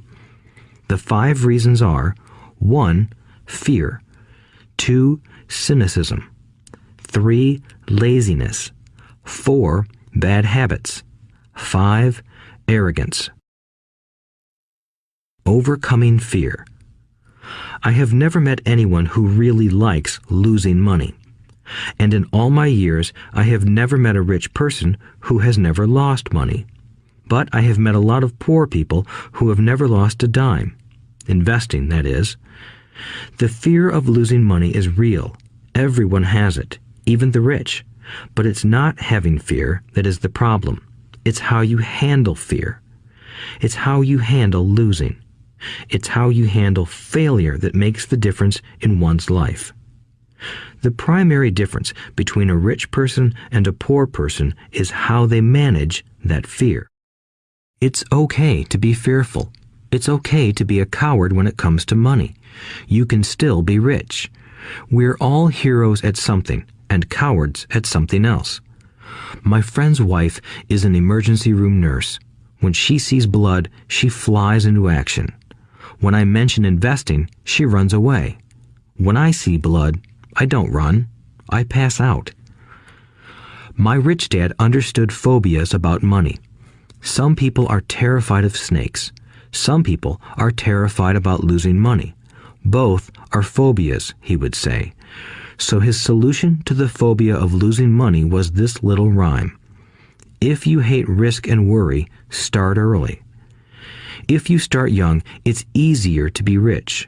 I won't go into it here, but there is a staggering difference between a person who starts investing at age 20 versus age 30.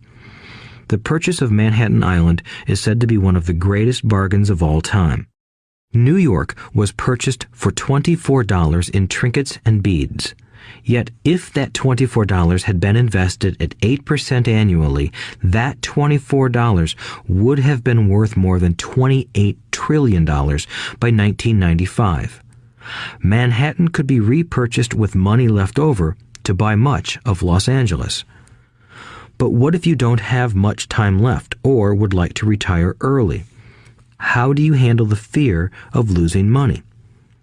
My poor dad did nothing. He simply avoided the issue, refusing to discuss the subject. My rich dad, on the other hand, recommended that I think like a Texan. I like Texas and Texans, he used to say. In Texas, everything is bigger. When Texans win, they win big. And when they lose, it's spectacular. They like losing? I asked. That's not what I'm saying. Nobody likes losing. Show me a happy loser, and I'll show you a loser, said Rich Dad. It's a Texan's attitude toward risk, reward, and failure I'm talking about. It's how they handle life. They live it big. Not like most of the people around here, living like roaches when it comes to money, terrified that someone will shine a light on them and whimpering when the grocery clerk shortchanges them a quarter. Rich Dad went on, "What I like best is the Texas attitude. They're proud when they win, and they brag when they lose. Texans have a saying, if you're going to go broke, go big. You don't want to admit you went broke over a duplex." He constantly told Mike and me that the greatest reason for lack of financial success was because most people played it too safe. People are so afraid of losing that they lose, were his words. Fran Tarkenton, a one-time great NFL quarterback, says it still another way. Winning means being unafraid to lose. In my own life, I've noticed that winning usually follows losing. Before I finally learned to ride a bike, I first fell down many times. I've never met a golfer who has never lost a golf ball. I've never met people who have fallen in love who have never had their heart broken. And I've never met someone rich who has never lost money.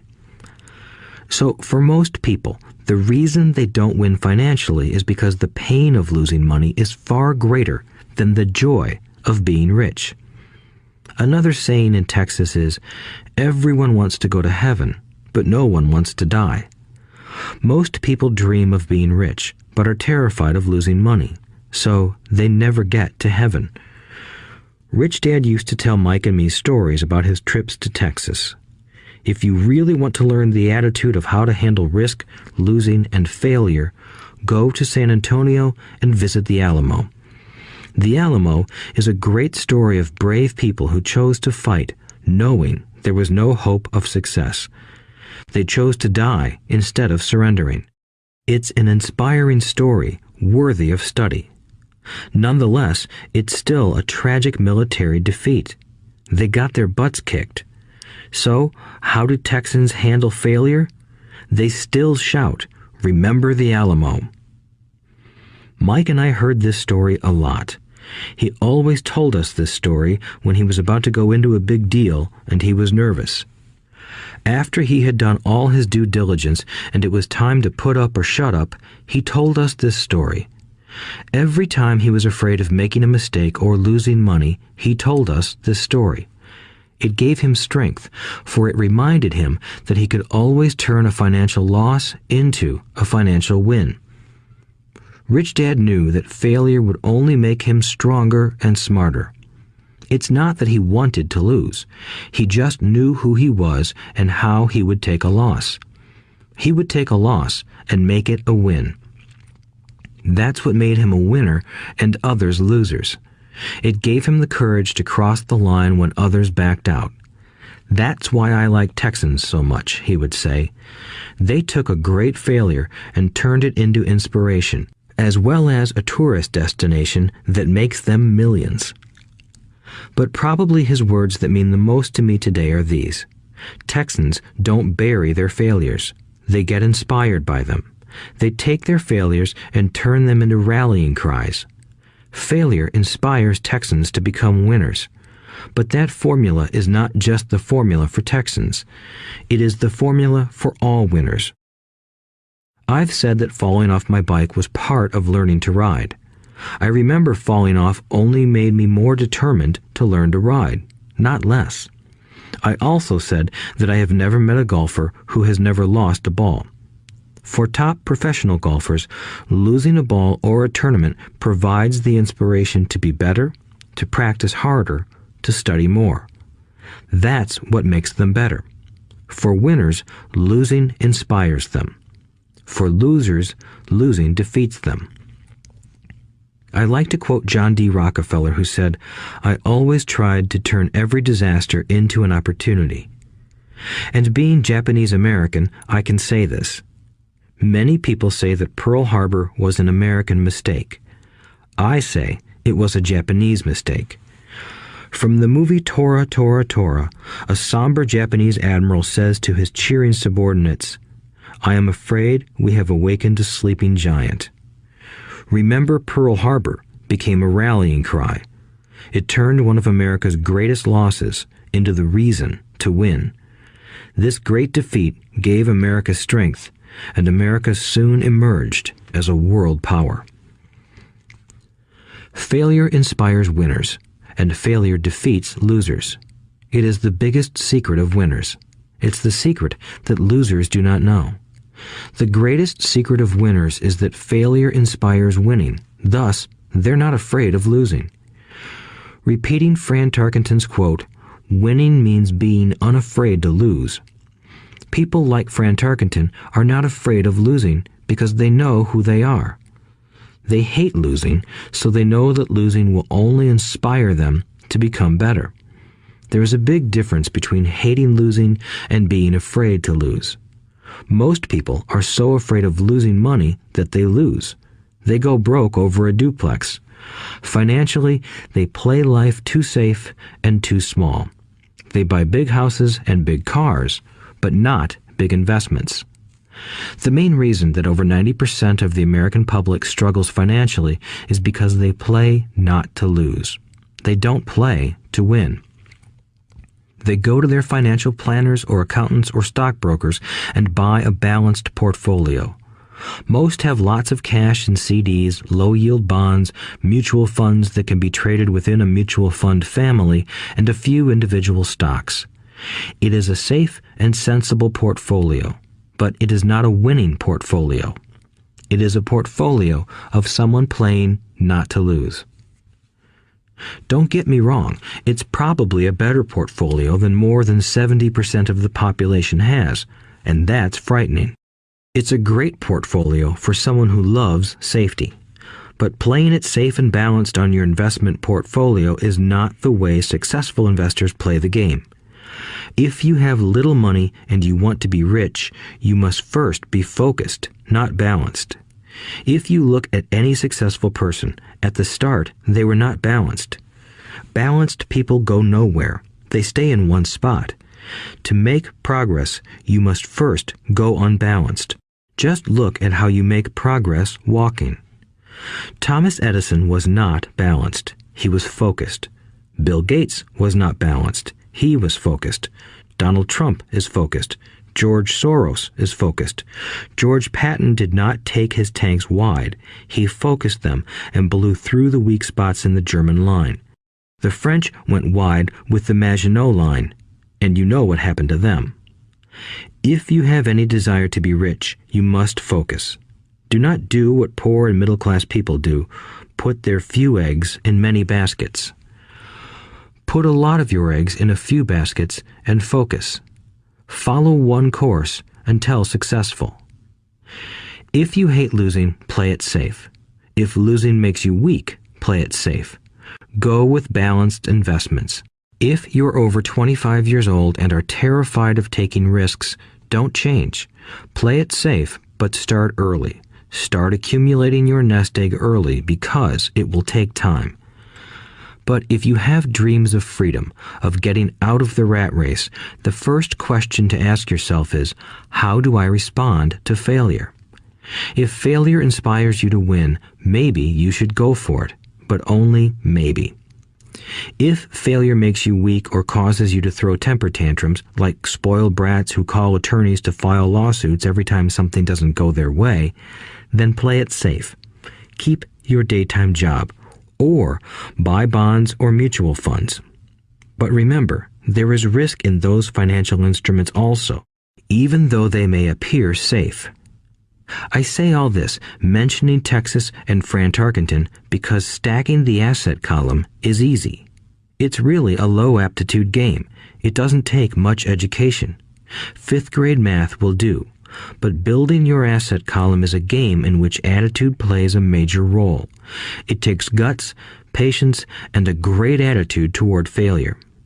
Losers avoid failing, and failure turns losers into winners. Just remember the Alamo. Overcoming cynicism. The sky is falling. The sky is falling. Most of us know the story of Chicken Little, who ran around warning the barnyard of impending doom. We all know people who are that way. There's a Chicken Little inside each of us. As I stated earlier, the cynic is really a little chicken. We all get a little chicken when fear and doubt cloud our thoughts. All of us have doubts. I'm not smart. I'm not good enough. So-and-so is better than me. Our doubts often paralyze us. We play the what-if game.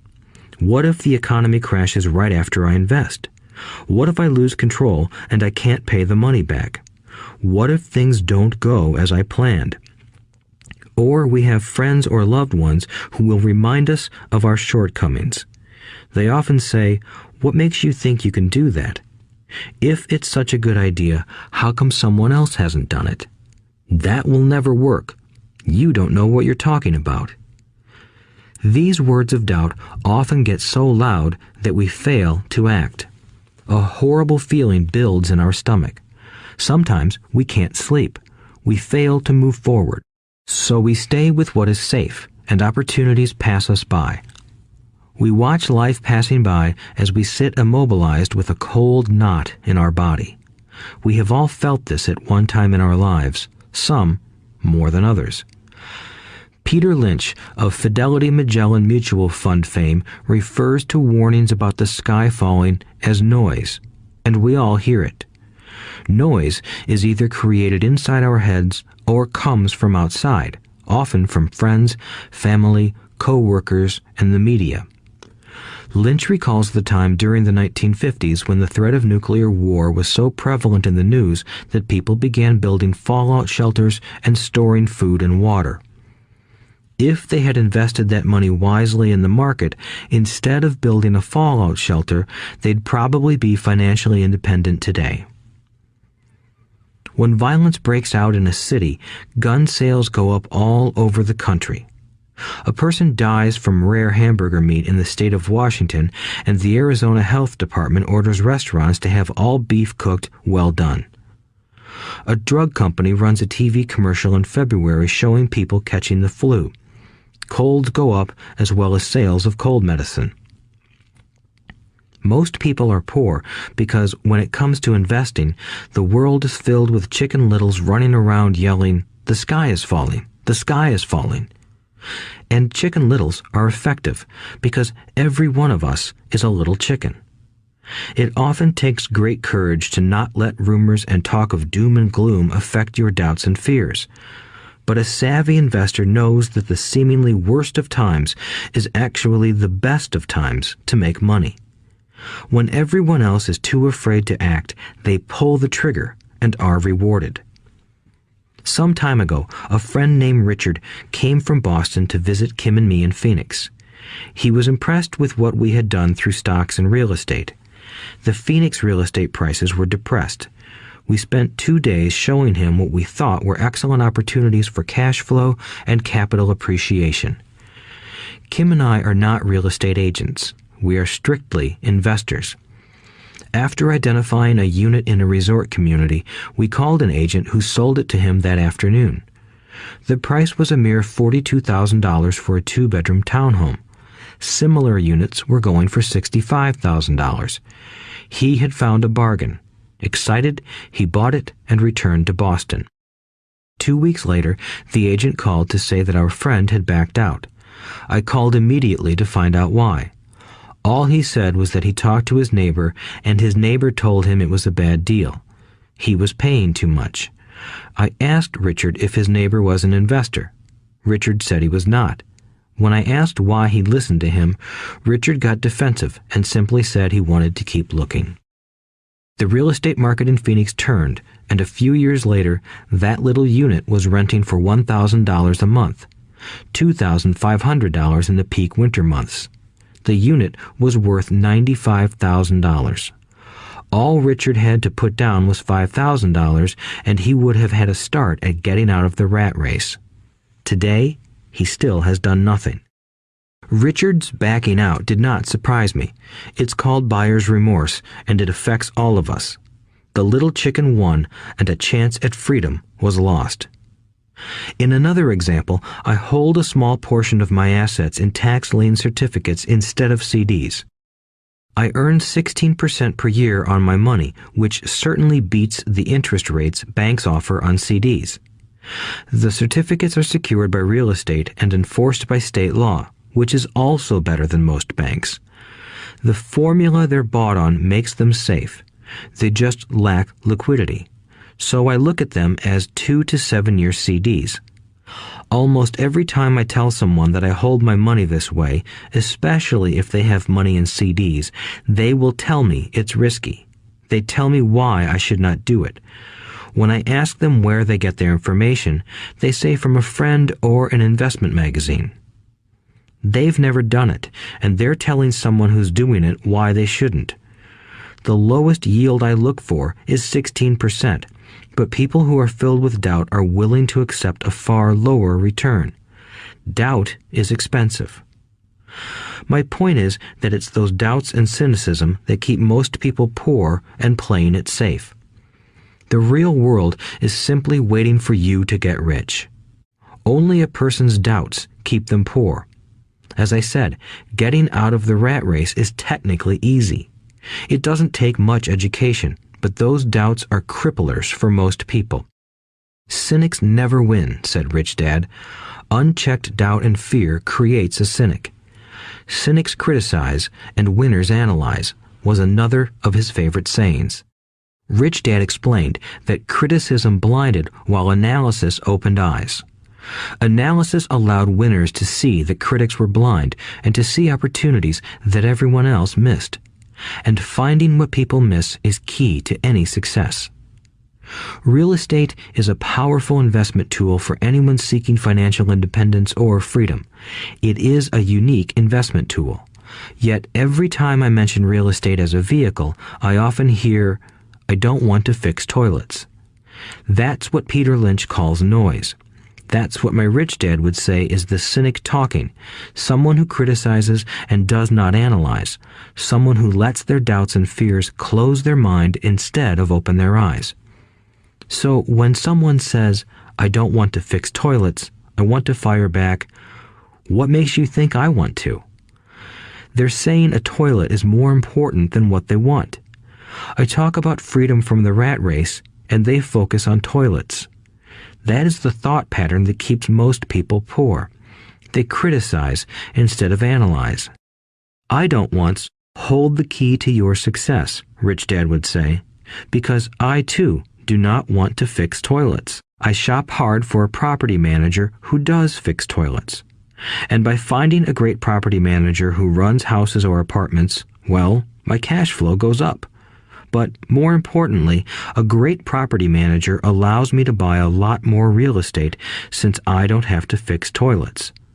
A great property manager is key to success in real estate. Finding a good manager is more important to me than the real estate. A great property manager often hears of great deals before real estate agents do, which makes them even more valuable. That is what Rich Dad meant by, I don't once hold the key to your success. Because I do not want to fix toilets either, I figured out how to buy more real estate and expedite my getting out of the rat race. The people who continue to say, I don't want to fix toilets, often deny themselves the use of this powerful investment vehicle. Toilets are more important than their freedom. In the stock market, I often hear people say, I don't want to lose money. Well, what makes them think I or anyone else likes losing money? They don't make money because they choose to not lose money. Instead of analyzing, they close their minds to another powerful investment vehicle, the stock market. I was riding with a friend past our neighborhood gas station. He looked up and saw that the price of gas was going up and thus the price of oil. My friend is a worrywart, or a Chicken Little. To him, the sky is always going to fall, and it usually does, on him. When we got home, he showed me all the stats as to why the price of oil was going to go up over the next few years, statistics I had never seen before, even though I already owned substantial shares of an existing oil company. With that information, I immediately began looking for and found a new undervalued oil company that was about to find some oil deposits. My broker was excited about this new company, and I bought 15,000 shares for 65 cents per share. 3 months later, this same friend and I drove by the same gas station, and sure enough, the price per gallon had gone up nearly 15%. Again, the Chicken Little worried and complained.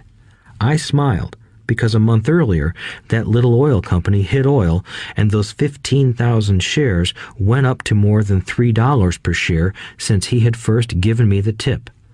And the price of gas will continue to go up if what my friend says is true. If most people understood how a stop worked in stock market investing, there would be more people investing to win instead of investing not to lose.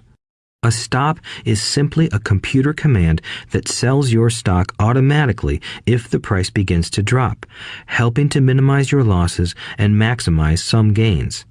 It's a great tool for those who are terrified of losing. So whenever I hear people focusing on their I don't wants rather than what they do want, I know the noise in their head must be loud. Chicken Little has taken over their brain and is yelling, the sky is falling and toilets are breaking. So they avoid their don't wants, but they pay a huge price. They may never get what they want in life. Instead of analyzing, their inner Chicken Little closes their mind. Rich Dad gave me a way of looking at Chicken Little. Just do what Colonel Sanders did. At the age of 66, he lost his business and began to live on his Social Security check. It wasn't enough. He went around the country selling his recipe for fried chicken. He was turned down 1,009 times before someone said yes, and he went on to become a multimillionaire at an age when most people are quitting. He was a brave and tenacious man, Rich Dad said of Harlan Sanders. So when you're in doubt and feeling a little afraid, just do what Colonel Sanders did to his little chicken. He fried it. Overcoming laziness. Busy people are often the most lazy. We have all heard stories of a businessman who works hard to earn money. He works hard to be a good provider for his wife and children. He spends long hours at the office and brings work home on weekends. One day he comes home to an empty house. His wife has left with the kids. He knew he and his wife had problems, but rather than work to make the relationship strong, he stayed busy at work. Dismayed, his performance at work slips and he loses his job. Today, I often meet people who are too busy to take care of their wealth, and there are people too busy to take care of their health. The cause is the same. They're busy, and they stay busy as a way of avoiding something they do not want to face. Nobody has to tell them. Deep down, they know. In fact, if you remind them, they often respond with anger or irritation. If they aren't busy at work or with the kids, they're often busy watching TV, fishing, playing golf, or shopping. Yet deep down, they know they are avoiding something important. That's the most common form of laziness. Laziness by staying busy. So, what is the cure for laziness? The answer is a little greed. For many of us, we were raised thinking of greed or desire as bad. Greedy people are bad people, my mom used to say, yet we all have inside of us this yearning to have nice, new, or exciting things. So to keep that emotion of desire under control, often parents find ways of suppressing that desire with guilt. You only think about yourself. Don't you know you have brothers and sisters? Was one of my mom's favorites. You want me to buy you what? Was a favorite of my dad. Do you think we're made of money? Do you think money grows on trees? We're not rich people, you know. It wasn't so much the words, but the angry guilt trip that went with the words that got to me. Or the reverse guilt trip was the I'm sacrificing my life to buy this for you. I'm buying this for you because I never had this advantage when I was a kid. I have a neighbor who is stone broke but can't park his car in his garage. The garage is filled with toys for his kids. Those spoiled brats get everything they ask for. I don't want them to know the feeling of want are his everyday words. He has nothing set aside for their college or his retirement, but his kids have every toy ever made. He recently got a new credit card in the mail and took his kids to visit Las Vegas. I'm doing it for the kids, he said with great sacrifice. Rich Dad forbade the words, I can't afford it. In my real home, that's all I heard. Instead, Rich Dad required his children to say, how can I afford it? He believed that the words, I can't afford it, shut down your brain. It didn't have to think anymore. How can I afford it opened up the brain and forced it to think and search for answers. But most importantly, he felt the words, I can't afford it, were a lie, and the human spirit knows it. The human spirit is very, very powerful, he would say. It knows it can do anything. By having a lazy mind that says, I can't afford it, a war breaks out inside you. Your spirit is angry, and your lazy mind must defend its lie. The spirit is screaming, come on, let's go to the gym and work out. And the lazy mind says, but I'm tired. I worked really hard today. Or the human spirit says, I'm sick and tired of being poor. Let's get out there and get rich. To which the lazy mind says, rich people are greedy. Besides, it's too much bother. It's not safe. I might lose money. I'm working hard enough as it is. I've got too much to do at work anyway. Look at what I have to do tonight. My boss wants it finished by morning. I can't afford it also causes sadness, a helplessness that leads to despondency and often depression. How can I afford it opens up possibilities, excitement, and dreams. So Rich Dad was not so concerned about what we wanted to buy as long as we understood that how can I afford it creates a stronger mind and a dynamic spirit. Thus, he rarely gave Mike or me anything. He would instead ask, how can you afford it? And that included college, which we paid for ourselves. It was not the goal, but the process of attaining the goal that he wanted us to learn. The problem I see today is that there are millions of people who feel guilty about their desire or their greed. It's old conditioning from their childhood. While they desire to have the finer things that life offers, most have been conditioned subconsciously to say, I can't have that, or I'll never be able to afford that. When I decided to exit the rat race, it was simply a question of how can I afford to never work again? And my mind began to kick out answers and solutions. The hardest part was fighting my real parents' dogma. We can't afford that. Stop thinking only about yourself. Why don't you think about others? And other similar sentiments designed to instill guilt to suppress my greed. So, how do you beat laziness? Once again, the answer is a little greed. It's that radio station WIIFM, which stands for What's in It for Me? A person needs to sit down and ask, what would my life be like if I never had to work again? What would I do if I had all the money I needed? Without that little greed, the desire to have something better, progress is not made. Our world progresses because we all desire a better life. New inventions are made because we desire something better. We go to school and study hard because we want something better. So whenever you find yourself avoiding something you know you should be doing, then the only thing to ask yourself is, what's in it for me? Be a little greedy. It's the best cure for laziness. Too much greed, however, as anything in excess can be, is not good. But just remember what Michael Douglas said in the movie Wall Street. Greed is good. Rich Dad said it differently. Guilt is worse than greed, for guilt robs the body of its soul. I think Eleanor Roosevelt said it best. Do what you feel in your heart to be right, for you'll be criticized anyway. You'll be damned if you do, and damned if you don't.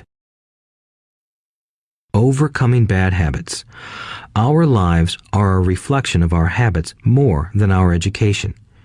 After seeing the movie Conan the Barbarian, starring Arnold Schwarzenegger, a friend said, "I'd love to have a body like Schwarzenegger." Most of the guys nodded in agreement. "I even heard he was really puny and skinny at one time," another friend added. "Yeah, I heard that too," another one said. "I heard he has a habit of working out almost every day in the gym." "Yeah, I'll bet he has to." "Nah," said the group's cynic. "I'll bet he was born that way. Besides, let's stop talking about Arnold and get some beers." This is an example of habits controlling behavior. I remember asking my rich dad about the habits of the rich. Instead of answering me outright, he wanted me to learn through example, as usual. "When does your dad pay his bills?" Rich Dad asked. "The first of the month," I said. "Does he have anything left over?" he asked. "Very little," I said. "That's the main reason he struggles," said Rich Dad. "He has bad habits. Your dad pays everyone else first. He pays himself last, but only if he has anything left over." "Which he usually doesn't," I said. "But he has to pay his bills, doesn't he? You're saying he shouldn't pay his bills?" "Of course not," said Rich Dad. "I firmly believe in paying my bills on time. I just pay myself first, before I pay even the government." "But what happens if you don't have enough money?" I asked. "What do you do then?" "The same," said Rich Dad. "I still pay myself first, even if I'm short of money. My asset column is far more important to me than the government."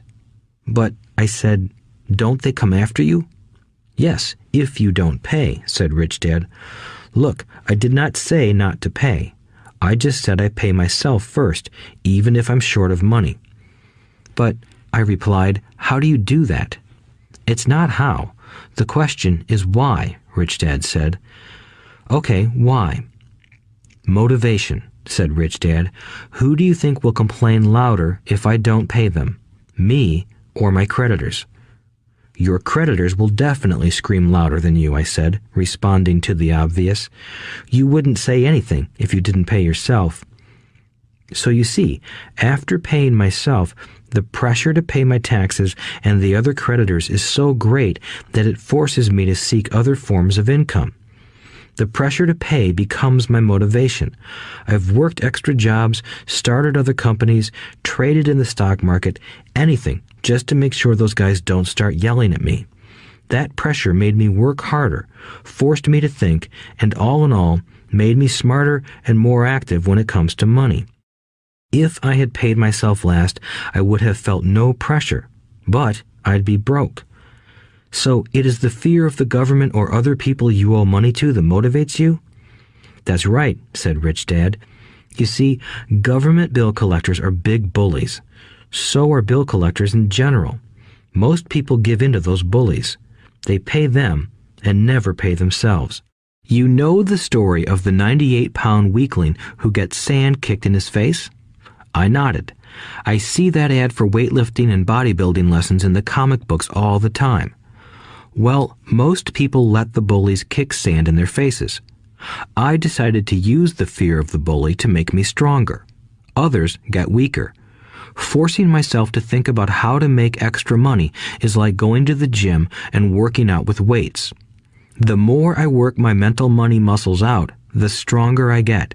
Now, I'm not afraid of those bullies.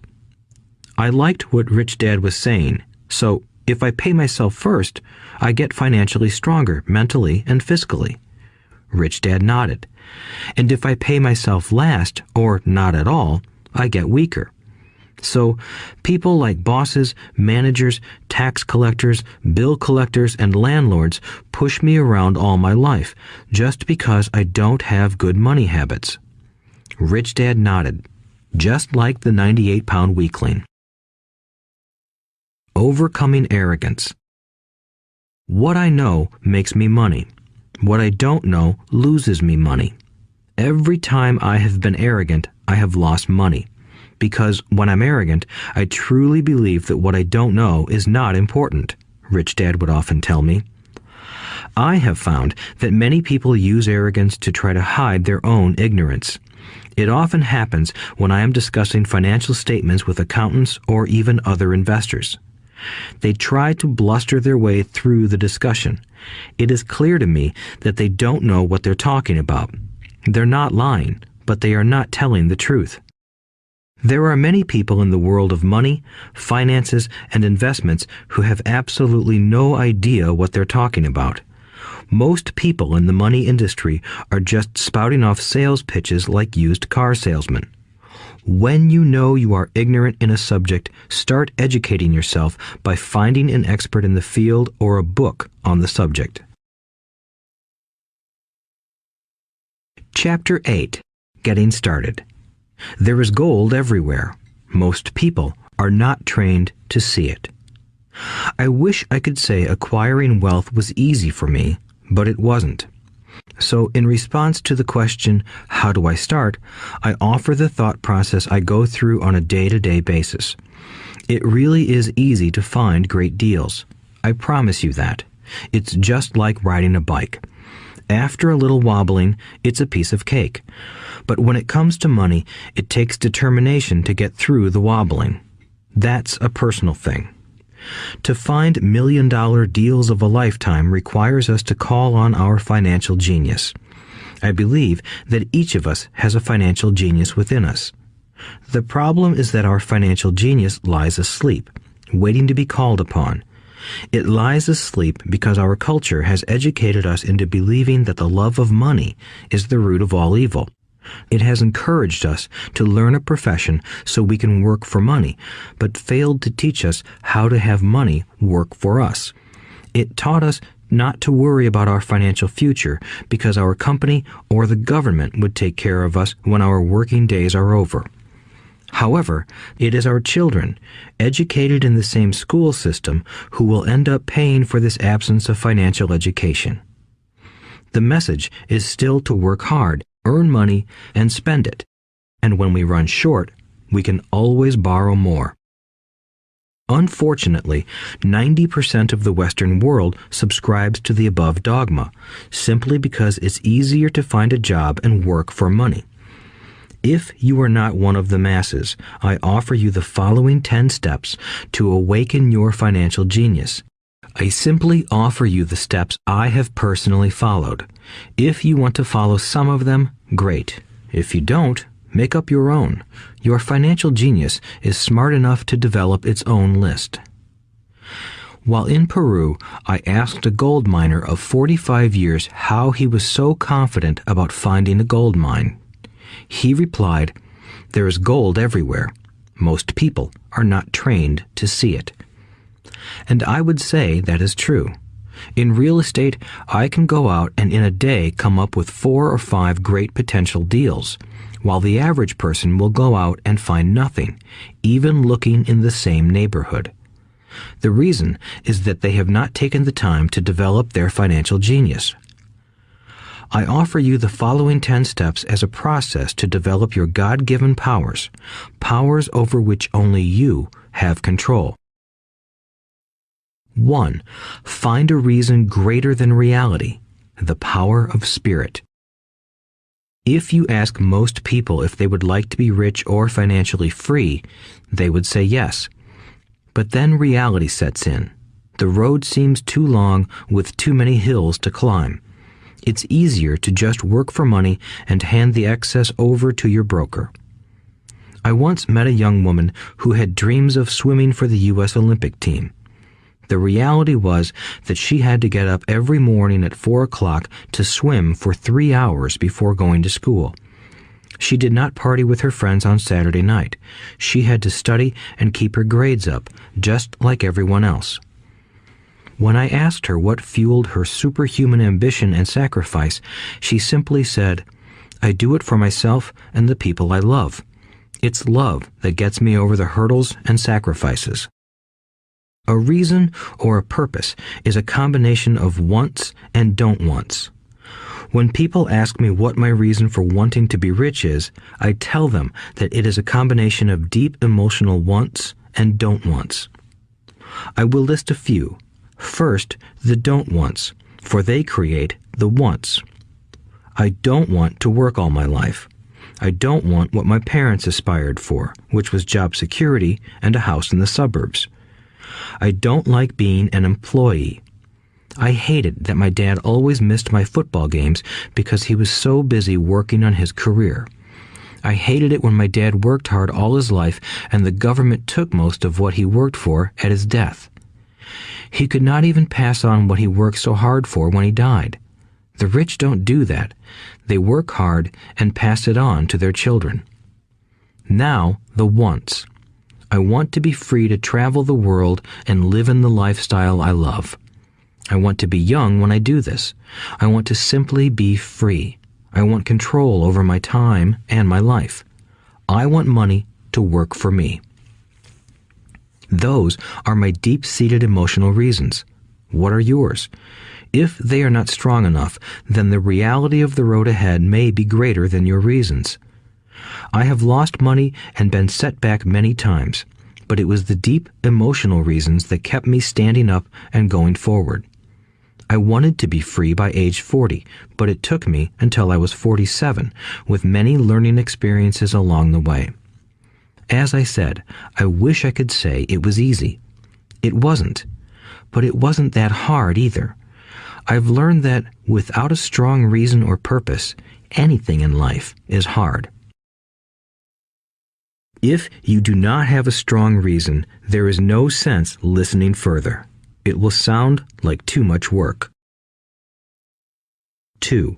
Make daily choices. The power of choice. Choice is the main reason people want to live in a free country. We want the power to choose. Financially, with every dollar we get in our hands, we hold the power to choose our future, to be rich, poor, or middle class. Our spending habits reflect who we are. Poor people simply have poor spending habits. The benefit I had as a boy was that I loved playing Monopoly constantly. Nobody told me Monopoly was only for kids, so I just kept playing the game as an adult. I also had a rich dad who pointed out to me the difference between an asset and a liability. So a long time ago, as a little boy, I chose to be rich, and I knew that all I had to do was learn to acquire assets, real assets. My best friend, Mike, had an asset column handed to him, but he still had to choose to learn to keep it. Many rich families lose their assets in the next generation simply because there was no one trained to be a good steward over their assets. Most people choose not to be rich. For 90% of the population, being rich is too much of a hassle. So they invent sayings that go, "I'm not interested in money. I'll never be rich. I don't have to worry. I'm still young. When I make some money, then I'll think about my future." My husband or wife handles the finances. The problem with those statements is that they rob the person who chooses to think such thoughts of two things. One is time, which is your most precious asset. The second is learning. Having no money should not be an excuse to not learn, but that is a choice we all make daily. The choice of what we do with our time, our money, and what we put in our heads. That is the power of choice. All of us have choice. I just choose to be rich, and I make that choice every day. Invest first in education. In reality, the only real asset you have is your mind, the most powerful tool we have dominion over. Each of us has the choice of what we put in our brain once we're old enough. You can watch TV, read golf magazines, or go to ceramics class or a class on financial planning. You choose. Most people simply buy investments rather than first investing in learning about investing. A friend of mine recently had her apartment burglarized. The thieves took her electronics and left all the books. And we all have that same choice. 90% of the population buys TV sets, and only about 10% buy business books. So what do? I go to seminars. I like it when they are at least 2 days long because I like to immerse myself in a subject. In 1973, I was watching this guy on TV who was advertising a 3-day seminar on how to buy real estate for nothing down. I spent $385, and that course has made me at least $2 million, if not more. But more importantly, it bought me life. I don't have to work for the rest of my life because of that one course. I go to at least 2 such courses every year. I love CDs and audiobooks. The reason? I can easily review what I just heard. I was listening to an investor say something I completely disagreed with.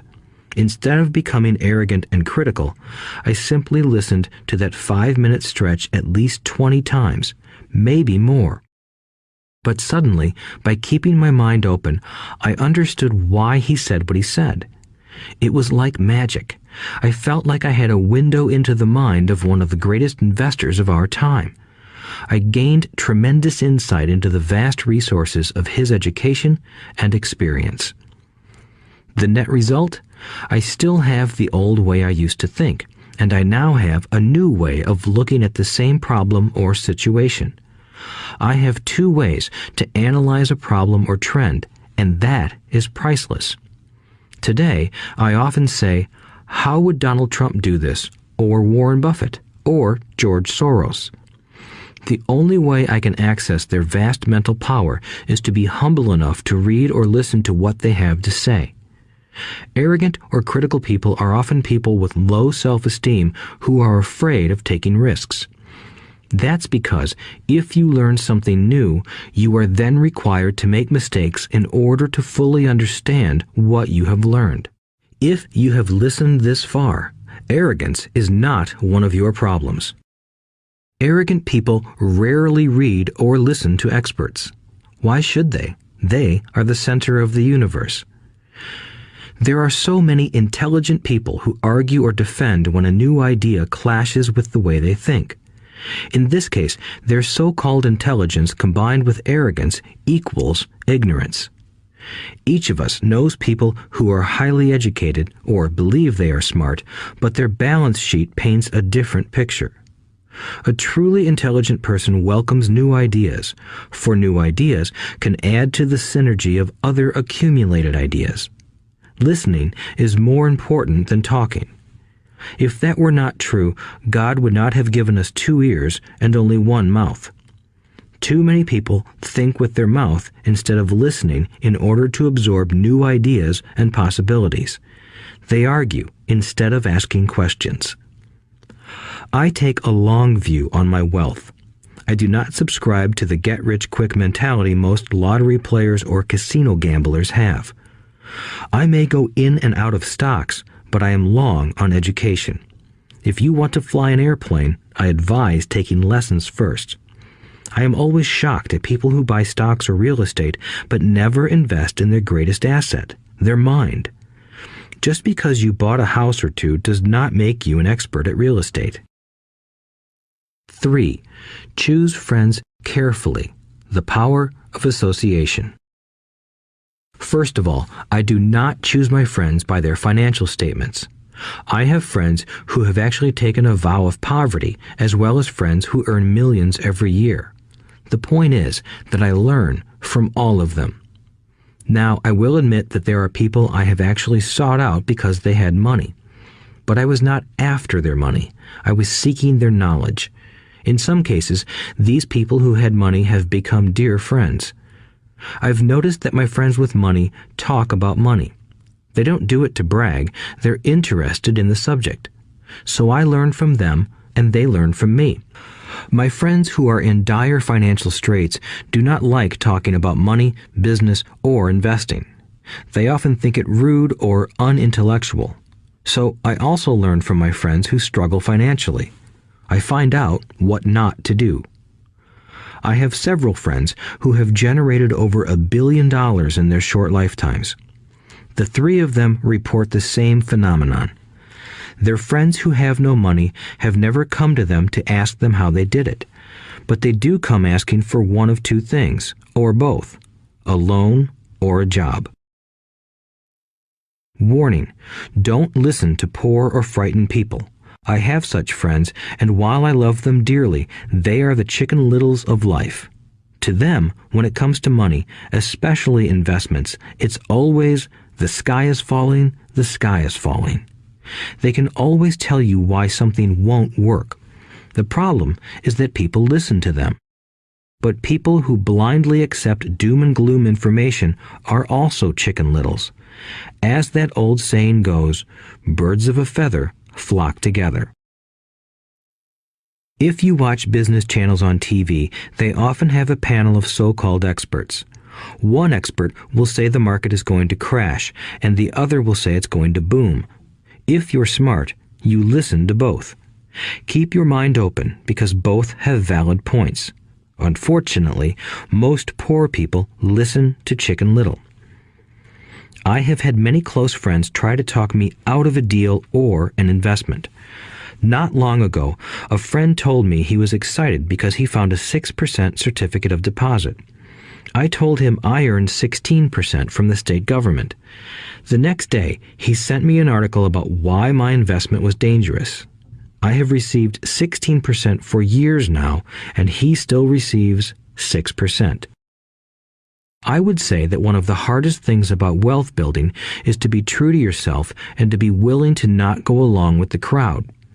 This is because, in the market, it is usually the crowd that shows up late that is slaughtered. If a great deal is on the front page, it's too late in most instances. Look for a new deal. As we used to say as surfers, there is always another wave.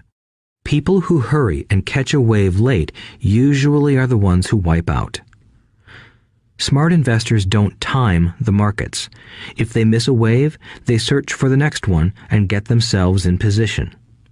This is hard for most investors because buying what is not popular is frightening. Timid investors are like sheep going along with the crowd. Or their greed gets them in when wise investors have already taken their profits and moved on. Wise investors buy an investment when it's not popular. They know their profits are made when they buy, not when they sell. They wait patiently. As I said, they do not time the market. Just like a surfer, they get in position for the next big swell. It's all insider trading. There are forms of insider trading that are illegal, and there are forms of insider trading that are legal. But either way, it's insider trading. The only distinction is, how far away from the inside are you? The reason you want to have rich friends is because that is where the money is made. It's made on information. You want to hear about the next boom, get in and get out before the next bust. I'm not saying do it illegally, but the sooner you know, the better your chances are for profits with minimal risk. That is what friends are for, and that is financial intelligence. 4. Master a formula and then learn a new one. The power of learning quickly. In order to make bread, every baker follows a recipe, even if it's only held in their head. The same is true for making money. Most of us have heard the saying, "You are what you eat." I have a different slant. I say, "You become what you study."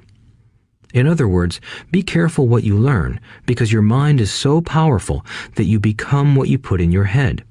For example, if you study cooking, you then tend to cook. If you don't want to be a cook anymore, then you need to study something else. When it comes to money, the masses generally have one basic formula they learned in school, and it's this: work for money. The predominant formula I see in the world is that every day millions of people get up, go to work, earn money, pay bills, balance checkbooks, buy some mutual funds, and go back to work. That is the basic formula, or recipe. If you're tired of what you're doing, or you're not making enough, it's simply a case of changing the formula via which you make money. Years ago, when I was 26, I took a weekend class called How to Buy Real Estate Foreclosures. I learned the formula. The next trick was to have the discipline to actually put into action what I had learned. That is where most people stop. For 3 years, while working for Xerox, I spent my spare time learning to master the art of buying foreclosures. I've made several $1,000,000 using that formula. So, after I mastered that formula, I went in search of other formulas. For many of the classes, I did not directly use the information I learned, but I always learned something new. I have attended classes designed for derivative traders, commodity option traders, and chaologists. I was way out of my league, being in a room full of people with doctorates in nuclear physics and space science. Yet, I learned a lot that made my stock and real estate investing more meaningful and lucrative. Most junior colleges and community colleges have classes on financial planning and buying traditional investments. They are good places to start, but I always search for a faster formula. That is why, on a fairly regular basis, I make more in a day than many people will make in their lifetime.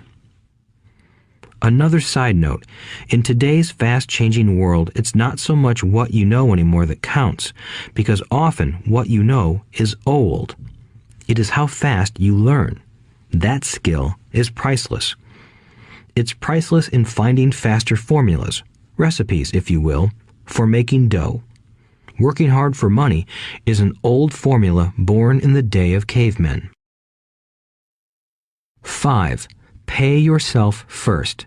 The power of self-discipline. If you cannot get control of yourself, do not try to get rich. It makes no sense to invest, make money, and blow it. It is the lack of self-discipline that causes most lottery winners to go broke soon after winning millions. It is the lack of self-discipline that causes people who get a raise to immediately go out and buy a new car or take a cruise. It is difficult to say which of the 10 steps is the most important, but of all the steps, this step is probably the most difficult to master if it is not already a part of your makeup. I would venture to say that personal self-discipline is the number one delineating factor between the rich, the poor, and the middle class. Simply put, people who have low self-esteem and low tolerance for financial pressure can never be rich. As I have said, a lesson learned from my rich dad was that the world will push you around.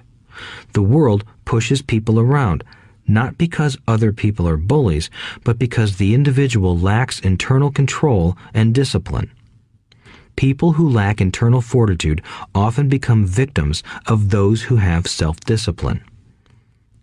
In the entrepreneur classes I teach, I constantly remind people to not focus on their product, service, or widget, but to focus on developing management skills. The 3 most important management skills necessary to start your own business are management of 1. Cash flow, 2. People, 3. Personal time. I would say the skills to manage these three apply to anything, not just entrepreneurs. The three matter in the way you live your life as an individual or as part of a family, a business, a charitable organization, a city, or a nation. Each of these skills is enhanced by the mastery of self-discipline. I do not take the saying, "pay yourself first," lightly. The statement, "pay yourself first," comes from George Clayson's book, The Richest Man in Babylon. Millions of copies have been sold. But while millions of people freely repeat that powerful statement, few follow the advice. As I said, financial literacy allows one to read numbers, and numbers tell the story. By looking at a person's income statement and balance sheet, I can readily see if people who spout the words, "pay yourself first," actually practice what they preach. In reality, each month, many allocate money to their asset column before they pay their monthly expenses. Although millions of people have read Clayson's book and understand the words, "pay yourself first," in reality, they pay themselves last. Now, I can hear the howls from those of you who sincerely believe in paying your bills first, and I can hear all the responsible people who pay their bills on time. I am not saying be irresponsible and not pay your bills. All I am saying is do what the book says, which is pay yourself first. If you can truly begin to understand the power of cash flow, you will soon realize why 90% of people work hard all their lives and need government support like Social Security when they are no longer able to work. Kim and I have had many bookkeepers, accountants, and bankers who have had a major problem with this way of looking at pay yourself first. The reason is that these financial professionals actually do what the masses do. They pay themselves last. There have been times in my life when, for whatever reason, cash flow was far less than my bills. I still paid myself first. My accountant and bookkeeper screamed in panic. "They're going to come after you. The IRS is going to put you in jail. You're going to ruin your credit rating. They'll cut off the electricity." I still paid myself first. Why, you ask?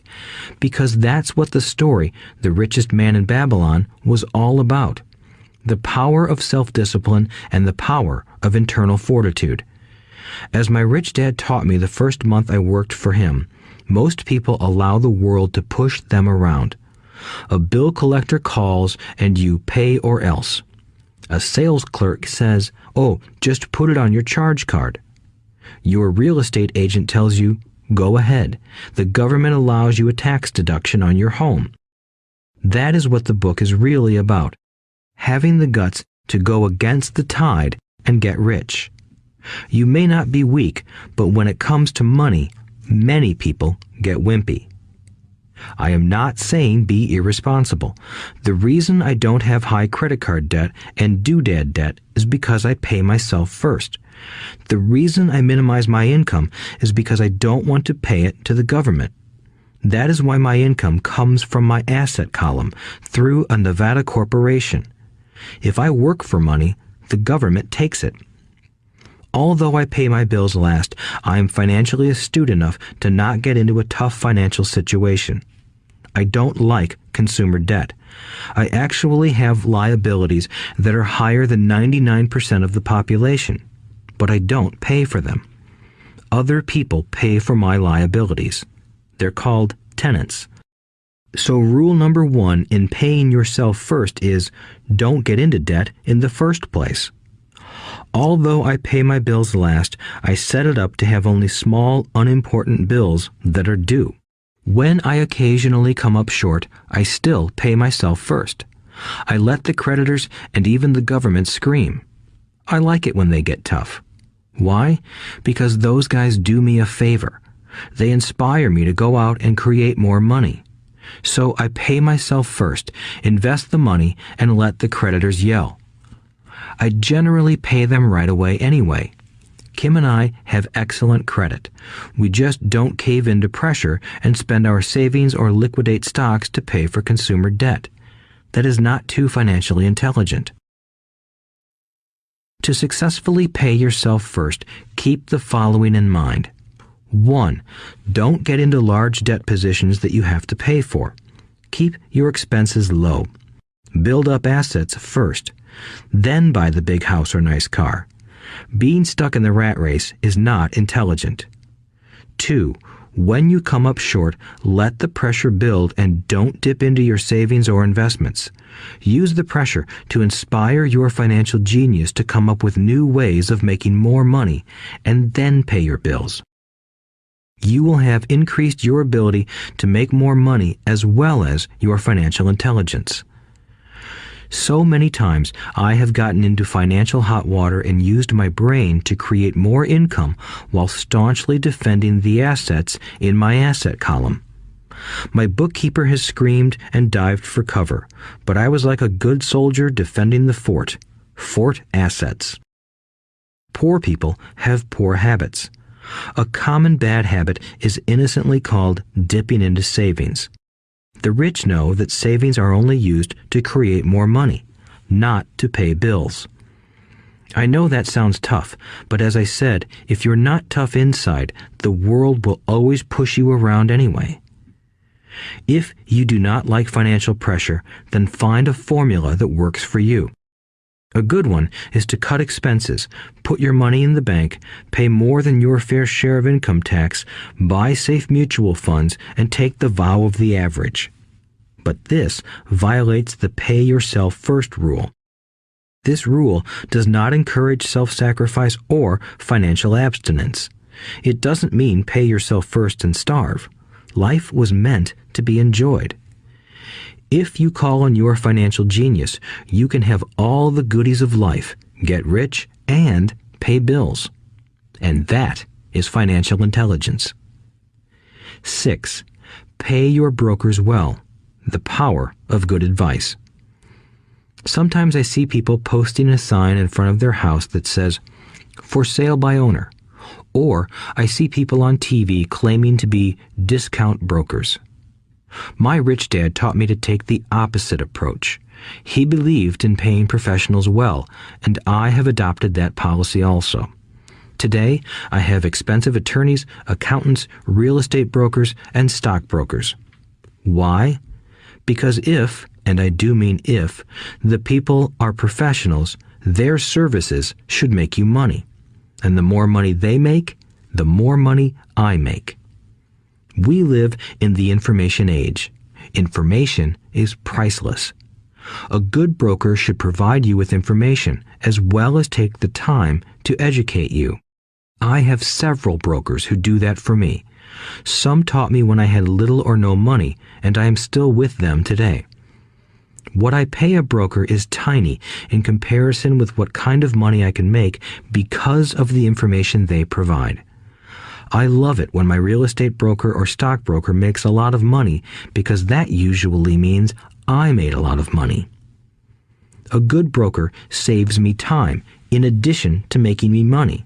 Like when I bought the vacant land for $9,000 and sold it immediately for over $25,000 so I could buy my Porsche quicker. A broker is my eyes and ears in the market. They're there every day, so I do not have to be. I'd rather play golf. People who sell their house on their own must not value their time much. Why would I want to save a few bucks when I could use that time to make more money or spend it with those I love? What I find funny is that so many poor and middle-class people insist on tipping restaurant help 15 to 20%, even for bad service, but complain about paying a broker 3 to 7%. They enjoy tipping people in the expense column and stiffing people in the asset column. That is not financially intelligent. Keep in mind that not all brokers are created equal. Unfortunately, most brokers are only salespeople. They sell, but they themselves own little or no real estate. There is a tremendous difference between a broker who sells houses and a broker who sells investments. The same is true for stock, bond, mutual fund, and insurance, brokers who call themselves financial planners. When I interview any paid professional, I first find out how much property or stocks they personally own and what percentage they pay in taxes. And that applies to my tax attorney as well as my accountant. I have an accountant who minds his own business. His profession is accounting, but his business is real estate. I used to have an accountant who was a small business accountant, but he had no real estate. I switched because we did not love the same business. Find a broker who has your best interests at heart. Many brokers will spend the time educating you, and they could be the best asset you find. Just be fair, and most of them will be fair to you. If all you can think about is cutting their commissions, then why should they want to help you? It's just simple logic. As I said earlier, one of the management skills is the management of people. Many people only manage people they feel smarter than and they have power over. Many middle managers remain middle managers, failing to get promoted because they know how to work with people below them, but not with people above them.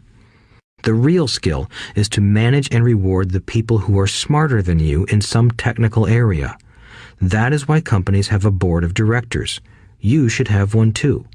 That is financial intelligence. 7. Be an Indian giver. The power of getting something for nothing. When the first European settlers came to America, they were taken aback by a cultural practice some American Indians had. For example, if a settler was cold, the Indian would give the person a blanket. Mistaking it for a gift, the settler was often offended when the Indian asked for it back. The Indians also got upset when they realized that settlers did not want to give it back. That is where the term Indian giver came from, a simple cultural misunderstanding. In the world of the asset column, being an Indian giver is vital to wealth. The sophisticated investor's first question is, how fast do I get my money back? They also want to know what they get for free, also called a piece of the action. That is why the ROI, or return on investment, is so important. For example, I found a small condominium that was in foreclosure a few blocks from where I lived. The bank wanted $60,000 and I submitted a bid for $50,000, which they took simply because, along with my bid, was a cashier's check for $50,000. They realized I was serious. Most investors would say, "Aren't you tying up a lot of cash? Would it not be better to get a loan on it?" The answer is, not in this case. My investment company uses this condominium as a vacation rental in the winter months when the snowbirds come to Arizona. It rents for $2,500 a month for 4 months out of the year. For rental during the off-season, it rents for only $1,000 a month. I had my money back in about 3 years. Now I own this asset, which pumps money out for me, month in and month out. The same is done with stocks. Frequently, my broker calls and recommends I move a sizable amount of money into the stock of a company that he feels is just about to make a move that will add value to the stock, like announcing a new product. I will move my money in for a week to a month while the stock moves up. Then I pull my initial dollar amount out and stop worrying about the fluctuations of the market because my initial money is back and ready to work on another asset. So my money goes in, and then it comes out, and I own an asset that was technically free. True, I have lost money on many occasions, but I only play with money I can afford to lose. I would say, on an average 10 investments, I hit home runs on 2 or 3, while 5 or 6 do nothing, and I lose on 2 or 3. But I limit my losses to only the money I have in at that time. People who hate risk put their money in the bank. In the long run, safe savings are better than no savings. But it takes a long time to get your money back, and, in most instances, you don't get anything for free with it. On every one of my investments, there must be an upside, something for free, like a condominium, a mini storage, a piece of free land, a house, stock shares, or an office building. And there must be limited risk or a low-risk idea. There are books devoted entirely to this subject, so I will not talk about it here. Ray Kroc of McDonald's fame sold hamburger franchises, not because he loved hamburgers, but because he wanted the real estate under the franchise for free. So wise investors must look at more than ROI. They look at the assets they get for free once they get their money back. That is financial intelligence. 8. Use assets to buy luxuries. The power of focus. A friend's child has been developing a nasty habit of burning a hole in his pocket. Just 16, he wanted his own car. The excuse? All his friends' parents gave their kids cars. The child wanted to go into his savings and use it for a down payment. That was when his father called me and then came to see me. Do you think I should let him do it, or should I just buy him a car? I answered, it might relieve the pressure in the short term, but what have you taught him in the long term? Can you use this desire to own a car and inspire your son to learn something? Suddenly, the lights went on and he hurried home. 2 months later, I ran into my friend again. Does your son have his new car? I asked. No, he doesn't, but I gave him $3,000 for the car. I told him to use my money instead of his college money. Well, that's generous of you, I said. Not really. The money came with a hitch. So what was the hitch? I asked. Well, first we played your cash flow game. We then had a long discussion about the wise use of money. After that, I gave him a subscription to the Wall Street Journal and a few books on the stock market. Then what? I asked. What was the catch? I told him that $3,000 was his, but he could not directly buy a car with it. He could use it to find a stockbroker and buy and sell stocks.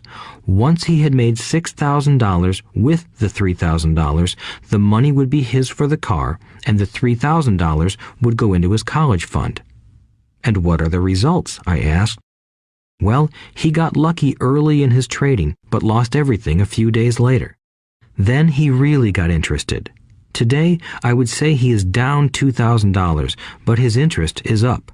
He has read all the books I bought him, and he's gone to the library to get more.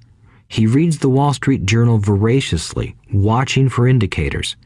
He's only got $1,000 left, but his interest and learning are sky high. He knows that if he loses that money, he walks for 2 more years. But he does not seem to care. He even seems uninterested in getting a car because he's found a game that is more fun. What happens if he loses all the money? I asked. We'll cross that bridge when we get to it. I'd rather have him lose everything now than wait till he's our age to risk losing everything. And besides, that is the best $3,000 I've ever spent on his education. What he is learning will serve him for life, and he seems to have gained a new respect for the power of money. As I said earlier, if a person cannot master the power of self-discipline, it is best not to try to get rich. I say this because although the process of developing cash flow from an asset column is easy in theory, what's hard is the mental fortitude to direct money to the correct use. Due to external temptations, it is much easier in today's consumer world to simply blow money out the expense column. With weak mental fortitude, that money flows into the paths of least resistance. That is the cause of poverty and financial struggle. The following example illustrates the financial intelligence needed to direct money to make more money. If we give 100 people $10,000 at the start of the year, I believe that at the end of the year, 80 would have nothing left. In fact, many would have created greater debt by making a down payment on a new car, refrigerator, electronics, or a holiday. 16 would have increased that $10,000 by 5 to 10%. 4 would have increased it to $20,000 or into the millions. We go to school to learn a profession so we can work for money. It is my opinion that it's just as important to learn how to have money work for you. I love my luxuries as much as anyone else. The difference is I don't buy them on credit. It's the keep up with the Joneses trap. When I wanted to buy a Porsche, the easy road would have been to call my banker and get a loan. Instead of choosing to focus in the liability column, I chose to focus in the asset column. As a habit, I use my desire to consume to inspire and motivate my financial genius to invest. Too often today, we focus on borrowing money to get the things we want instead of focusing on creating money. One is easier in the short term, but harder in the long term. It's a bad habit that we as individuals and as a nation have gotten into. Remember, the easy road often becomes hard, and the hard road often becomes easy. The earlier you can train yourself and those you love to be masters of money, the better. Money is a powerful force. Unfortunately, people use the power of money against themselves. If your financial intelligence is low, money will run all over you. It will be smarter than you. If money is smarter than you, you will work for it all your life. To be the master of money, you need to be smarter than it. Then money will do as it is told. It will obey you.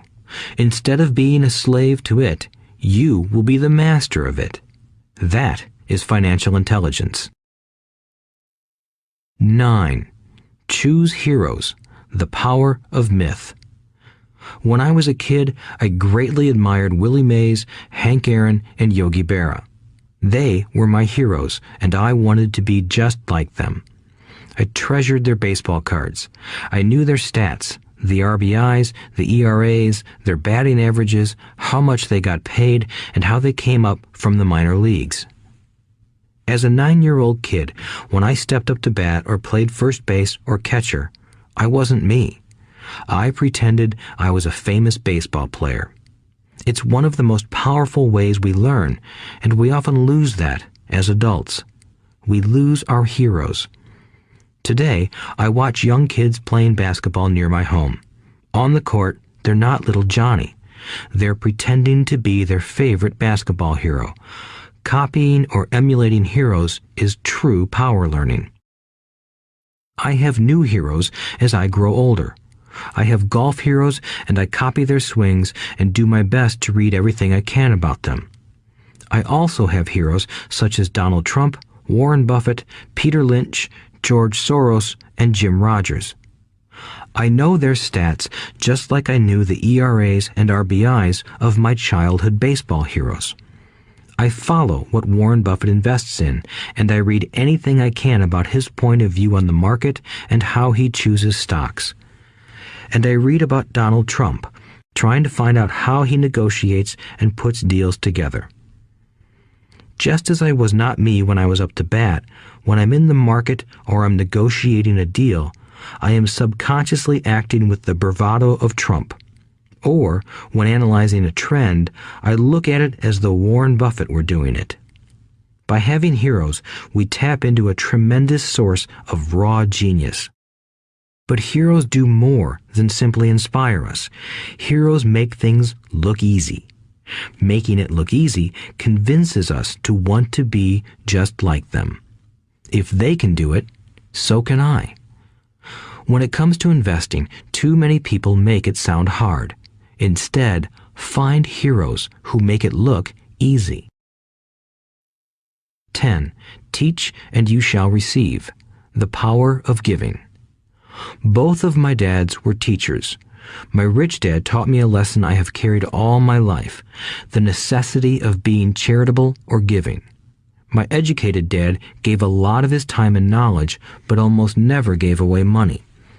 He usually said that he would give when he had some extra money, but of course, there was rarely any extra.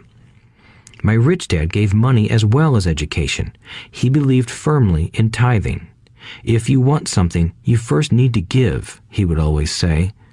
When he was short of money, he gave money to his church or to his favorite charity.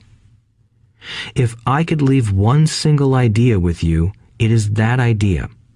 Whenever you feel short or in need of something, give what you want first, and it will come back in buckets. That is true for money, a smile, love, or friendship. I know it is often the last thing a person may want to do, but it has always worked for me.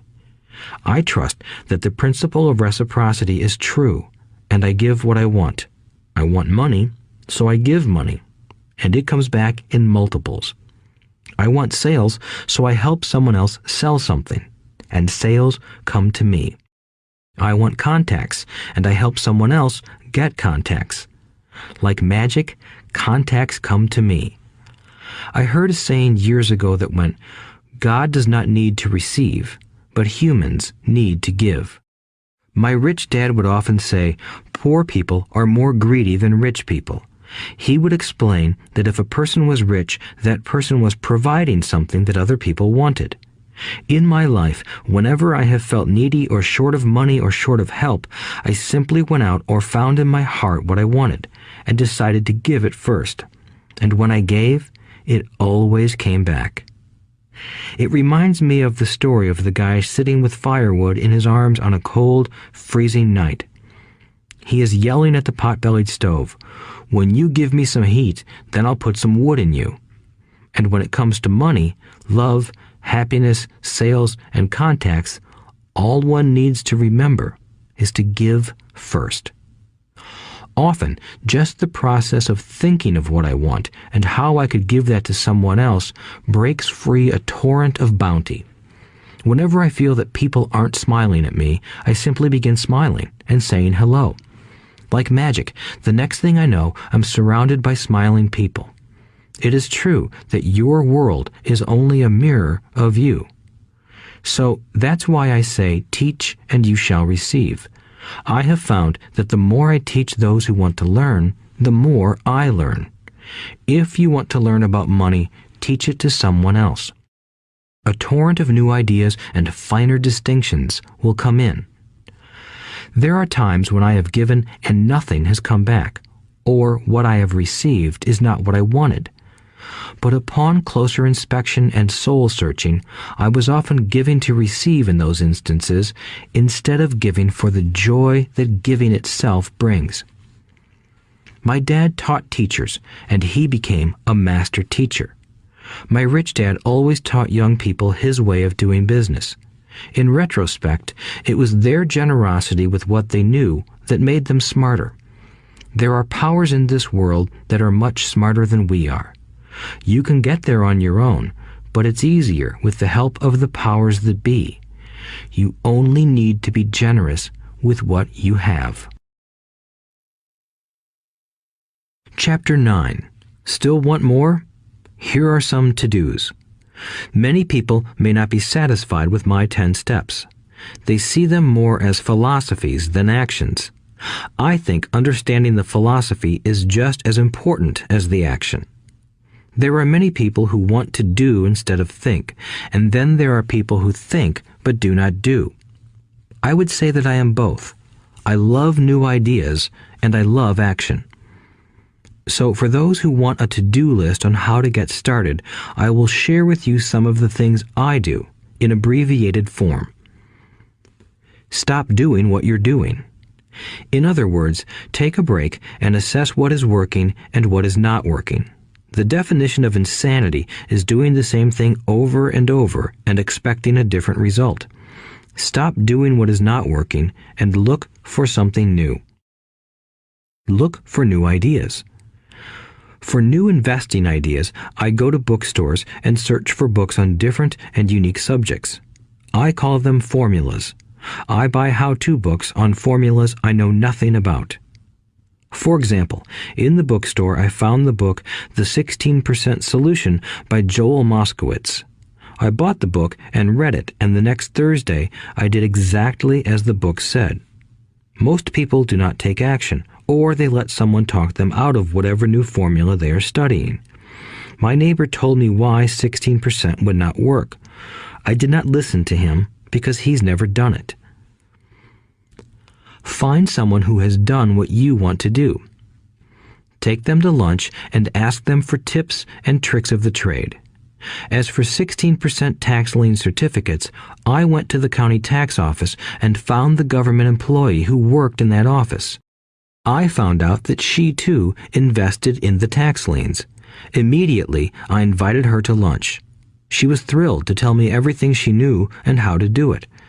After lunch, she spent all afternoon showing me everything. By the next day, I found 2 great properties with her help that have been accruing interest at 16% ever since. It took a day to read the book, a day to take action, an hour for lunch, and a day to acquire 2 great deals. Take classes, read, and attend seminars. I search newspapers and the internet for new and interesting classes, many of which are free or inexpensive. I also attend and pay for expensive seminars on what I want to learn.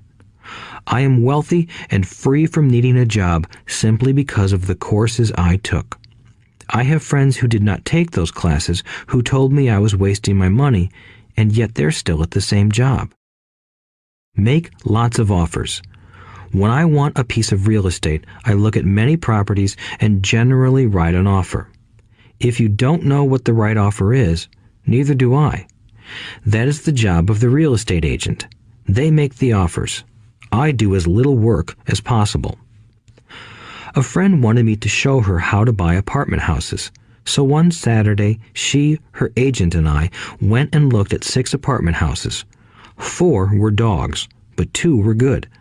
I said to write offers on all 6, offering half of what the owners asked for. She and the agent nearly had heart attacks. They thought it was rude and would offend the sellers, but I really don't think the agent wanted to work that hard. So they did nothing and went on looking for a better deal. No offers were ever made, and that person is still looking for the right deal at the right price. Well, you don't know what the right price is until you have a second party who wants to deal. Most sellers ask too much. It is rare that a seller asks a price that is less than something is worth. Moral of the story: make offers. People who are not investors have no idea what it feels like to try to sell something. I have had a piece of real estate that I wanted to sell for months. I would have welcomed any offer. They could have offered me 10 pigs and I would have been happy. Not at the offer, but just because someone was interested. I would have countered, maybe for a pig farm in exchange. But that's how the game works. The game of buying and selling is fun. Keep that in mind. It's fun and only a game. Make offers. Someone might say yes. I always make offers with escape clauses. In real estate, I make an offer with language that details subject to contingencies, such as the approval of a business partner. Never specify who the business partner is. Most people don't know that my partner is my cat. If they accept the offer, and I don't want the deal, I call home and speak to my cat. I make this ridiculous statement to illustrate how absurdly easy and simple the game is. So many people make things too difficult and take it too seriously. Finding a good deal, the right business, the right people, the right investors, or whatever is just like dating. You must go to the market and talk to a lot of people, make a lot of offers, counter-offers, negotiate, reject, and accept. I know single people who sit at home and wait for the phone to ring, but it's better to go to the market, even if it's only the supermarket. Search, offer, reject, negotiate, and accept are all parts of the process of almost everything in life. Jog, walk, or drive a certain area once a month for 10 minutes.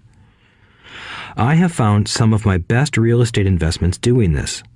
I will jog a certain neighborhood for a year and look for change.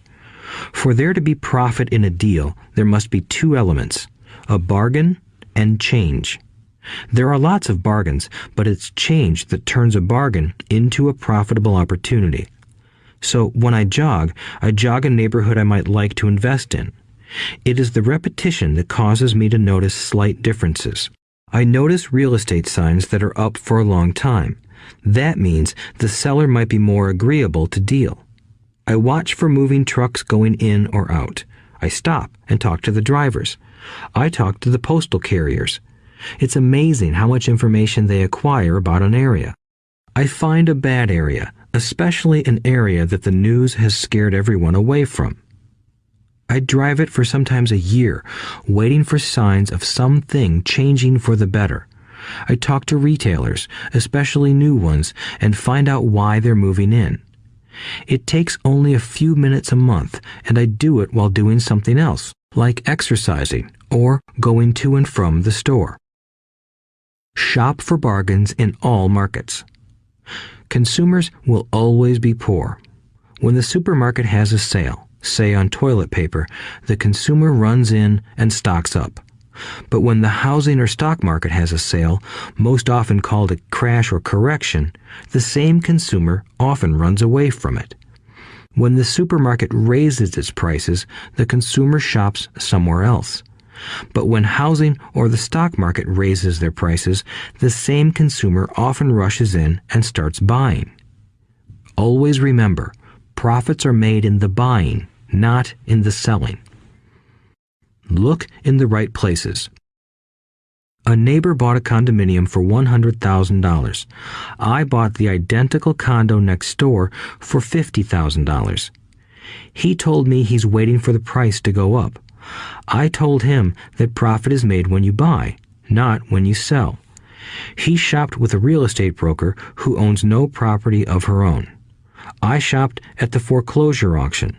I paid $500 for a class on how to do this.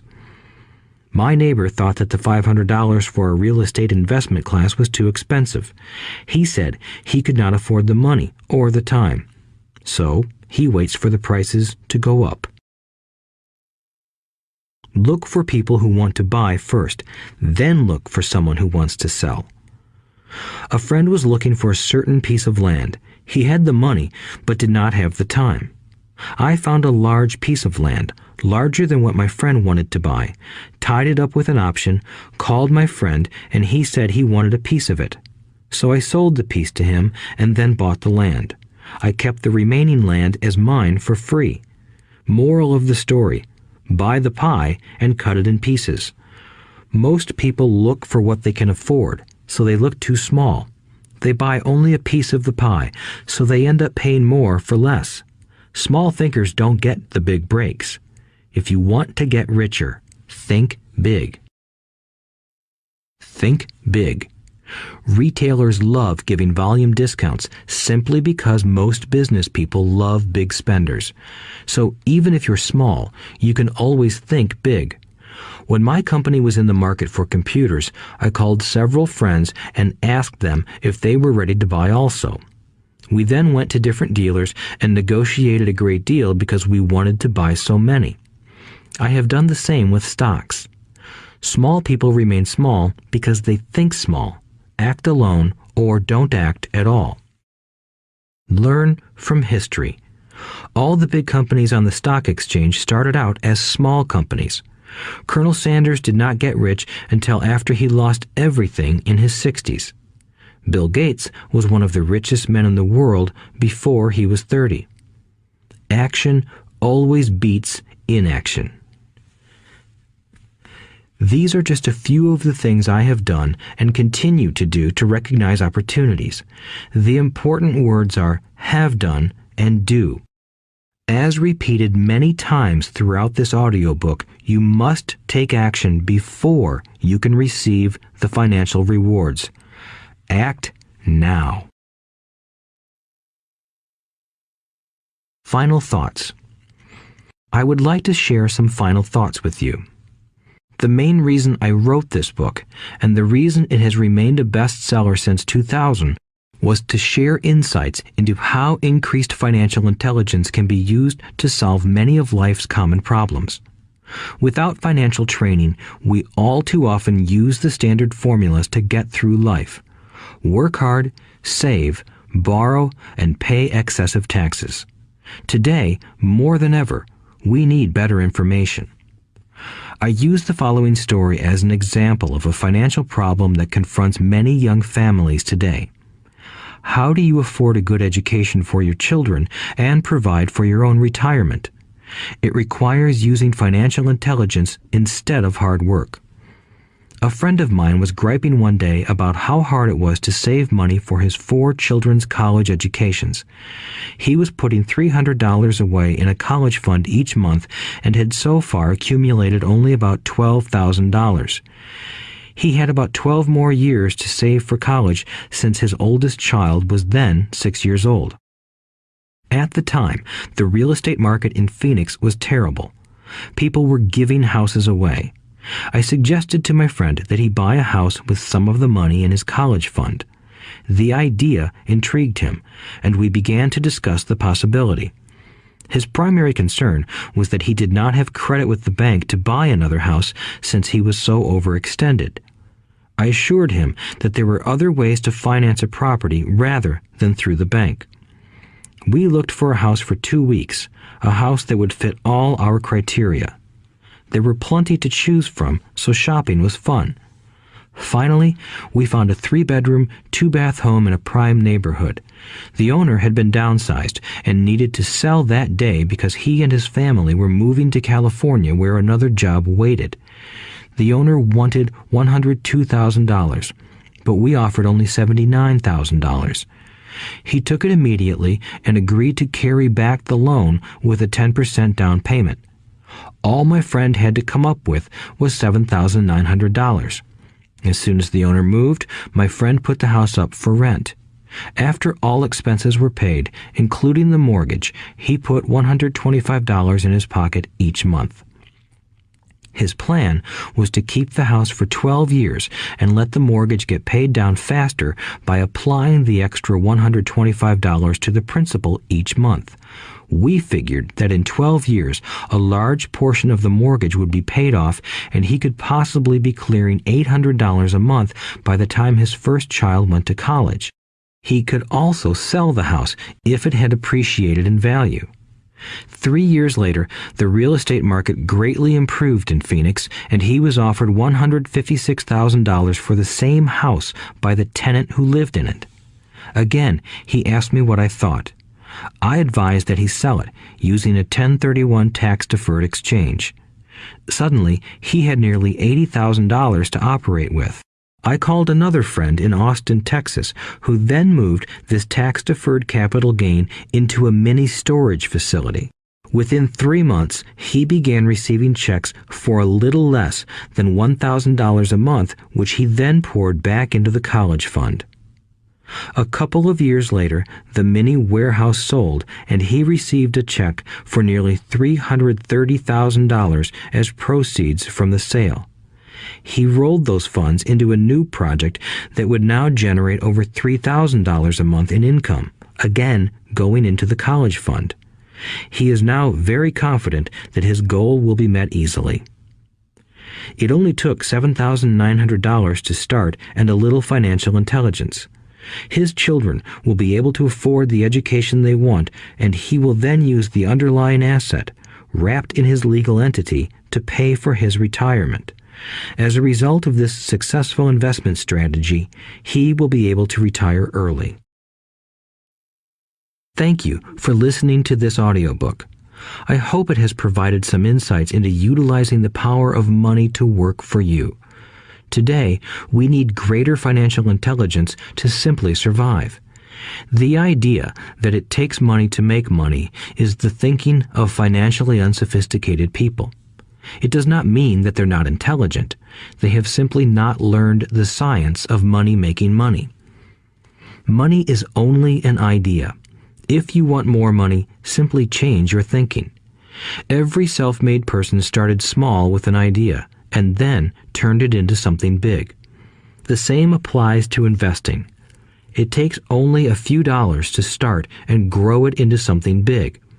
I meet so many people who spend their lives chasing the big deal or trying to amass a lot of money to get into a big deal. But to me, that is foolish. Too often, I have seen unsophisticated investors put their large nest egg into one deal and lose most of it rapidly. They may have been good workers, but they were not good investors. Education and wisdom about money are important. Start early. Buy a book, go to a seminar, practice, start small.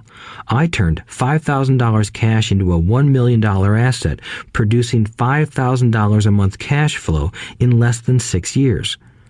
But I started learning as a kid. I encourage you to learn because it's not that hard. In fact, it's pretty easy once you get the hang of it. I think I have made my message clear. It's what is in your head that determines what is in your hands. Money is only an idea. There is a great book called Think and Grow Rich. The title is not Work Hard and Grow Rich. Learn to have money work hard for you, and your life will be easier and happier. Today, don't play it safe. Play it smart. The 3 incomes. In the world of accounting, there are 3 different types of income. 1. Ordinary earned. 2. Portfolio. 3. Passive. When my poor dad said to me, "Go to school, get good grades, and find a safe, secure job," he was recommending I work for earned income. When my rich dad said, "The rich don't work for money, they have their money work for them," he was talking about passive income and portfolio income. Passive income, in most cases, is income derived from real estate investments. Portfolio income is income derived from paper assets such as stocks and bonds. Portfolio income is the income that makes Bill Gates the richest man in the world, not earned income. Rich Dad used to say, the key to becoming wealthy is the ability to convert earned income into passive income or portfolio income as quickly as possible. He would say, taxes are highest on earned income. The least taxed income is passive income. That is another reason why you want your money working hard for you. The government taxes the income you work hard for more than the income your money works hard for. In my second book, Rich Dad's Cash Flow Quadrant, I explain the 4 different types of people who make up the world of business. They are E, employee, S, self-employed, B, business owner, and I, investor. Most people go to school to learn to be an E or an S. The cash flow quadrant is written about the core differences of these 4 types and how people can change their quadrant. In fact, most of our products are created for people in the B and I quadrants. In Rich Dad's Guide to Investing, book number 3 in the Rich Dad series, I go into more detail on the importance of converting earned income into passive and portfolio income.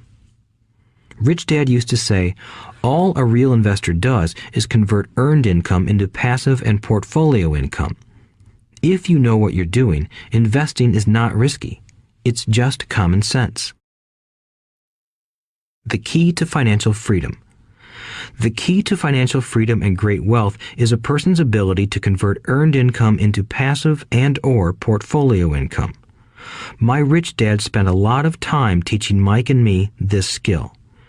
Having this ability is the reason my wife Kim and I are financially free, never needing to work again. We continue to work because we choose to. Today, we own a real estate investment company for passive income and participate in private placements and initial public offerings of stock for portfolio income. We also went back to work to build a financial education company so that we can continue to create and publish books and games. All of our educational products are created to teach the same skills my rich dad taught me, the skills of converting earned income into passive and portfolio income. The games we create are important because they teach what books cannot teach. For example, you would never learn to ride a bicycle by only reading a book. Our cash flow games for adults and cash flow for kids game are designed to teach players the basic investment skills of converting earned income into passive and portfolio income. They also teach the principles of accounting and financial literacy. These games are the only educational products in the world that teach people all of these skills simultaneously. Cash Flow 202 is the advanced version of Cash Flow 101 and requires the game board from 101 as well as a full understanding of 101 before it can be played. Cash Flow 101 and Cash Flow for Kids teach the principles of fundamental investing. Cash Flow 202 teaches the principles of technical investing. Technical investing involves advanced trading techniques such as short selling, call options, put options, and straddles. A person who understands these advanced techniques is able to make money when the market goes up, as well as when the market comes down. As my rich dad would say, a real investor makes money in an up market and a down market. That is why they make so much money. One of the reasons they make more money is simply because they have more self-confidence. Rich Dad would say they have more self-confidence because they are less afraid of losing. In other words, the average investor does not make as much money because they are so afraid of losing money. The average investor does not know how to protect themselves from losses, and that is what Cash Flow 202 teaches. Average investors think investing is risky because they have not been formally trained to be professional investors. As Warren Buffett, America's richest investor, says, risk comes from not knowing what you're doing. My board games teach the simple basics of fundamental investing and technical investing while people are having fun. I occasionally hear someone say, your educational games are expensive, which poses the question of ROI, the return on investment, or the value returned for the price paid. I nod my head and reply, yes, they may be expensive, especially when compared to entertainment board games. But my games are not as expensive as a college education, working hard all your life for earned income, paying excessive taxes, and then living in terror of losing all of your money in the investment markets. When someone walks away mumbling about the price, I can hear my rich dad saying, if you want to be rich, you must know what kind of income to work hard for, how to keep it, and how to protect it from loss. That is the key to great wealth. Rich Dad would also say, if you do not understand the differences in those three incomes and do not learn the skills on how to acquire and protect those incomes, you will probably spend your life earning less than you could and working harder than you should. My poor dad thought a good education, a good job, and years of hard work were all you needed to be successful. My rich dad also thought a good education was important. But to him, it was also important that Mike and I know the differences in the three incomes and what kind of income to work hard for. To him, that was basic financial education. Knowing the differences in the three incomes and learning the investment skills of how to acquire the different incomes is basic education for anyone who strives to acquire great wealth and achieve financial freedom, a special kind of freedom that only a few will ever know. As Rich Dad states in lesson number 1, the rich do not work for money. They know how to have money work hard for them. Rich Dad said, earned income is money you work for, and passive and portfolio income is money working for you.